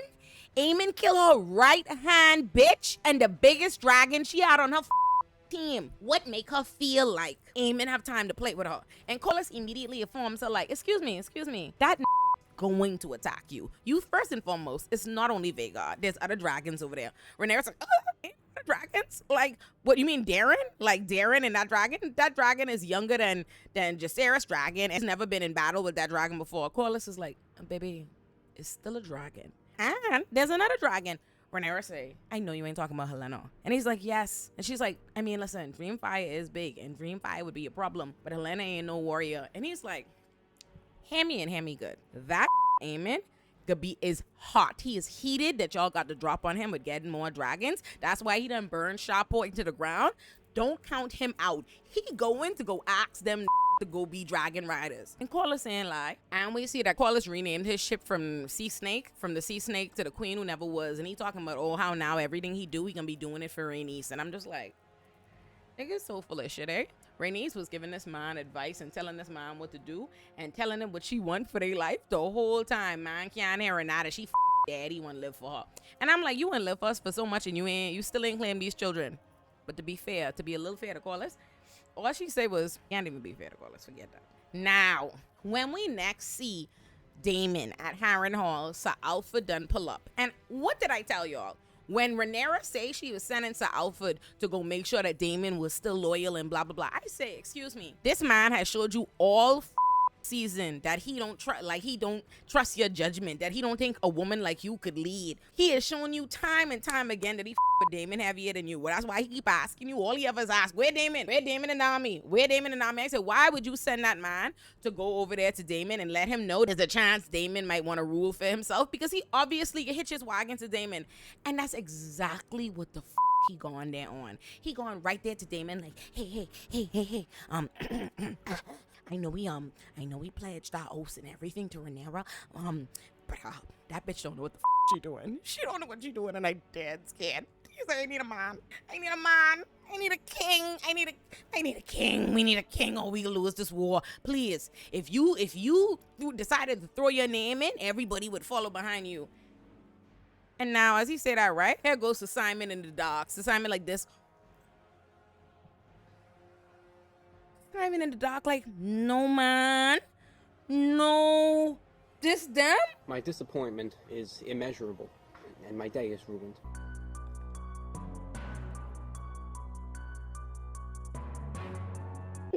When we next see Aemon, he's busy being a piece of shit leader, right? They informing him that how Rhaenyra ended up getting the dragon riders was that she sent boats into King's Landing to go get all of the bastards. And Aemon said, oh, okay, so we easy fix. Now we ain't letting no boats come in or out. And they was like, excuse me, that's how the people who, the people that you supposed to be ruling over, the ones that you are already letting starve because of the blockade, they can starve. They can starve and dead. They need sustenance. And he was like, ain't nobody gonna need no sustenance if they dead from war. Aemon is Aemon is ass. Aemon is one long face ass. When we next see Helena and Alicent, Helena's telling Alicent, I ain't gonna lie to you, I was happier before I was queen, And Alicent is like, you wanna leave? You wanna go?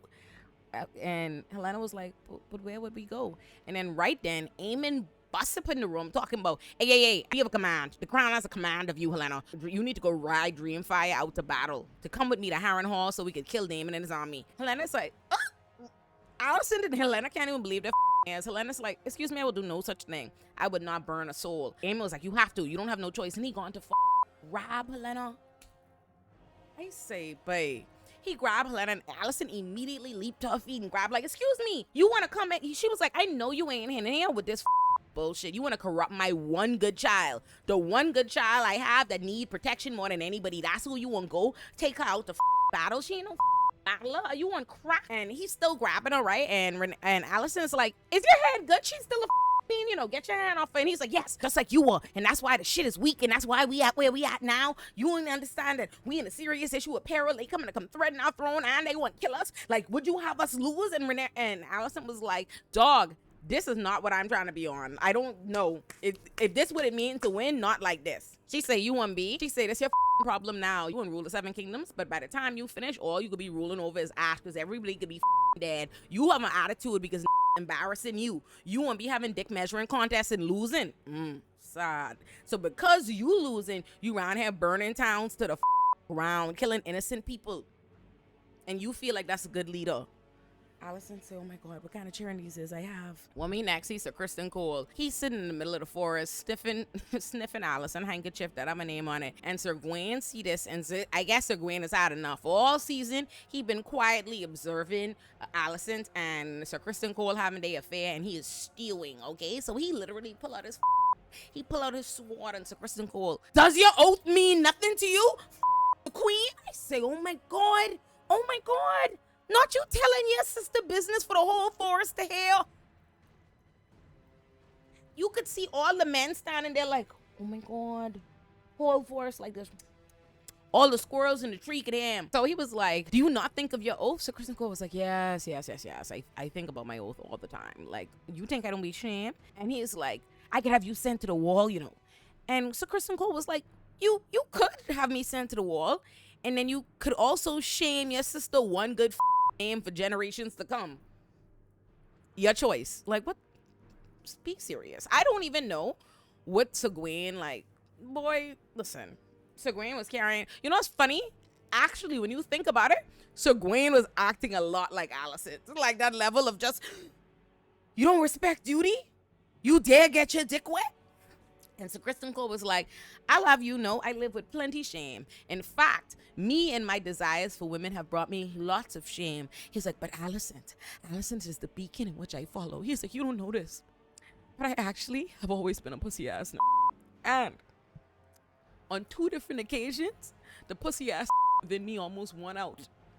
But Allison saved me. And since then, she's been the light that I follow.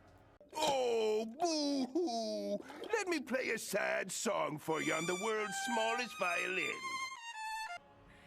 And like Segwayne like was moved by that or something. And he said, I was like, And so Kristen Cole ultimately ends up going on a little suicidal monologue. He's basically like, hey, listen, all of us could die. You know, I can't even let you stress me out or anybody stress me out, because at the end of the day, now that I've seen how the dragons give it up, I know that we are all just marching towards our death. And when he said that to Gwen, say, wow, Dread, we are gonna die. Ain't that some shit? So when we next see Jaceres, he's sitting down depressed again because the bastards of dragons, right? This time Bela come and she was like, pouting don't look good on a prince, you know. And he was like, oh, aren't you upset? These bastards are an insult to what we are as Targaryens. If they could have dragons, if they as any old common folk could have dragons, then that make us common folks. And Bela was like, speak for yourself. I am not common. And he was like, oh, you don't understand, Bela. And Bela he was like, you know what I am. And Bela was like, so? You think he was the first bastard? You think he was the OG bastard? Like, just say, you think he was the first bastard? You're not. And you ain't gonna be the last one. At the end of the day, you are your mother is the rightful queen and you are her heir. So cheapest you stop doing all this whining and carrying on. If you want to be, you're your mommy's heir. If you worried about somebody taking your place, go take your place at her side then. Then for the next scene, we see our girl Rhaena for all of 2 seconds. They show us that Rhaena out there drinking water, struggling, still trying to find this wild dragon. And again, Rhaena was disrespected. For them to give Tyland as much screen time as they give him this episode, anyways, man. And for nothing. I ain't even mention it, but Tyland was having a mud fight earlier. Now we having dinner with the people. The gal got tell him she want him to father her kids. She want him to her wives. The only thing even remotely relevant to our lives that would happen to this was that she said, oh, the sea smoker rue today we see him again. So the sea snake. Apparently she got beef with Corlys. Now, when we next see Rhaenyra, she finally having dinner with the bastards, right? And she's not, she finally figuring she need to, put in some kind of little contingency plan. So she's like, hey, listen, if y'all serve me well, I will make y'all knights. Okay, broke bitches? Y'all will have something. So you have an incentive to act right. I'll make you some. Now, I done told y'all, Ulf ain't never been nowhere, and he is not acting like he has, okay? He carrying on at the table. Rhaenyra's like, listen, y'all need to spend the next 2 days getting right with your dragons, because in 2 days, we fly, okay? We go into war. And they're like, and when she tell them the plan, and Bela's like, you want us to kill innocents? And I'm like, Bela, and these are new, but you've been here. Act like you know. And Jaceres was like, yes, but it's what must happen. And then Adam goes, right quick. Pick me. What about Vhagar? Rhaenyra was like, listen, we could jump up. And so then Ulf back there talking big shit. Ulf is like, oh, me and my dragon could take her by ourselves. And I'm like, Ulf. And I know, let me tell you something. Ulf is a pussy ass. Ulf is showing us in every scene he pussy. I sure he could be a real bitch at war. And Adam know that too, because Ulf try like flex on Adam and act like Adam pussy, and Adam was like, we can see who it is who have courage when the moment come to it, eh?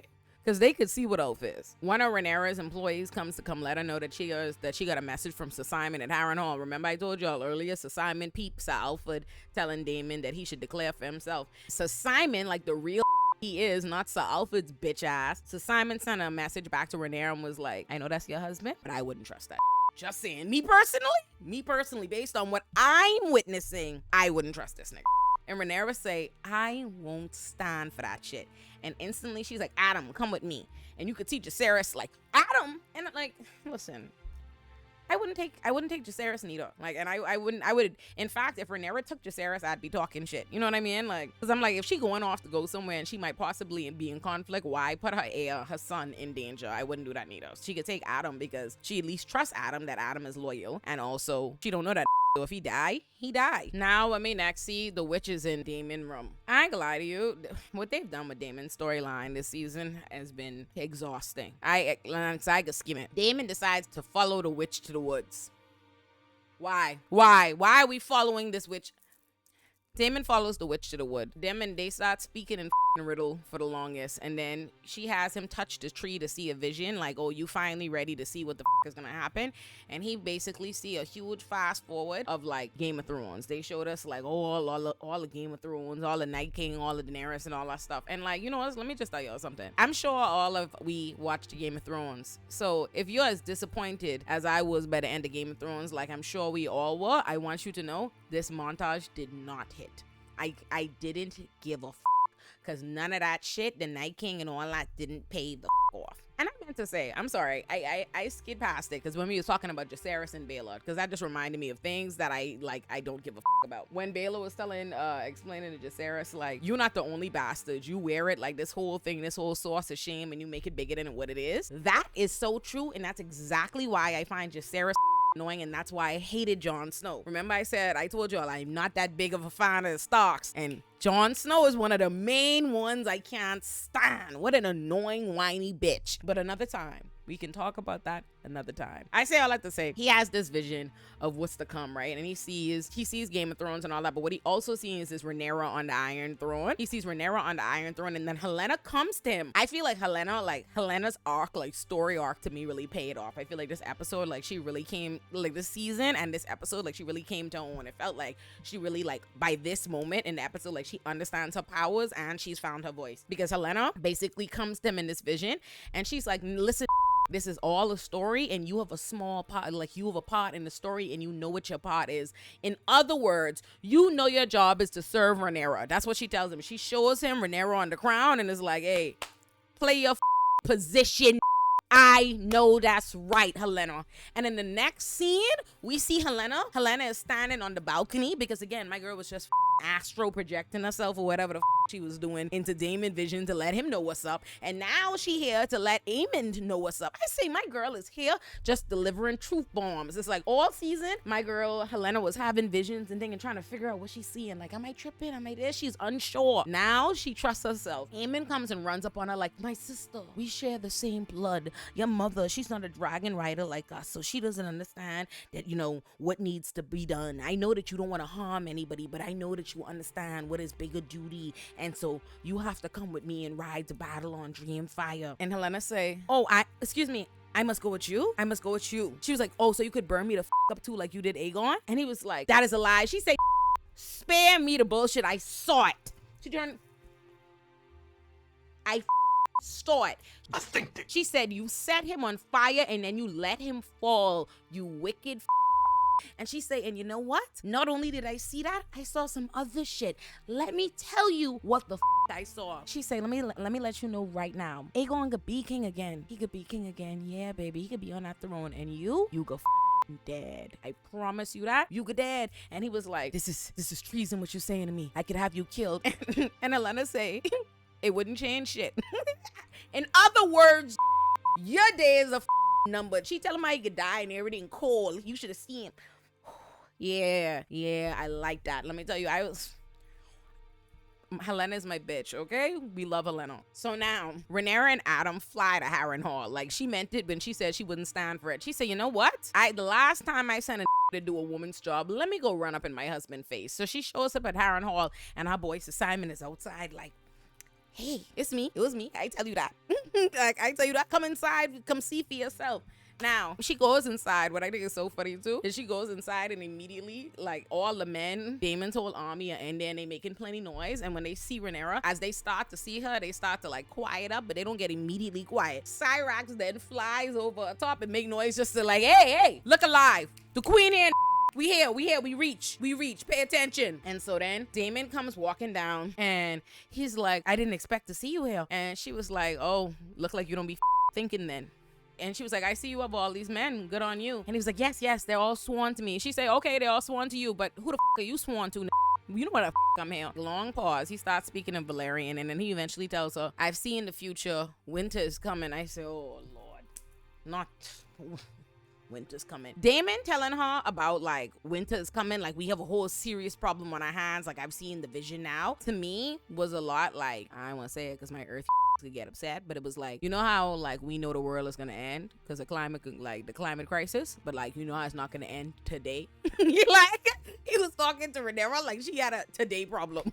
I was like, winter don't come for long motherfucker time, okay? But anyway, he's like, listen, I see that we're gonna have a real problem on our hand. And Rhaenyra was like, you sound just like you sound just like Viserys now. And he was like, well, I've seen it now, and now I know that the realm needs somebody who could unite them, and that's you, who Viserys chose. And then he's like, oh, I swear myself to you, my queen. But let me just tell you something, because I know people is like, oh, see, Daemon didn't. Yes, he did. All season he wanted the crown. At the last minute, 2 witches, Helena and a witch, literally had to come like force this to see it. Like, hey, this is predetermined. There's a vision, okay? This bit's supposed to be it. That ain't for you. He had to be forced and cajoled and shit. Let me just tell y'all something right now. If y'all have anything in this life that's supposed to belong to you, anything in this life that belong to you and you fighting for it, and the man on your team is as shaky as Daemon, throw him the out your house, okay? Throw him the out your house. If y'all thought I was gonna come here and clap for that, like, oh my God, look at him. He did what the he was supposed to been do after he spent all season thinking, oh, I'm the king. I'm not the king. I'm not the king consort. I'm the king. I might could do this for myself. Hyping his own himself. Listen, he ain't gonna get no brownie points from me. None. Raggedy husband. And so outfit bitch ass, I ain't forget about him. Next season, I'm on his ass. Now, this next scene, I love this for everybody in my comments that was trying to defend Corlys, but Corlys ain't a deadbeat.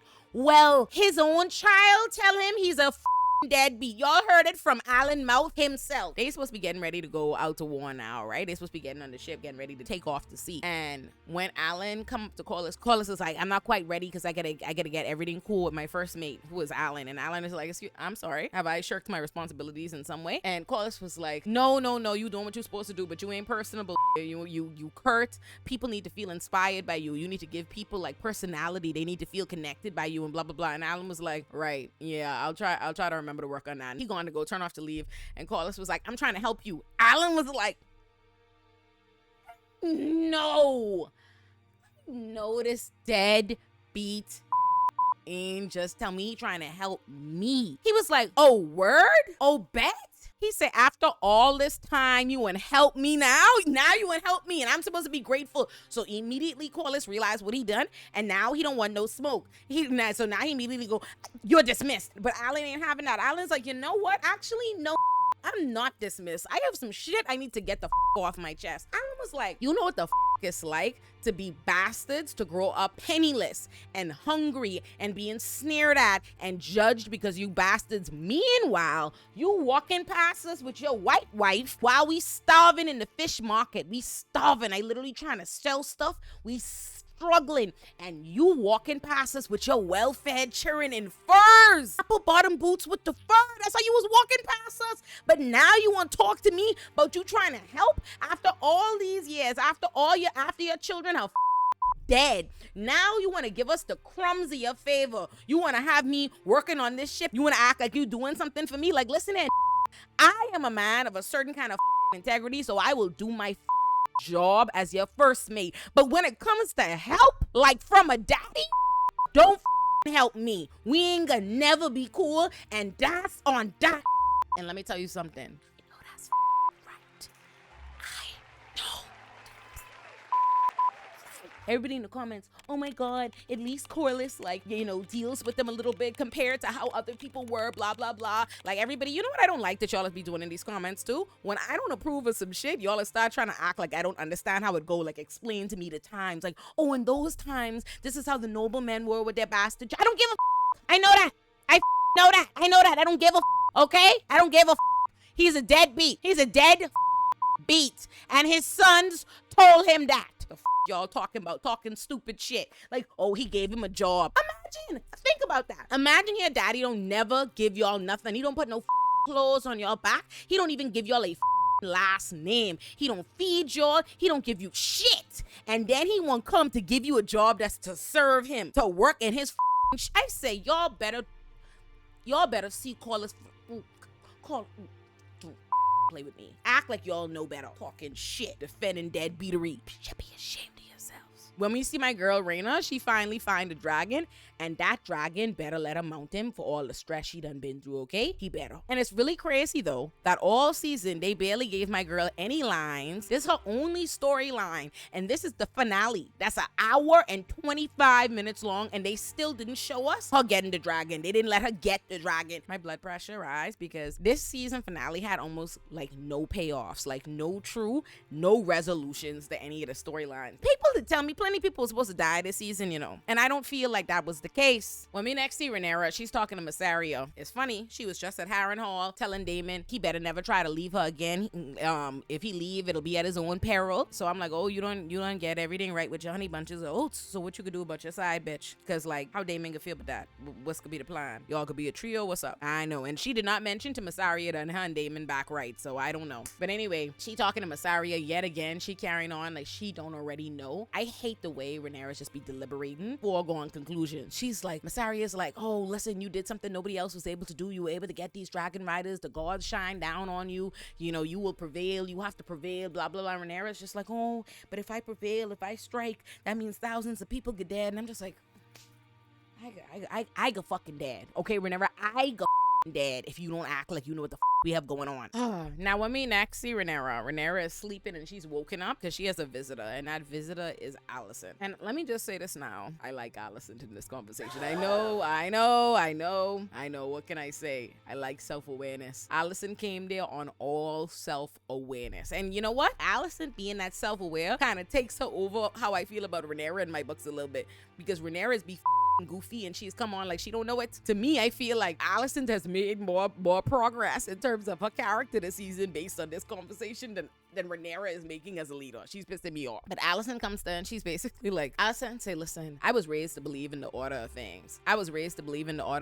And honestly, I think I came to resent you because it seemed like you didn't respect the order of things at all. I basically lost my life to these grown men and the decisions that they made for me, with my daddy making me get with Viserys, and I figure I doing everything that I supposed to do and you ain't doing what you supposed to do, and so I came to resent you. And now that resentment has all of us, okay? Because I up. This has all gone too far. I need us to not do this. But my favorite part of this little back and forth, right, is like Rhaenyra's like, in the course of Alicent's little speech, she mentions having a lover, and Rhaenyra's like, excuse me, not the incorruptible queen with a lover. And Alicent was like, oh, spare me, bitch. Oh, spare me. Don't judge me for shit that you've always done. And Rhaenyra's like, oh yeah, baby, but I was never the one carrying around here like I such a virtuous broad. That's you. You ran the place slut shaming every body. That's the difference between you and me. And Alicent say, okay, let's not get too hasty, okay? I have a lover, but that's after your daddy done dead. Rhaenyra pussy pop Targaryen. Let's slow our rolls, please. Alicent is basically like, listen, I up, all right? I let my resentment and how men had steered me cause me to make decisions and set us in a direction that I want no parts of anymore. All I want to do is live. She said I would just go take my daughter and my grandchild and let's just go be free if I could. And Rhaenyra's like, it's too late for all of that. And that was you? Wasn't it you who told me that was too late? Because again, let's not forget that Rhaenyra gone to go make this exact same proposition to Alicent at the beginning of the season, and Alicent tell her it's too late. But now she get it. Now she get it. But I ain't gonna lie, I appreciate that she got it. I ain't gonna lie, like I want to be mad, like I want to talk a lot of shit about Alicent, but like, what really more can I ask for? Like everything Alicent came to say about herself, I was like, yeah, that's it. You get it. You get it. Which, by the way, it tells me, T and Green, y'all stupid and annoying everybody that was caping for Alicent all this time, because Alicent herself has come to the same conclusions. Rhaenyra's like, what the do you want me to do? What do you want me to do now? Like, what am I supposed to do? It's too late. And Alicent was like, listen, in a few days, Aemon is gonna go fly to the Riverlands to go be with Sir Criston Cole. When that happens, you come to the Red's Keep. I will make sure that they lay down their weapons and you come take your throne. You take your throne and we could end all of this and avoid all this senseless bloodshed, right? Rhaenyra's like, what about Aegon? And Alicent is like, girl, we ain't tell you, Aegon right up. I mean, right up. That boy break up. He is being the dog screaming out in pain. Girl, you ain't gotta worry about him. That man broke up.